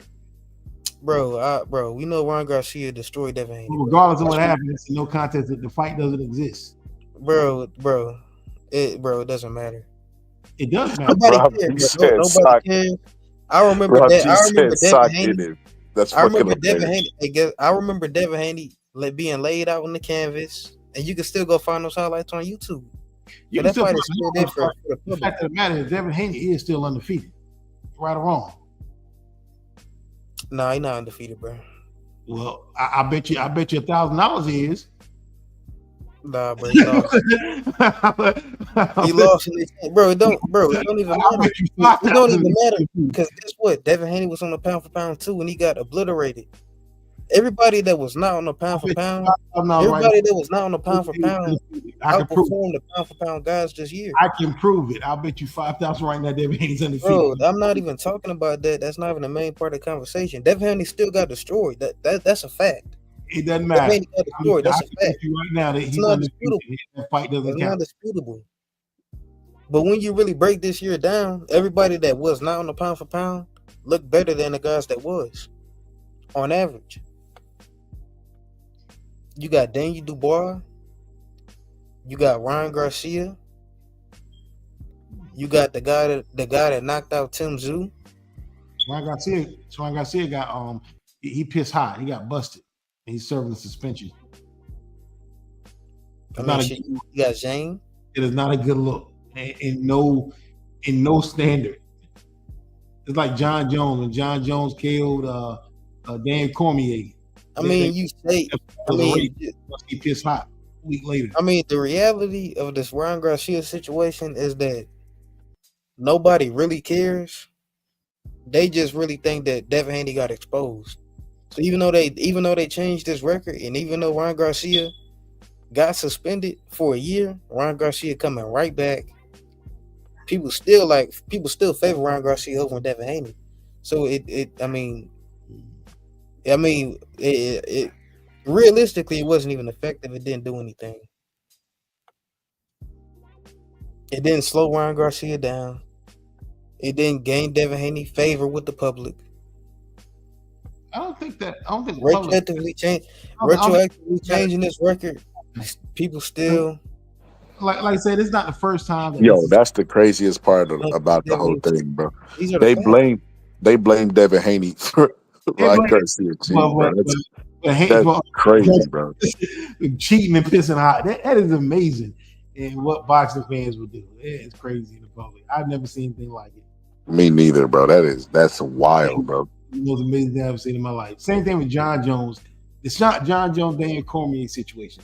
John Jones killed Daniel Cormier. He pissed hot. And people were mad at Daniel Cormier for John Jones cheating. That's crazy. It just goes to show you the superstar is going to always get the favor. Like, it doesn't matter in what scenario. If you're the bigger star, you could pretty much get away with anything. Like, you could grab a girl by the and become a president. But that's neither here nor there. But nah, you can get away if you're the bigger star. The bigger celebrity is going to always get favor over the non celebrity or whatever the case you may call it. Whatever he's going to get priority over him. And to me, it's sad because in regular life, I get it, right? People are going to give amnesty to people who have talent or they associate with or they participate in whatever in their everyday life. It makes sense to me. It doesn't make sense to me, bro, when they do it to people who are like for instance, in boxing, right? Like Ryan Garcia, they didn't even like Ryan Garcia at first, bro. They were saying Ryan Garcia was like wasn't a true Mexican, and they felt like he quit against Tank. You remember this? They were saying he wasn't La Raza and all of this stuff, bro. Only to become his number one fan and then become scientists and say, brain Devin Haney. Well, Devin Haney couldn't get away from the left hook. Yeah, but the left hook had an Osterine arm behind it. It wasn't a regular left hook. That's what they failed to mention. That's why it's so frustrating, bro. But yeah, Bo, you made a good point, Bo. Like all of the people who was considered, I ain't even say pound for pound because I don't think Daniel Dubois or Anthony Joshua was pound for pound. But the favorites, all the people. No. I did say they was pound for pound. You said the pound for pound. I said they wasn't pound for pound, but they look good. They look better than the guys that was on the pound. That's what I'm saying. I don't think the guys was pound for pound that was, except for Devin Haney. Yeah, besides him, I say this. the people who was expected to win this year didn't win in fights they was expected to win, or even if they did win, it wasn't as impressive as it should have been. Like Boots, you know what I mean? Like yeah, you could point to a bunch of examples where, like this year, like I even said this was the year of upsets. People took the talking point and ran with it. You know, they give my credit, but yeah, this definitely was the year of the upsets to me. It was a bunch of upsets. I don't know, bro. Maybe Mike Tyson could keep the trend going. Who knows, bro? Who knows? Because if he won, it definitely would be an upset. The people that are picking Mike they would be surprised. They would say, "I told you so." I told you, but they'd be just as surprised as me, bro. Because this is a fight where you don't know. See, in boxing, what I do is I break down the film based off of habits, tendencies, and stuff like that. Because your habits are going to make you predictable. Because it's how you react under pressure, right? It's character. That's the motto called it, character. So I'm able to take those characteristics, have a pretty high percentage on my predictions, right? But I can't do that with Jake Paul because he's too inconsistent. Like when he's fighting the MMA fighters, he looks like gold, you know. But he also has moments of trash. It's like Deontay Wilder. Remember I told you Power is like that MIB flash. They forget everything that happened.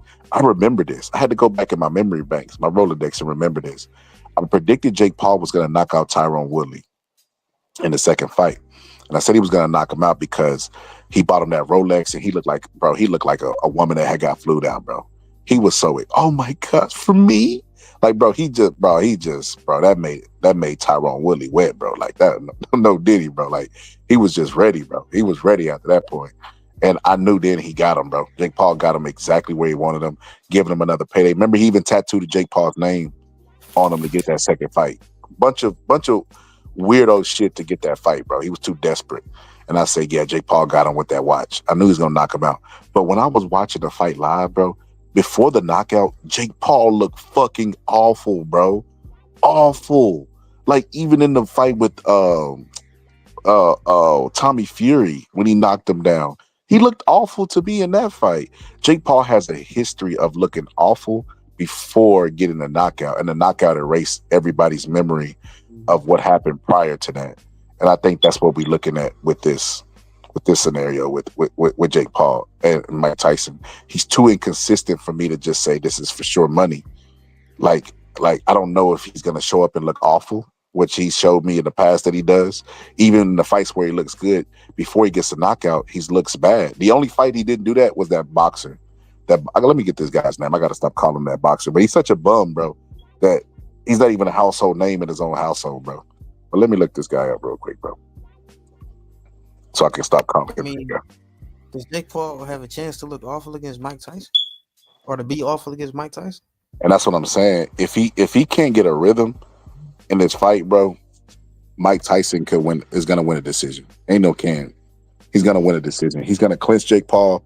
He's gonna throw his rhythm off even more. He's gonna butt him. He's not used to that. He's not. It's a bunch of things. Now, mind you, right? Mike Perry on his debut fight got knocked out. Right? He was 0-1 when he fought Jake Paul. He was 0-1 when he fought Jake Paul. Yeah, 0-1, bro. And the guy that he got knocked down, bro. Let me look at this guy's weight, bro. Bro, this guy is 10-2, bro. I mean, 13-5, and has been knocked out twice in his 5 losses. His name is Marcus King. He's 5'10", bro. This guy knocked out Perry, bro, in the first round, the first couple seconds of the round. Knocked him out cold, bro. And Jake Paul, you know, fighting it. What? Let me see what weight class that was at, because I'm pretty sure it's 150, 150 something, like 155. I'm sure 155, 154. Let me see. Yeah, it says inactive. His nickname is Bullet Hands. That's fucking hilarious. He's from Alabama. He's from where Deontay Wilder's from. I don't know. It don't say. It don't say where. It don't say his weight. Damn. Do it say Mike Perry weight? Let me see. Division cruiserweight. He is not no fucking cruiserweight. But anyway, Mike Perry's a small guy, because I know what division did he fight in the UFC? All positive. Middleweight. Who you talking about? Mike Perry? Yeah. I think middleweight. Middleweight. Middleweight ain't 160 in boxing. It ain't like 160 in boxing. Yeah, I know it's heavier. But still like middleweight, bro. That's crazy. Still, it's a difference between their middleweight and their heavyweight and super heavyweight. Like Rampage, and it was like 205. Yeah. That would be heavyweight in ours. They'll But be- still, Jake they'll be- Paul dragging this guy up to cruiserweight, which would have been the equivalent of their heavyweight, is insane to me. So he dragging him up and still don't knock him out. He fought Nate Diaz on his debut, did knock him out. Anderson Silva. Like I said, Jake Paul is the MMA slayer. He's the MMA slayer, but he's inconsistent. Even in that fight with Anderson Silva, there was times of frustration where I was like, because I've always been like a Jake Paul, like, you know, rooting for Jake Paul, like, man, because I feel like he gets a bunch of hate, you know, even though his career is what you're seeing guys normally go through in the amateurs. He's just the most popular amateur of all time. You know, he's the modern day in shape Butterbean with the bigger following. So, you know, I've always rooted for him, but he hasn't got better, if I'm being honest. Even in the fights where he knocked a guy down, he looks awful the entire fight, knocks him down, and then looks awful after the knockdown. And then they go to a decision. Like, the only guys that he spat out knocked cold was fucking Ben Askren and Tyron Woodley. And Nate Robinson, of course, but that was a basketball player, so we ain't gonna count that shit. But those are the only guys he really ever knocked cold. And that boxer, that's what I was on here to do. His name is Ryan Berland. Ryan Berland. He's a Puerto Rican guy. They went all the way to Puerto Rico to find this bum, bro. He was 36 years old. I didn't even know he was that old. Let me click on his record. Oh, that ain't even him. Bro, I don't even remember Jake fighting this guy. Who is this guy? No, the dude you thinking about is Andre August. I remember we saw that fight. Bro, who is this Puerto Rican guy that he fought? Yeah, I don't really remember him fighting him either. Did he even knock him out? Yeah, he did. He knocked him out in the first round. I don't even remember that fight, bro. It was before Mike Andre Perry. August had 0 stars. I ain't never seen that. Bro, what? Bro, Andre August got 0 stars next to his name. Bro, he's not even ranked, bro. The Puerto Rican dude, the Ryan Berland, is at least 1 star, bro. This dude got like no stars, bro. That is fucking crazy, bro. This is like if he was a Grand Theft Auto character, he would be like an extra, bro. And he would be an extra that didn't commit no crimes, bro. He can't even get fucking half a star, bro. That's crazy, bro. Yeah. If she ain't commit no crimes, come on, man. No crimes, bro. That's crazy. So after he fought Nate Diaz, I didn't even know this, bro. I knew about the Nate Diaz fight. He fought Andre, you know. I knew about that fight. But then he fought Ryan Berland, and nobody gave a fuck. Then he was supposed to fight Mike Tyson, and then he didn't, and then Mike Perry stepped in because of that, you know, the put off. And then he looked awful in that fight. I feel like if Mike would have fought him in that fight, Mike would have beat him. Oh, he knocked him out. Oh, he stopped Mike Perry. No, he didn't stop him. Did he? Did he stop him? No. You might be right. It might have been like the last round, bro. Perry down to round 1, 2, and 6. I can't remember, bro. I ain't even gonna lie to you, bro. That fight was forgettable. You might be right though. Man, so what they did? Okay, so after he knocked out Tyron Woodley, he immediately fought Anderson Silva, went the distance, but then he fought Tommy Fury and lost. So that was the first time that. So this was probably the first time where Jake Paul's management team had messed up. His matchmakers, because I guess they thought he could beat, you know, Tommy Fury, but he lost that fight. Yeah. So his matchmakers have gotten it wrong before. Then he fights Nate Diaz, and that fight also goes to decision. I had picked him to knock Diaz, but he did knock him down. He didn't knock him out. He was supposed to do worse than that to Diaz. Diaz is already slurring his speech. Yeah, he's supposed to knock out Nate Diaz for sure. After you know, his debut fight after the Tommy Fury fight, but he did knock out Nate Diaz. So they was like, okay, we got to find some guys that's lesser than that. Then they pull out Andre August and Ryan Borland. He gets those 2 knockouts in the first round. But as you can see, those were unrated guys or whatever. Then he fights Mike Perry, who was a late replacement for Mike Tyson, and he stops him. So I'm not gonna lie, bro. Looking at this fight, you could speculate that Jake Paul's matchmakers have probably gotten it wrong on two different occasions. And the reason they got it wrong is because they're not dealing with a traditional fighter in Jake Paul. Meaning like this: if this was all positive, right, and all positive had made his bones at the amateur division, right? Learn how to control his breathing and anxiety and stuff like that, which is what Jake Paul uses meditation to control instead of, because he don't have time to do an amateur career because he's pushed into the limelight. They're gonna pay attention to a lot of shit he does, and he wants to be a big star in boxing. So that's the give and take of what Jake Paul's career is.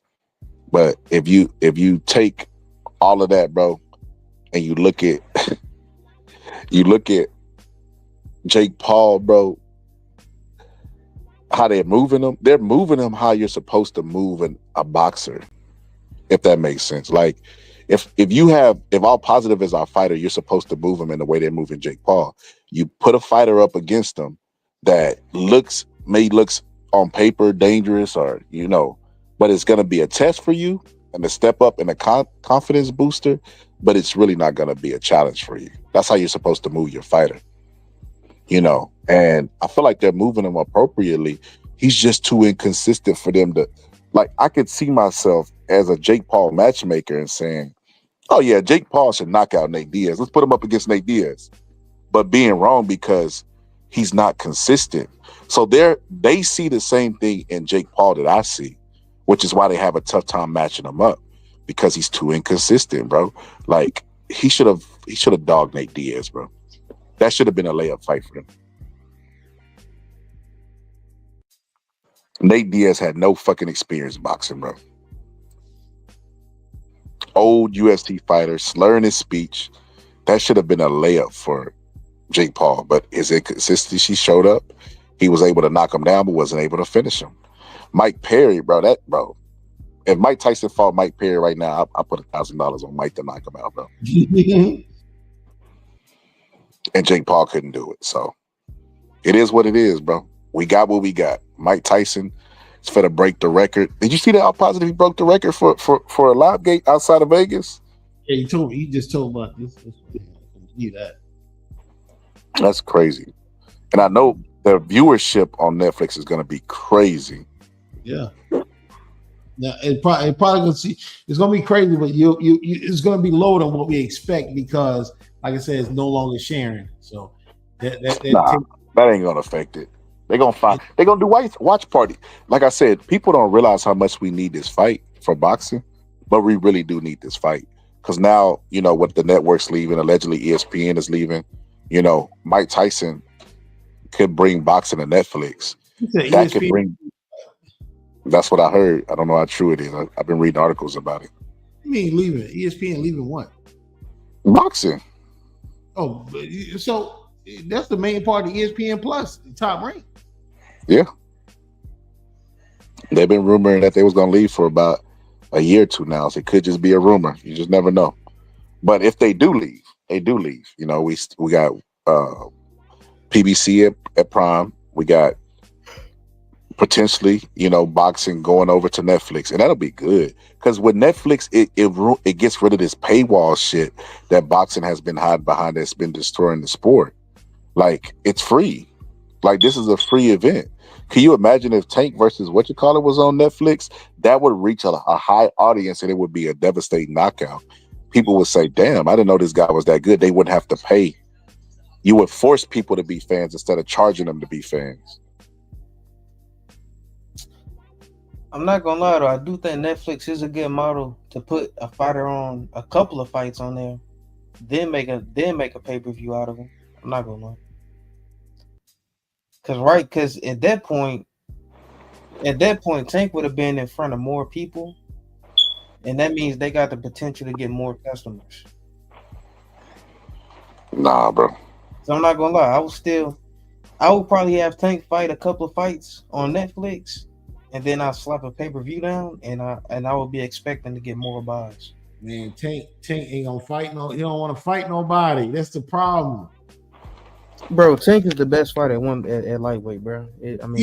I'm not doubting that. I'm not saying he's not. I'm just saying he don't want to fight the other top guys. He would knock out the top guys, bro. I mean, and I know that you know that. We gotta stop this. Like Tank would just he would destroy everybody at lightweight. Okay. Being that we're all picking Tank to beat these guys, why does that absolve him from fighting? Well, I mean, Shakur eliminated himself, and Lomachenko eliminated himself this year, bro. That's why we didn't see the fights. Those are facts. And before that, bro. Before that, it don't even matter. I'm not faulting him for the Lomachenko this year because Lomachenko pulled out of that. He didn't want that fight. We know that. But Shakur's been trying to get that fight with him. I don't know how long. Man, didn't Shakur get injured? Even Devin Haney, even though we're picking him to beat Shakur and Haney, Tank don't want these fights. Well, the Devin Haney fight never gonna happen because Tank is not moving up to 140. Now, yeah, he already moved up. Yeah, obviously. But Devin Haney probably gonna fight at 147, maybe. Yeah, but that's one thing I hate though. When a guy's not fighting anybody, it's like, well, we know he will beat these guys. That doesn't make sense to me. Like because he doesn't want to fight the top guys. Because even though we're picking him to beat him, that doesn't mean that he doesn't have to fight. That doesn't make any sense. What, bro? So I'm reading this. It says the rematch with Serrano and women's boxing will significantly reach a larger audience. Netflix reportedly has 282.7 million subscribers worldwide. Okay. It says, and at the end of the third quarter, by comparison to the zone's reportedly 60 million premium subscribers.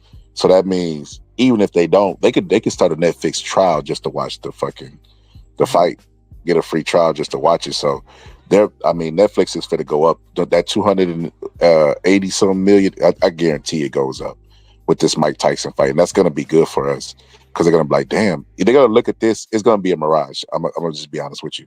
It's gonna be a mirage because nobody's gonna be able to draw like Mike, not even Floyd at this age. It's gonna be a mirage. They're gonna think, damn, this is much money in boxing, but it's gonna be a mirage unless they're in the business of Jake Paul fights. Like if they can get a Jake Paul or Canelo fight, then yeah, it'll remain like that. But if they continue on with just Jake Paul, it won't be as big as a Mike Tyson fight. But unless they get Mike Tyson Holyfield 3, saying, it's gonna be a mirage. They got to get a perfectly matched fight for it to do what it's about to do. Nothing. Absolutely nothing like Holyfield. Jake Paul said he was gonna send out contracts to the people on the undercards that betted that Mike Tyson was gonna win for $1 million. It said while garnishing the majority of the wagers, the bigger ones are on Paul, including a $1 million bet placed with Caesars Sportsbook by a bettor in Michigan at minus 220 odds. The bet would pay a net of 454 if Paul wins. So he betted $1 million to get back 454,000. Oh, he bet on Jake Paul. Yeah. Okay, yeah. Well, that's how it goes with the odds. That's retarded. Why would you bet $1 million to win 450,000 when you could take? Listen to this out, partner. You could take 20,000 and put it on Mike, and if you win 1.4 million. You get what I'm saying? If you do the opposite bet. But that's not a sure thing. It's like when you go on FanDuel, it's like they got a bunch of bets of if you lay a parlay of if guy's gonna get 10 points. Like certain teams you play, you're like, okay, I know at least 10 of these guys are gonna get 10 points in this game. Now, if I bet $1,000 to win $500, these are sure things. Like I don't have anything to worry about. It's a sure bet. That's why the odds are so low. You know what I'm saying? It's almost guaranteed. So this is what the odds look like. It says Tyson to win in a round or two is plus 600. Jake Paul to win in round one or two is plus 950. For to win and 3.5 rounds, I don't even, bro. They be making up bets for people that understand boxing. What the fuck is 3.5 rounds? It'll be like the halfway mark, but it's a 2-minute round. Yeah, the halfway mark of the fourth round. So like 1 minute of the fourth round. But it says 3.5 rounds. Yeah, the half a round. The half round is the fourth round. Oh, okay, so the half of the round. So it would be a minute into the fourth round. The fourth round, yeah. Okay, so that's plus 140, and then for Jake Paul, and then plus 425 for Mike Tyson. That's wild. And then it says by TKO or KO, it's plus 145 for Paul, and then plus 265 for Tyson. Then the overall is minus 230 for Jake, and then plus 180 for Tyson. That's what ESPN is. So it's going to vary, of course, depending on what betting site you use, but it's pretty interesting to me. Yo, Mike, look at Mike's Tyson square up. Y'all got Mike fucked up all positive. Y'all gonna put some respect on Mike's name. Yes, bro. He has rib cage. He has rib abstrations, bro. He got what? Paul don't even have that. Jake Paul is not even as cut up as Mike Tyson. Hey, look at the physique, bro. Man, he slapped the shit out of it. That's for bro. Oh man. He slapped Jake Paul so hard, Logan Paul woke up somewhere. What the fuck? He slapped him so hard, Logan Paul woke up with his face red, bro. That's crazy work right there, brother. You gotta be a hellified ass slapper, bro, to slap somebody so hard they brother feel it. That's crazy though, bro. I'm ready though, bro. I don't know about everybody. I don't know what you got to do. I don't know about everybody else, bro, but I'm stoked, bro. I don't know about you, bro, but I'm a little hype. All positive sound like he got that fear in his voice. Oh, what that fear? Why that fear? Like going for either guy? Because you don't want the '90s era to be taken over by Jake Paul. I don't have a problem with Jake Paul. I mean, I like Mike, but I don't have a problem with Jake Paul. He does me no harm. I mean, the Grinch who stole MMA. That's his new name, bro.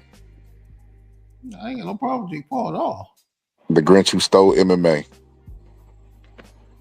That's crazy, man. I cannot believe this fight is happening. It's still surreal for me. I won't even probably believe it until the first punch is thrown. Bro, when the first punch is thrown, I'll be like, all right, we here. Do you think you'll be able to predict what's gonna happen after the first round? Nah. It's because Mike has to fight. Mike has to fight a very disciplined fight. Like people think the opposite. I think the opposite of people. People think that Jake Paul has to be perfect and he can't make a mistake. I think the complete opposite. I think that Mike Tyson has to be perfect and can't make a mistake.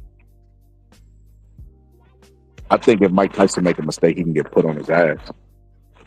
I think he has to fight a damn near perfect fight for 2 minutes. He has to press. You know, I know Jake Paul is not as good as Roy Jones with his hands and feet. To be honest with you, they probably about even. Roy Jones at his old age and then Jake Paul at his young age, they might be somewhere in the same realm. You know, but Roy Jones is just a little bit more polished because, you know, he's an athlete that he was, especially in his prime. He got a lot of muscle memory. But they might be, and he was able to catch up to Roy Jones. So I don't know, man. Because like I said, I watched that Andy Pettis fight. Roy Jones boxed circles around Andy Pettis. That's what I'm saying.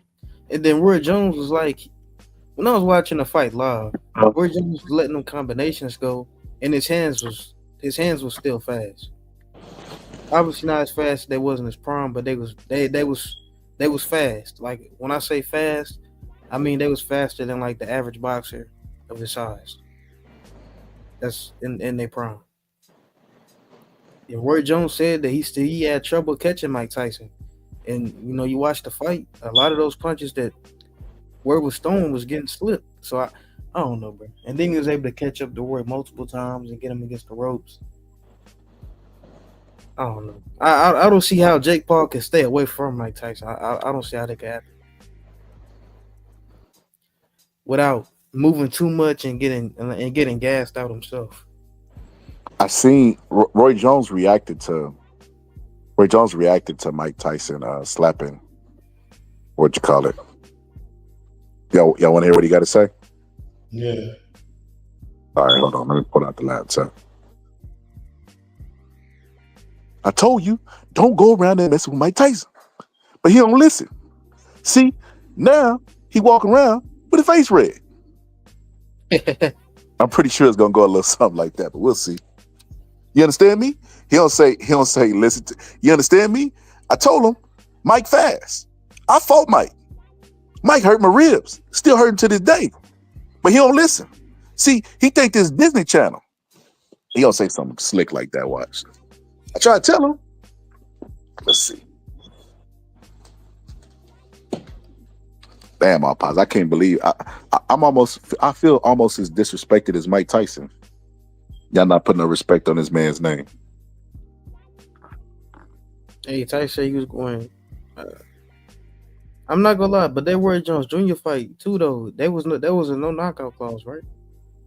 No, I wasn't. Mike was trying to go with a knockout. Yeah, that like people were saying that was stage. You know what's crazy? No matter what the result of the fight, people are gonna say it's stage. People thought that slap was stage. Hey, exactly, bro. It don't, bro. There's some people who don't think nothing's real, bro. Yeah, that's They think everything is fake. Everything is out of their control. Everything is conspiracy. So yeah, you have those people, bro. But here we go, bro. Pull this shit up, bro. Let me log out of this account. Okay. Yo, this shit finna, bro. This crazy work right here, bro. I want to see what Uncle Roy had to say. I already know, bro. I already know what round he's gonna. I listen to so many Roy interviews, bro. I already know. See, I try to tell him, Mike, from my era, we fight. Everybody know. Anybody from the 90s fight. You understand me? I ain't gonna lie. Did you see when Godfrey did that impression of Roy Jones? I didn't see that one. You say you didn't? Nah. Oh man, I got that on my page, up. That shit is hilarious.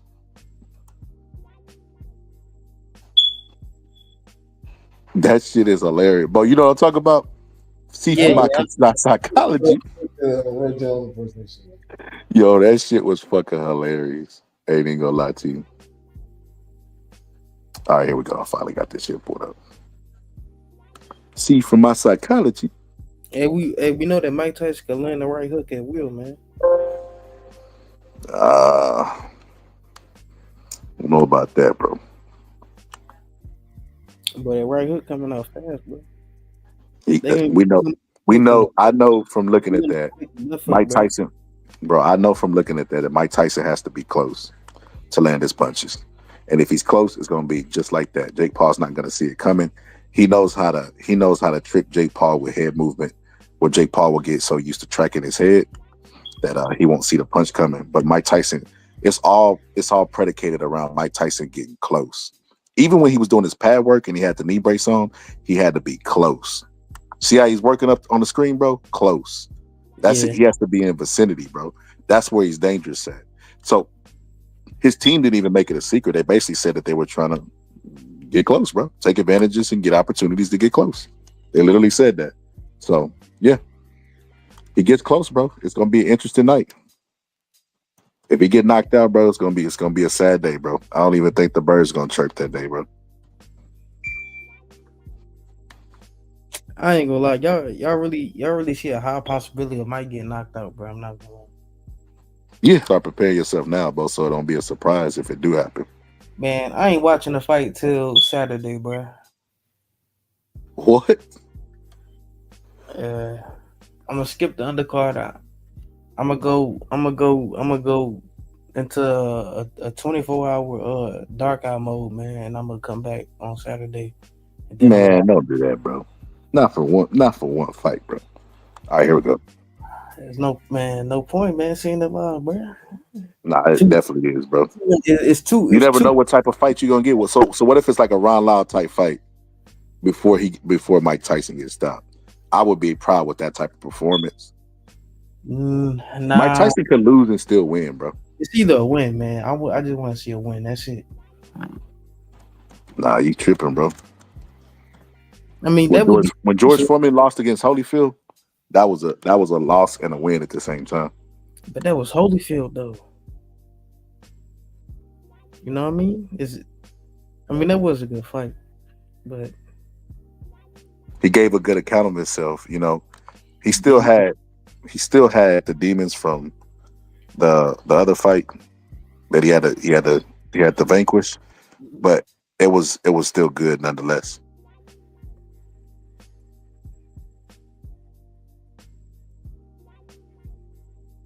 not gonna lie, I think George Foreman is the second best heavyweight of all time. Unless Mike beat Paul, then we got to make Mike the GOAT again. All right, here we go. Yeah, I see that.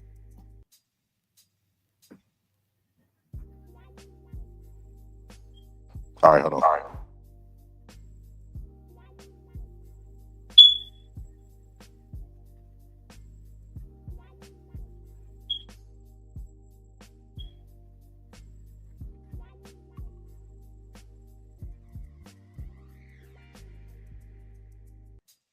Yo, why ain't sharing?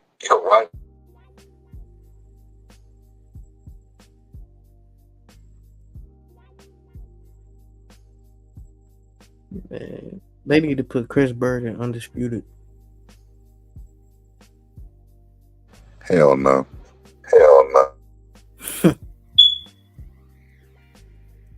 We should have got Chris Bird versus James Toney and Chris Bird versus Roy Jones Jr. I think Chris Bird beats Roy Jones, man. If they would have fought at heavyweight, you take the best Chris Bird and the best Roy Jones. Well, Roy Jones only had one fight at heavyweight, but if you take the Roy Jones that fought John Ruiz versus the best Chris Bird beats him 10 times out of 10. I can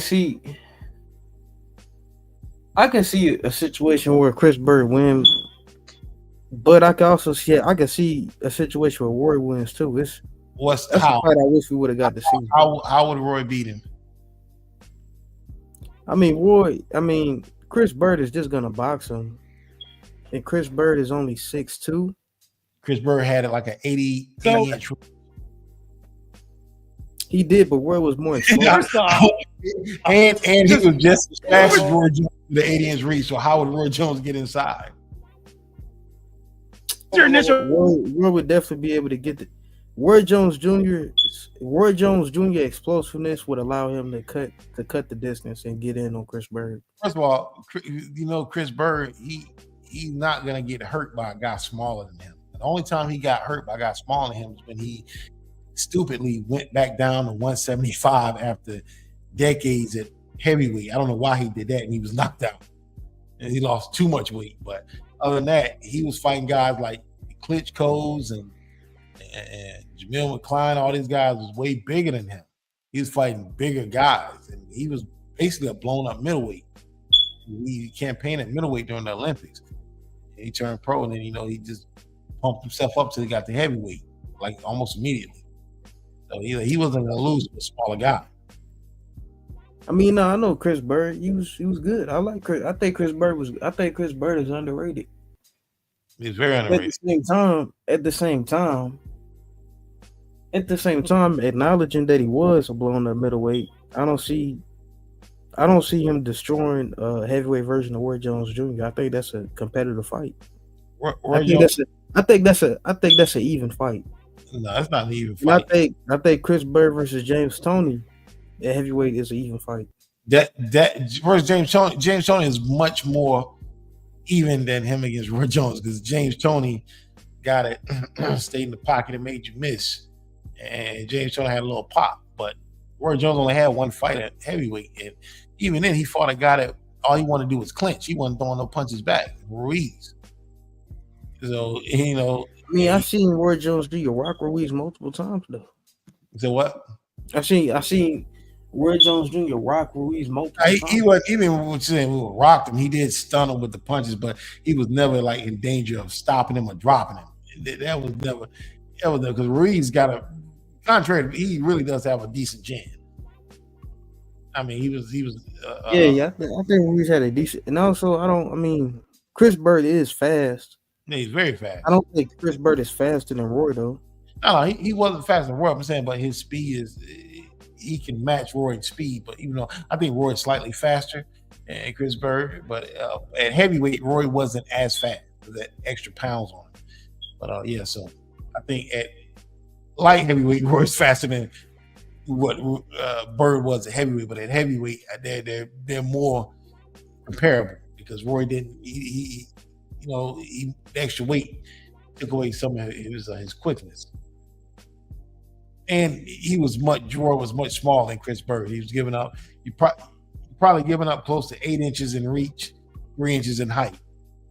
And Chris Bird, he was out jabbing. He was out jabbing guys who were literally 3 and 4 inches taller than him. So I know he's not going to let a guy 3 inches smaller than him out jabbing. There's just no way. I mean, I don't think it'll come down to the jab. I mean, I don't know. I think it's a 50-50 fight. I'm really not so sure that Chris Bird could.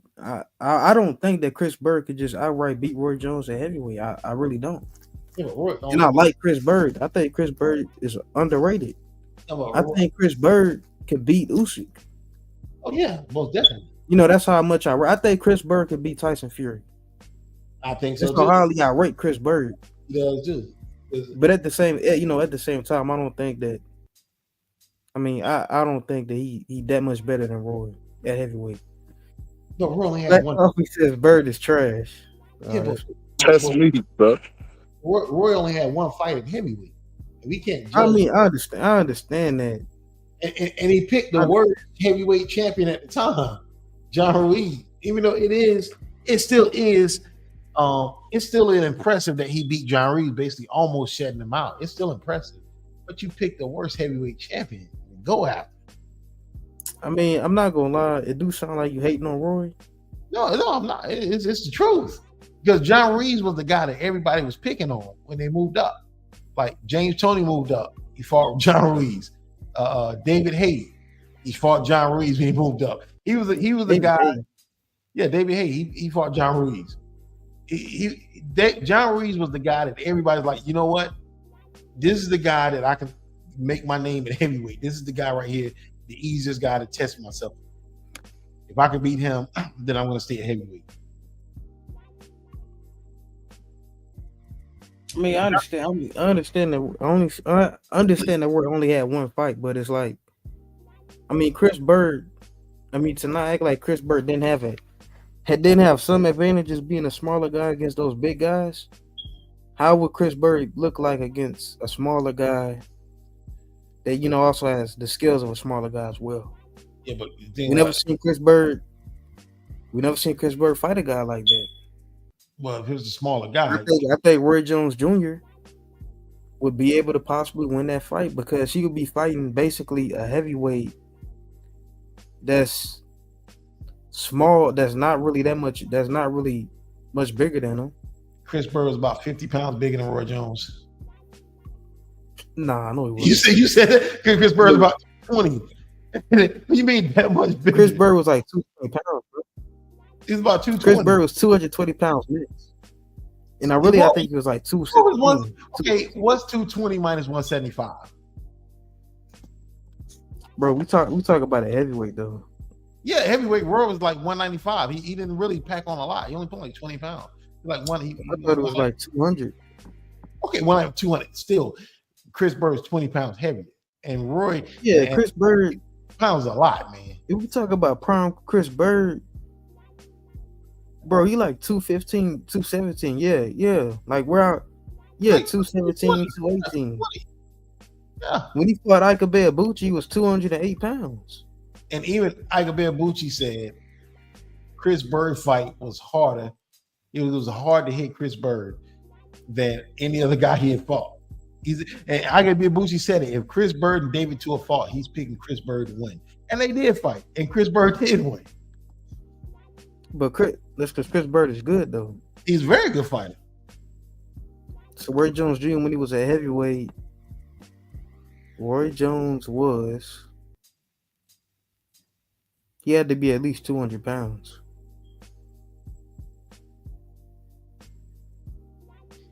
Yeah, Oh, dang. Now he's 193 pounds. So he He wasn't was- even 200 pounds. And at his peak, he was 193. No way. Yeah, he was 193 at heavyweight. Not at his peak. No. I mean, not at his peak, but at heavyweight, he was 193. On which fight? When he fought John Ruiz, he was 193 pounds. Chris Bird never fought John Ruiz. No, I'm saying no. Roy Jones. I thought you were talking about No, Chris I'm Bird. saying Roy Jones was I told you- 193. I said he was like 195. That's what I told you. I thought he was 195 when he fought John Reed. Yeah, Yeah. he was But small. Chris Bird is like 213, 210, 215. That's still a lot of weight, man. That you're, especially if you're not a power puncher. Like guys used to outweigh Mike Tyson. Like But Chris Bird is not a power puncher. I don't think Roy is in fear of getting. I don't think Roy is in fear of getting knocked out. If you're not a power puncher, that extra weight matters. Like Roy's not a power puncher. Like Mike used to get outweighed by like 20 pounds, whatever. But Mike was a power puncher. Roy wasn't a power puncher. So I don't think Roy would. Chris Bird not big though. He's not big. What do you mean he's not big? He not. Dude, that extra 20 pounds, 20 plus Chris pounds. Bird got a 75-inch reach, man. 75. You said he had an 82-inch reach. I thought he had about an 80-inch reach. I don't think Chris Bird had a 75-inch Roy reach. Jones got a 74-inch reach, Roy bro. Jones got a 74-inch reach. I don't think Chris Bird had a 75. I think Chris Bird reach was close to. Nah, bro. That's a 50-50 fight, bro. No, I can't see Chris Bird with a 75-inch reach. I think his reach is long. He got a 75-inch reach. Roy got a 74-inch reach. That's why Roy was able to move up to heavyweight. He had an extremely long reach for a middleweight. And he was 5'11". So he's nearly 6 foot. Nearly. So the size gap is not the fact that Chris Bird is not a big heavyweight and he's not that much bigger than Roy Jones Jr. Chris Bird lose the smaller guys. The guys he lost to were bigger guys. He lost to the Klitschko's. Those are the guys that were beaten. Roy Jones in the ring with the Klitschko, he gets obliterated within 2 rounds. Probably, depending on how long he can run. Bro, I understand that, bro, but I mean, it's all about picking fights. I think Roy could have beat Roy, in my opinion, he can beat Chris Bird at heavyweight. I really believe that. I see it. How big is John Ruiz? 6'2", 78-inch reach. So John Ruiz is bigger than Chris Bird, height and reach wise and weight wise. John Ruiz still dominated. John Ruiz skill was basically jab and grab, and Roy Jones not letting him jab and grab. That's how he beat him, because he wouldn't let him jab and grab. But Roy knew the deal. He knew, hey, I'm gonna move here, like this guy John Ruiz beat him, and as soon as he held on to the belt for like a year, knowing he wasn't gonna defend it, then he goes back down 175. He knew he wasn't gonna defend it. I mean, why would he defend? I mean, why would he stay at heavyweight though? Well, that was a plan all along. I know he wouldn't, because he was really too small. But all this stuff came out, like Max Kellerman. They was talking about Roy Jones versus Joe Frazier. I'm like, come on, man, stop this foolishness. This stuff was going on at the time. Like, man, Joe Frazier would have literally murdered Roy Jones, man, in that ring. Roy Jones would have died in that ring against Joe Frazier. I mean, yeah, of course. But Joe Frazier, all-time great. I'm gonna be honest with y'all. I went back I and mean, looked but at like this. Chris Bird would have also died against Joe Frazier too. I mean, Now, I would pick Joe Frazier to beat Chris Bird, but I said probably about a 5th, 6th round knockout. nah, bro. Chris Bird going away earlier than that, bro. Nah, I think about a 5th, 6th round knockout. I don't think earlier than that.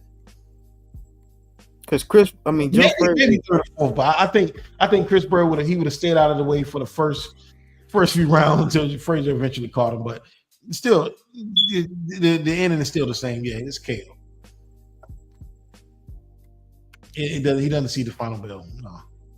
I'm just saying, you know, yeah. I mean, Chris Bird getting yeah, man. Yeah.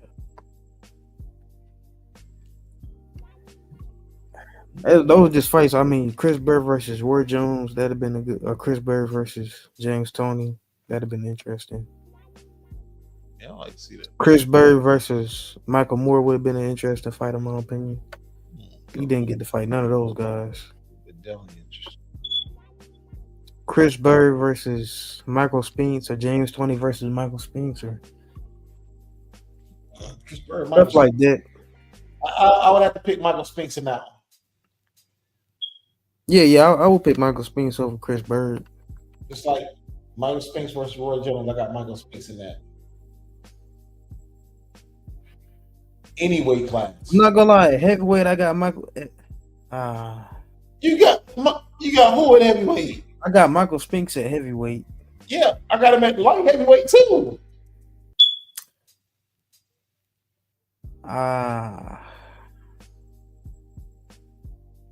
I guess maybe. Man, Michael Spinks was a certified. It's a toss up. I don't know. It's 50. I don't know. No, ain't no 50. I had to go back and see the fight because I think Michael Spinks is the best light heavyweight. Just like it's a lot. It's either him or Roy Jones Jr. in my opinion. Michael Spinks and Bob Foster. Bob Foster stretches Roy Jones all the way out. Nah. Roy Jones was. I think Bob Foster would get knocked out by my. Bob Foster's weakness was heavyweights. He was not getting. He did have a couple losses at light heavyweight and whatnot, but Roy Jones was susceptible to a left hook. We saw that in the Montel Griffin fight. Roy Jones, he was very. This was years before he fought. Years before the Tarver fight. Roy Jones was susceptible to a left hook.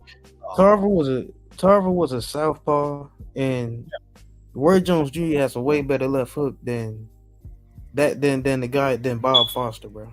I wouldn't say that. Roy Jones had a leaping left hook. I was watching Bob Foster fight. The thing about Roy Jones' left hook, his left hook was not fundamentally sound. Like you can get away with it when you're younger, but once you get older, a leaping left hook doesn't land as much when your legs ain't there. Like Roy Jones Jr. destroyed the light heavyweight. Bro. Roy Jones Jr. is knocking Bob Foster ass out, bro. I don't know about that, man. He can either knock him out to the head with a left hook or can knock him out with a body shot, bro. No heavyweight knocking Bob Foster had that thin frame, and he was getting lined up. Joe Frazier destroyed him with the left hook. Joe Frazier was a heavyweight. He's going to sleep, bro. Bob Foster moved up like guys like Zora Foley. They were beating Bob Foster. He moved up to heavyweight. That's when he was getting beat, like Ali. But I saw him. I seen Bob Foster fight. Like Bob Foster is overrated. He good. He good. Bob Foster good, but a top. Bob Foster is good, but Bob Foster is not better than Matthew Saad Muhammad. He's not better. Actually, he was better than Matthew Saad Muhammad. Man, no, he's not, bro. Matthew Saad Muhammad took a lot of unnecessary punishment. Man, bro, Saad Muhammad is knocking Bob Foster out, bro. I don't know about that one, bro. Come on, man, we gotta stop. Bob Foster got that. Saad Muhammad is better. But okay. White Muhammad Kwawi is better. Well, Michael Spinks is definitely better. And Roy Jones Jr. is better. I wouldn't say that. I say that's debatable. Like all that is actually debatable because Bob Foster was up there, man. He like I said, he was. His kryptonite was heavyweight. That was his kryptonite, heavyweights. He was up there. He was up there before. Okay, I got a question for you. He was up there before those. Heavyweights merged. those was heavyweights that knocked out that was beaten by Foster, what's his name, Zora Foley, and those guys, Joe Frazier that was beaten by Foster. You think Roy Jones would have beat those guys? No. So why you gonna criticize him for losing heavyweight? None of the light heavyweights could beat the greatest heavyweights of all time. None of them. But why you criticizing for Bob Foster for getting knocked out by heavyweight? I didn't criticize him for getting knocked out by heavyweight, bro. I didn't. I just said I saw Bob Foster. He good, but he's not better than none. I don't believe he's better than none of the guys I just named. I just think Roy Jones. I think Bob Foster is a tad overrated. The only reason I say Bob Foster is overrated because some people call him the best, but I think there's like three. No, he's not the best. There's 3 to 4 light heavyweights that are better than him. Yeah, I mean that's not. I don't disagree. And they all happen to like Matthew Saad Muhammad. Number one, disagree Matthew with Saad Muhammad. All the Matthew heavyweights Saad Muhammad that are better than way Bob more Foster, competitive they're era. also better than Roy Jones too. Because 175 wasn't Roy Jones' best weight. Bro, Roy Jones Jr. is probably the best light heavyweight of all time. No. Yeah. He's probably the lower top 10. No way. The lower top 10. No, he's not the best. He's not the best light heavyweight. Bro, you're trolling, bro. Because when you say someone is there's not 3 light heavyweights that's better than Roy Jones. So you think Roy Jones is better than the old Mongoose all time at light heavyweight? Yeah. Yes. I think Roy could beat him on points.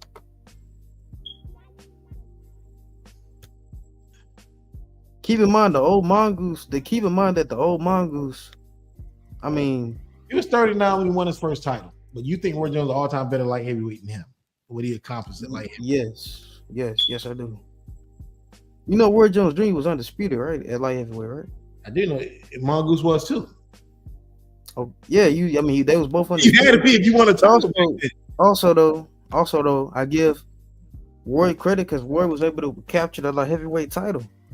The Mongoose could not capture the heavyweight title, and all he had to do was fight Rocky Marciano, and Rocky Marciano was a very small heavyweight, smaller than Roy.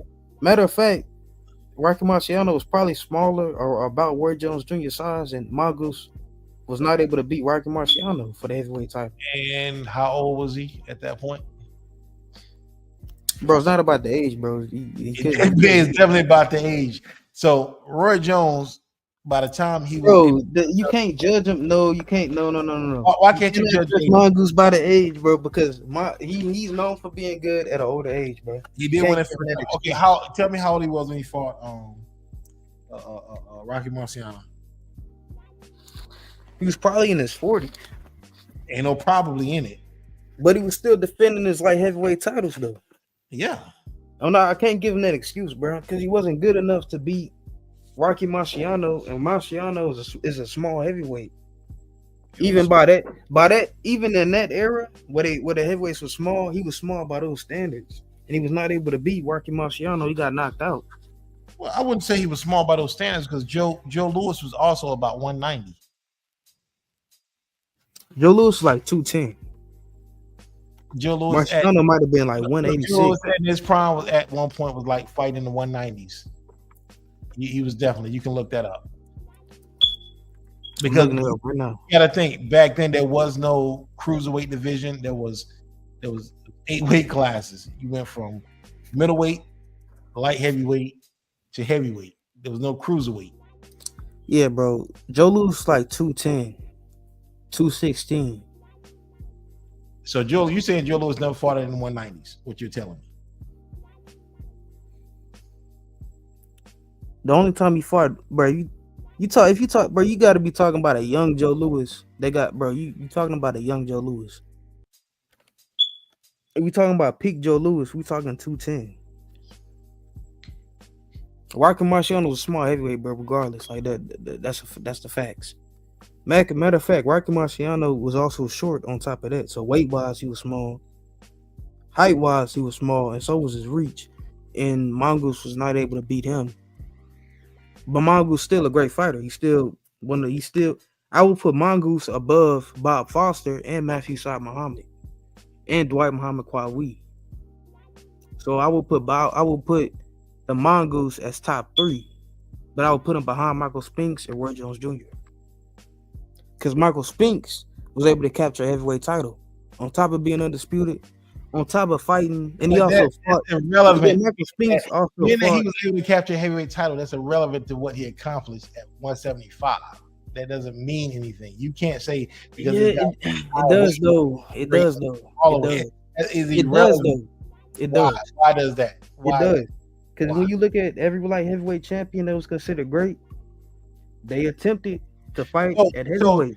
They where attempted to fight at heavyweight. Shane Mosley at 135 all time. Yeah. I said, where do you rank Shane Mosley at 135 all time? I don't know. I would rank him below. I would rank him below, like below Sweet Pea. I would rank him below Roberto Duran. I don't have Shane Mosley. I don't know that much. I don't know that much. I'm just saying I don't have him in the top 10 at all at lightweight. But Shane Mosley won a 135 title, a 147. My bad, 147 title. That has no merit of what he did at 135. It means nothing because he jumped up 2 weight classes and beat the top guy. Well, here's the thing though. Shane Mosley only had 1 belt. Yeah. Now Roberto Duran and Pernell Whitaker, they both had undisputed. They was both undisputed. Yeah, I agree. At lightweight, right? So if we're gonna separate Pernell Whitaker, if we're gonna separate Roberto Duran from Pernell Whitaker, well, we could say that Duran went all the way up to middleweight. Yeah. So we got to put Duran ahead of Pernell Whitaker as far as being the best lightweight of all time. What you do at 130, what you do in another weight class means nothing. Does though. We both if it does. So where do you rank Michael Moore at light heavyweight? Low. He won a heavyweight championship. I would put Michael Moore in the top 10. So you're not gonna give Michael Moore credit for winning the heavyweight championship, being a 3-time heavyweight champion. But no. I put Michael Moore in the top. I put Michael Moore in the top 10. But that doesn't make any sense. But you just said you ranked him low. Now you want to go back to I mean low, but like he ranked low in the top. Like he ranked low in the greatest of all time, but he's still in the top 10. So I mean, he's still better than the majority of heavyweights. I mean, I was still like Michael Moore being rated low would still put him above like the Sergey Kovalevs, the Andre Wards, the Artur Beterbiev and Dimitri Bivol of the world. Put him ahead of Andre Ward because Andre Ward didn't have many fights at light heavyweight, so you got to put him ahead of Andre Ward. Obviously. I mean, yeah, you really put Andre Ward at 168. Yeah, really. That was his best years, 168, because he won the tournament there. But I would still put Michael Moore above like a I would still put Michael Moore above a Kovalev just based off the fact that I think Michael Moore is better than Kovalev at 175. I would still put him above like an Artur Beterbiev and a Dimitri Bivol. But even then, you can't really like Michael Moore's like heavyweight reign. It's like it's really hard to rate him because he didn't really fight. He did. Y'all know Y'all know I ain't finna let y'all have no Michael Moore slander, bro. One of the greatest light heavyweights of all time. Nobody slandered Michael Moore, bro. Listen, bro. Huh? Nobody slandered Michael Moore. But check this out. Michael Moore's run, bro. He had all knockouts at light heavyweight, bro. He did. Yeah, but then skipped that and went straight to heavyweight, bro. That's pretty. They praising Usyk, bro, for doing like less than Michael Moore, in my opinion. Yeah. But Usyk never did anything at 175. I'm saying like that. But that's what I'm saying. They praising Usyk like he's the first to ever do. Oh, he went undisputed at cruiserweight when they can't even name outside of Tony Bellew the people that he beat. Yeah. Then he went up to a weak heavyweight division, an overrated heavyweight division, and he dominated. But Michael Moore skipped the division, got all knockouts at light heavyweight, skipped the division, and went and won the heavyweight title from a guy in Holyfield. You know what I mean? So I felt like what he did was more impressive. Then my bad. This would be the equivalent. Usyk wins just a WBC title at cruiserweight. Then in his very first fight at heavyweight, he fights Andy Ruiz and beats him. You know what I mean? Like beating Holyfield at heavyweight, you know what I mean? After skipping a division is a pretty impressive feat. That's what I'm saying. So, and that's also why, like Michael Moore, people like Michael Moore is the reason why I can't put Bob Foster as number one, or I can't put Bob Foster in the top three. I can't do it. He the reason that honestly, I can't even put the old Mongoose at number one, bro. I can't do that, bro, because we know you got like 3 or 4 light heavyweights. We know one heavyweight. All of the greatest heavyweights tried to become heavyweight champions, and like 3 of them actually did it. Yeah, but what I'm saying is what they did at heavyweight has no meaning of what happened. It does. It has no meaning. Okay. It does. So that's a factor.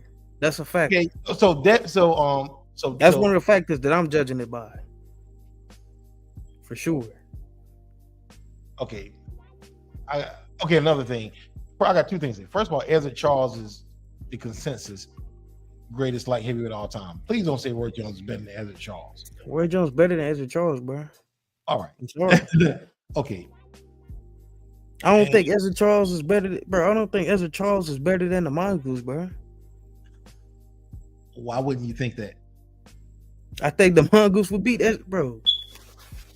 Bro, that's why I think the Mongoose. First of all, they have fought, and he beat him 3 times. Man, okay. He owned. Yeah, Ezra Charles is cold, bro. He owned the Mongoose. He owned Archie Moore. Owned him. Okay. He got a win against Joe Louis, I believe, too, as well. Yes, okay. Got to.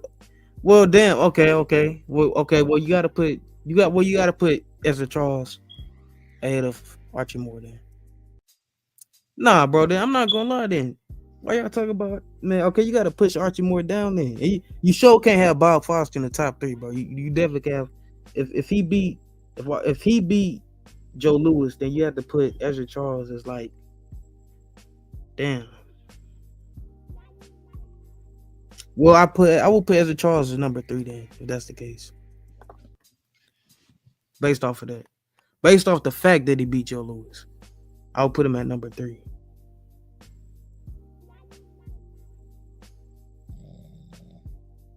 I'll put Spinks at number 1. I'll put Roy at number 2. Debatable. You do know you're forgetting guys like Sam Langford. Sam Langford, man, come on. The thing about boxing is that I'm not ranking Sam Langford, bro. It's so hard for like a lot of people in boxing. They only want to.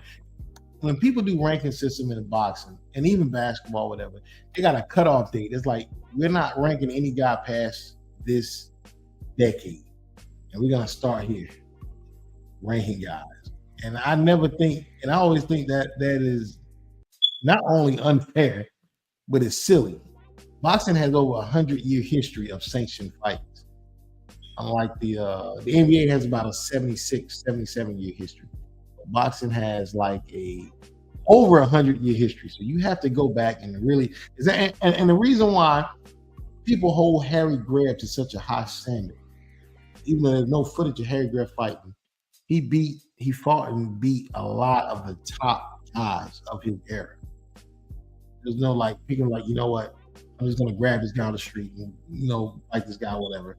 A lot of his fights, even like the top guys, but he beat a lot of the top guys of his era. That's how we judge fighters like Boots. Like most guys, like, well, this guy's a great technical fighter, but at the end of the day, it's gonna be like, what is your competition? Who did you beat? That's how we judge fighters in the all-time rankings.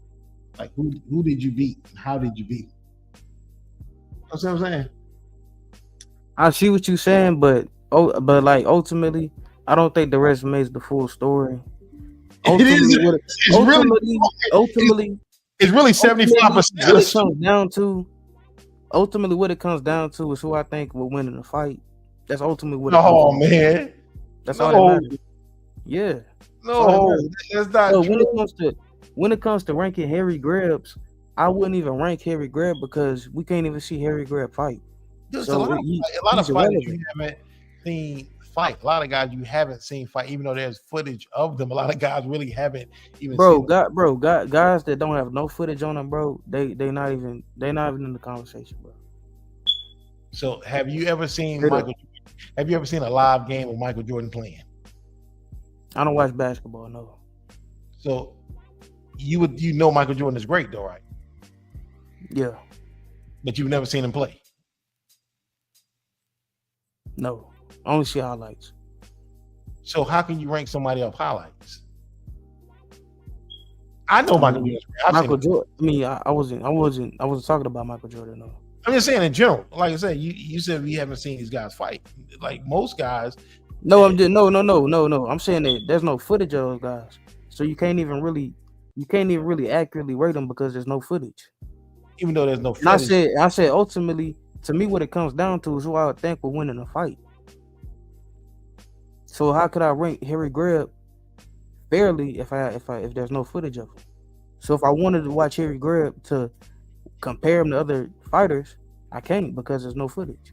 Well, your ranking system, like who you think would win in So the fight. he would be irrelevant.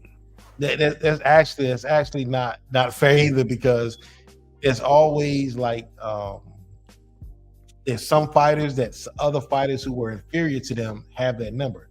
Like you wouldn't rank all time. You wouldn't rank the Blade over Tommy Hearns, would you? No. But Tommy Hearns could never beat this guy. They fought twice. Tommy Hearns knocked out the first time. He lost a decision the second time. He just couldn't beat the Blade for anything. For some reason, the Blade just had his number. Right. And the same thing occurred with Julio Cesar Chavez. Julio Cesar Chavez is a great fighter, one of the all-time greats. But for some reason, I forgot my man's name, who gave Chavez his first loss. He died recently. I forgot his name. Resume. I know what you're saying. I mean, that's not the only thing that matters. The resume does matter. The accomplishments do matter. But also, who I think winning a fight, that also does matter. If I had to rank them if I had to rank them based off importance, the number one factor would be who I think winning a fight. The second factor would be what are the accomplishments, and the third factor would be the resume. So what about Roy Jones and Tarver? Who you got ranked higher in that? Bro, Roy Jones, but I also think that obviously Roy Jones is better than Tarver. Roy Jones is better, but also, nah, because that's not. I mean, we know the context of that fight. I think if Roy Jones Jr. fought Tarver, number one, Roy Jones had already beat Tarver, anyways. He beat him the first. So that's irrelevant. But also though, if Roy Jones Jr. never moved up, he'd have beat Tarver. Like that's not. We don't know that for sure. We don't know that. We don't, because if he beat Tarver weight drain, he would beat him if he had never moved up. We don't know that Tarver had it. Tarver, I think Tarver's style always gave Roy Jones problems. There's a reason why Roy Jones did not want to fight this guy. I mean, we can look. You can blame Tarver. You can say Roy Jones was old and this and that, but Tarver was chasing Roy Jones around for years before the fight actually happened. He was chasing around. Cool. So that's not Tarver's fault that they fought in 2003, 2004. Man, it's not Tarver's fault. That's Roy Jones' fault. He was the one that didn't want to give him the title shot because he was chasing him around all these years trying to get the fight. Roy Jones should have handled that problem. Roy beat him the first time. He beat him. I don't disagree. Roy never moved up. He'd have beat him easier. I don't disagree with that. Roy beat him the first fight. So it's irrelevant. So even if they was to fight head to head, if I take a prime 175 Roy and a prime Tarver, Roy would beat him. I think that even that you can't. I can't even give Tarver that. Styles make fights like Roy. I think Tarver would have always gave Roy Jones problems, just like giving him problems and beating Roy Jones. And Roy Jones fought a weight drain James Toney, but I think Roy would have always gave James Toney problems whether he was in shape or not. He would have always been a problem. And also, I mean, Tarver also was a southpaw as well. I mean, Yeah, and Roy Jones, and the thing about, and I've God, always no. said Roy Jones was susceptible to left hooks. If you look at the Montel Griffin first fight, Montel Griffin was catching Roy Jones with left hooks the entire fight, but he didn't have the pop to get that respect. It really Man. hurt. He never hurt Roy Jones, but he was catching with left hooks the entire fight. Bob Foster, bro. I mean, I just got, bro. Bob Foster can't carry Roy Jones to the jockstrap, bro. They're not even in the same league. They're not even in the same league of like greatness, bro.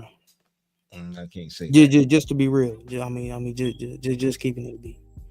I mean, that's Bob Foster is overrated, in my opinion. He's definitely overrated. Definitely. that is insane. Because I mean, the guys like number one, Saad Muhammad fought in a way better era than Bob Foster, and Saad Muhammad is better than Bob Foster, in my opinion. He will knock Bob Foster out. Dwight Muhammad Kwawi, I would have to put him ahead. Michael Spinks ahead of Bob Foster. Roy Jones Jr. is better. Yeah. Bob Foster was good. Bob Foster could have been. He could have been the second greatest of all time. He probably was. He was that. But then after those boxers came out, he had to get he pushed down the ladder afterwards. Because better light heavyweights came out after Bob Foster. In the same sense that somebody like Floyd Patterson was, Floyd Patterson was considered really great, but after Floyd, I think Dick. You think Dick Tiger was a great fighter?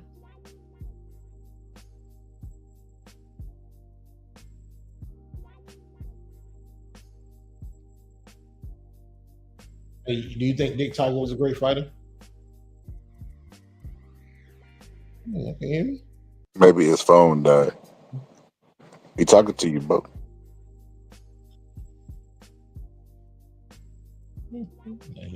Yo, all positive. Y'all pulling up for the live tomorrow, right? I'm gonna be doing double duty. I'm gonna be watching the fight at somebody else. I'm looking at the Spurs game. And I don't know what time I'm gonna actually go live, but I'm gonna probably be live in and out. Yeah, I don't know. We'll see. Cause hopefully, I don't know if Rob G gonna be there. I might meet up with Rob G. I don't know. We fit to see. I'm fit to see how this shit go. You going live at the fight, man? Don't go live at the fight, man. Enjoy the fight, man. Nah. Yeah. What's the use? Last time I did that, I didn't really enjoy the fight. I went to Errol Spence versus Ugas? No, Errol Spence versus Ugas, you're right. And I wasn't satisfied, bro. Like, I like being connected with people. I like making my prediction. I like breaking down the fight. I was doing it from the audience, but it wasn't the same. I like to be engaged. Like, that's why I do my live fight calls. Like, I want to be engaged, bro. So we going live. We definitely going live. I'm gonna enjoy a portion of the fight, but I might just leave the live on and dip in and out of the live. I don't know.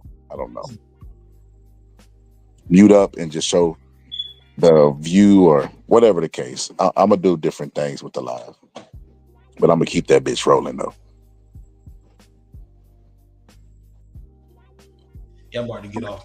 I just seen Roy Jones walking out of Cowboy Stadium. You know, and I'm like, what if I see Roy Jones, bro? I'm gonna try to get an interview. Roy Jones is gonna be on the commentator team for the fight.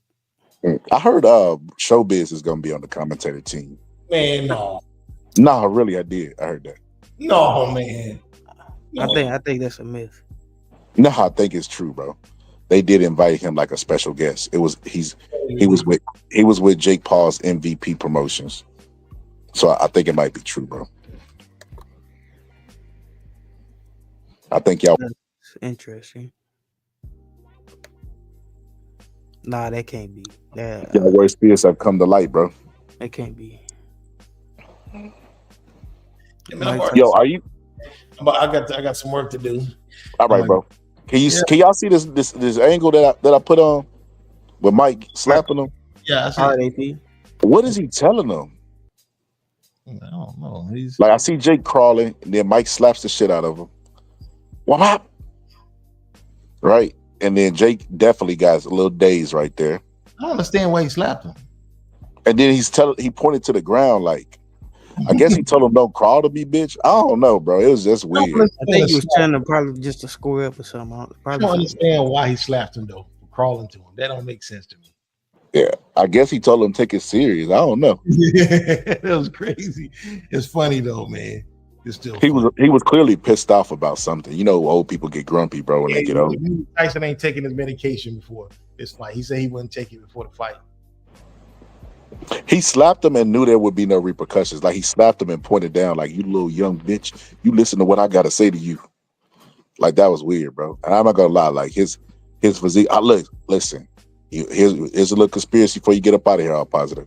I seen Oscar De La Hoya, and Oscar De La Hoya had abs, and he said, I got abs better than I had in my prime, right? And we looked at Oscar De La Hoya, like how he got him. He went and got him etched at the doctor. Like he went and got his fat etched into muscles. Do you think that's why Mike Tyson pulled out of the fight? Man, no. You think he was getting them abs etched?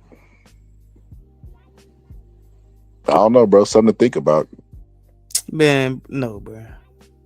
If Mike Tyson was that type of guy, he'd have had a hair transplant and got his face, it got his line up back. Bro, I mean, Floyd went and got that line.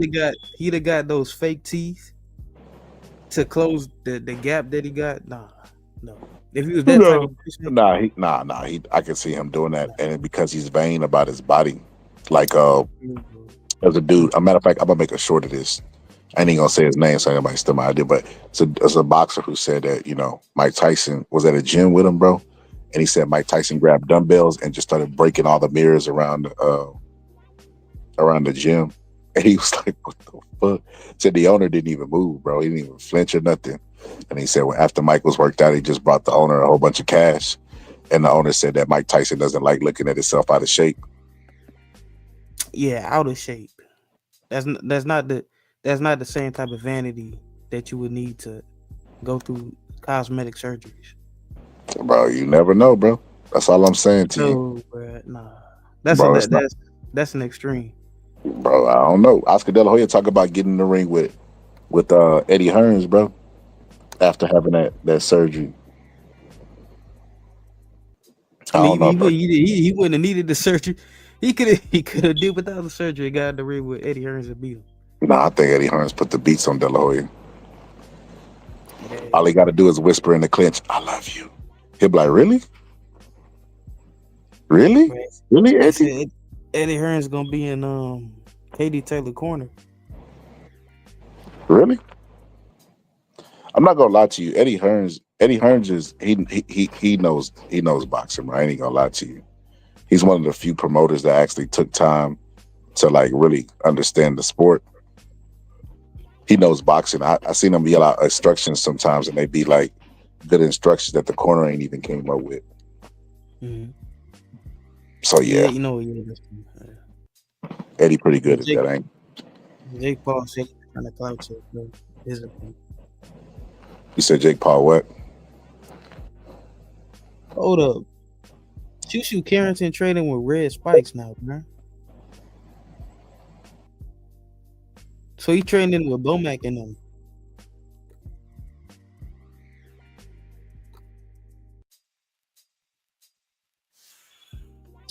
Not gonna lie, bro. I'm not gonna lie. Bomac and his people, they got a good thing. If Crawford do retire, they got stuff to fall back on. That's how it always worked. When one trainer is really good, all the fighters flood to that trainer. That's weird to me because Eddie Reynoso was that trainer just 2-3 years ago. Before that, it was Derrick James. Derrick James literally had all the top earning fighters outside of Canelo. He literally had Ryan Garcia, Jamel Charlo, Errol Spence, Anthony Joshua, Jamel Charlo. I mean Maul. He got Maul, right? No, he don't got more. He's got Mel. Okay, yeah, he got Mel. Got Mel, AJ, fucking Errol Spence, and Ryan Garcia, bro. Like his stable was getting kind of flooded over there at one time, but then he started losing. Everybody was saying he was washed up. Then his fighters started, taking career-ending fights like Canelo paydays and Jamel, because he technically should still be boxing and still he technically still should be boxing and in competition at 54, but because he sold out for the big Canelo fight, he's not even in he's not in the conversation anymore, which is stupid because he's still at 45. 54 never did beat. He's what Tyson Fury said. I'm the lineal champion. He's technically the lineal champion at that weight, bro. That's weird to me that everybody just moving past him because he still can competitively compete at that division. But yeah. He took that loss with Spence, which Spence never was gonna be Bud. Then he had that controversial, stuff with Mel, and then it just trickled down to all he has is Ryan, and then Ryan with the Osterine shit is kind of questionable. So it just is what it is, bro. It is what it is, and it ain't never gonna change. Boxing never gonna change, bro. They gonna always be like that. Everybody, it's because fighters are so superstitious down to the walking, the socks, the eating, everything. If a fighter has a good performance and some socks, he'll probably wear those socks every time he performs to try to have that same performance. And it's like they see success from a trainer, and everybody wants some of that success, so they lock in on it. They're like, hey man, I want this success. Can I duplicate that or whatever the case may be? So that's why you see everybody flooding over there. But it'll be another trainer in the next. What's funny is I told Get the Smoke out that Bomac should get like a runner-up trophy for trainer of the year when Derek James won, and he laughed at me, bro. Like, Bomac? What do you mean Bomac? Bomac's not even. You know how he is, bro. It's not even. Bomac is not even. He just going into his rant or whatever, only for then all the fighters to run to Bomac after his fighter destroys Errol Spence. It's like, damn, bro. You gotta listen to the scholar sometimes, man. Like, the scholar knew that it would be a pushing and shoving match between Jake Paul and Tyson. I didn't know about no slap because I thought that would jeopardize the fight, but I knew it would be something.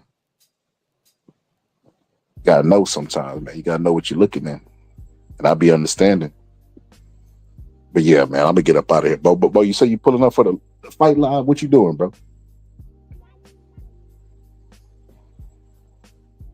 Oh shit, Bo, brother, I noticed you really quiet on this here race subject, brother. Bo up out of here. But all right, man, I'll see y'all tomorrow. I'm gonna set up the live right now. I'm gonna be at the fight. I'm gonna be in and out. Hopefully we get some people up here where we can hold it down.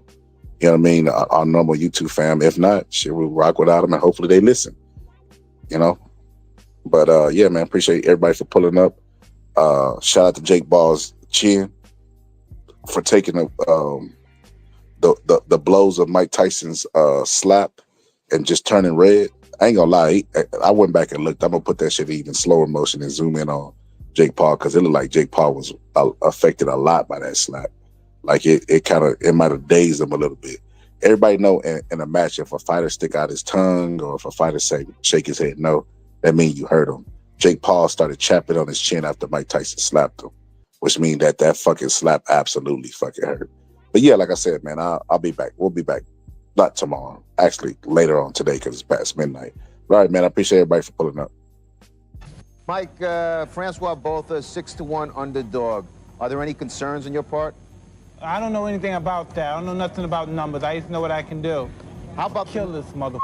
Well, it. It's a fight. So whatever happens, happens. Mike, why do you have to talk like that?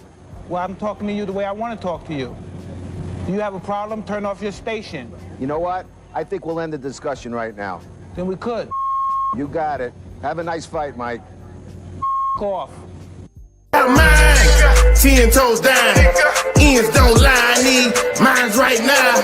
I took my time, put it all on the line. Swallow my pride and still can't be denied. I been about mine 10 toes down. Ends don't lie, I need mines right now. I took my time, put it all on the line. Swallow my pride and still can't be denied. Heard pussy niggas talking, staying Kingston just an old nigga. 10 toes down, that nigga Kingston still fold niggas. Never been no hoe nigga, just watch the money tree grow bigger. And I be goddamn if I depend on hoes like a nothing ass little broke nigga. Ain't no respect, yeah the game switch. Most of these niggas be shameless. Type of niggas be ducking fights, but then put your hands on your main bitch. That's some lame shit. Same niggas that I came with. That CBD Marvin, that FOFK say fuck it nigga, that's the same flip. Wouldn't switch it up and wouldn't change shit. Fuck boys got the game bent. Talking down like he can't be touched, but a nigga like me make it famous. Gotta follow up and get back to business. Got that hard white, that's that catchy grip and go all night just to stack commission. If I fall, might just have to slap the clip and y'all sound live, but it's a fact of fiction. Full paper chase, that's my active mission. Stay hustle mode, never slacking with. Stay on code about that action, nigga. Get the clapping, nigga. Just the 80s, baby. That's the crazy thing. Niggas quick to hop up on the gravy train, trying to ride my wave. I'm too wavy, man, and I never let a bitch never play me, man. 10 toes down, ends don't lie. I need mines right now. I took my time, put it all on the line. Swallow my pride and still can't be denied. I been about mine, 10 toes down, ends don't lie. I need mines right now. I took my time, put it all on the line. Swallow my pride and still can't be denied.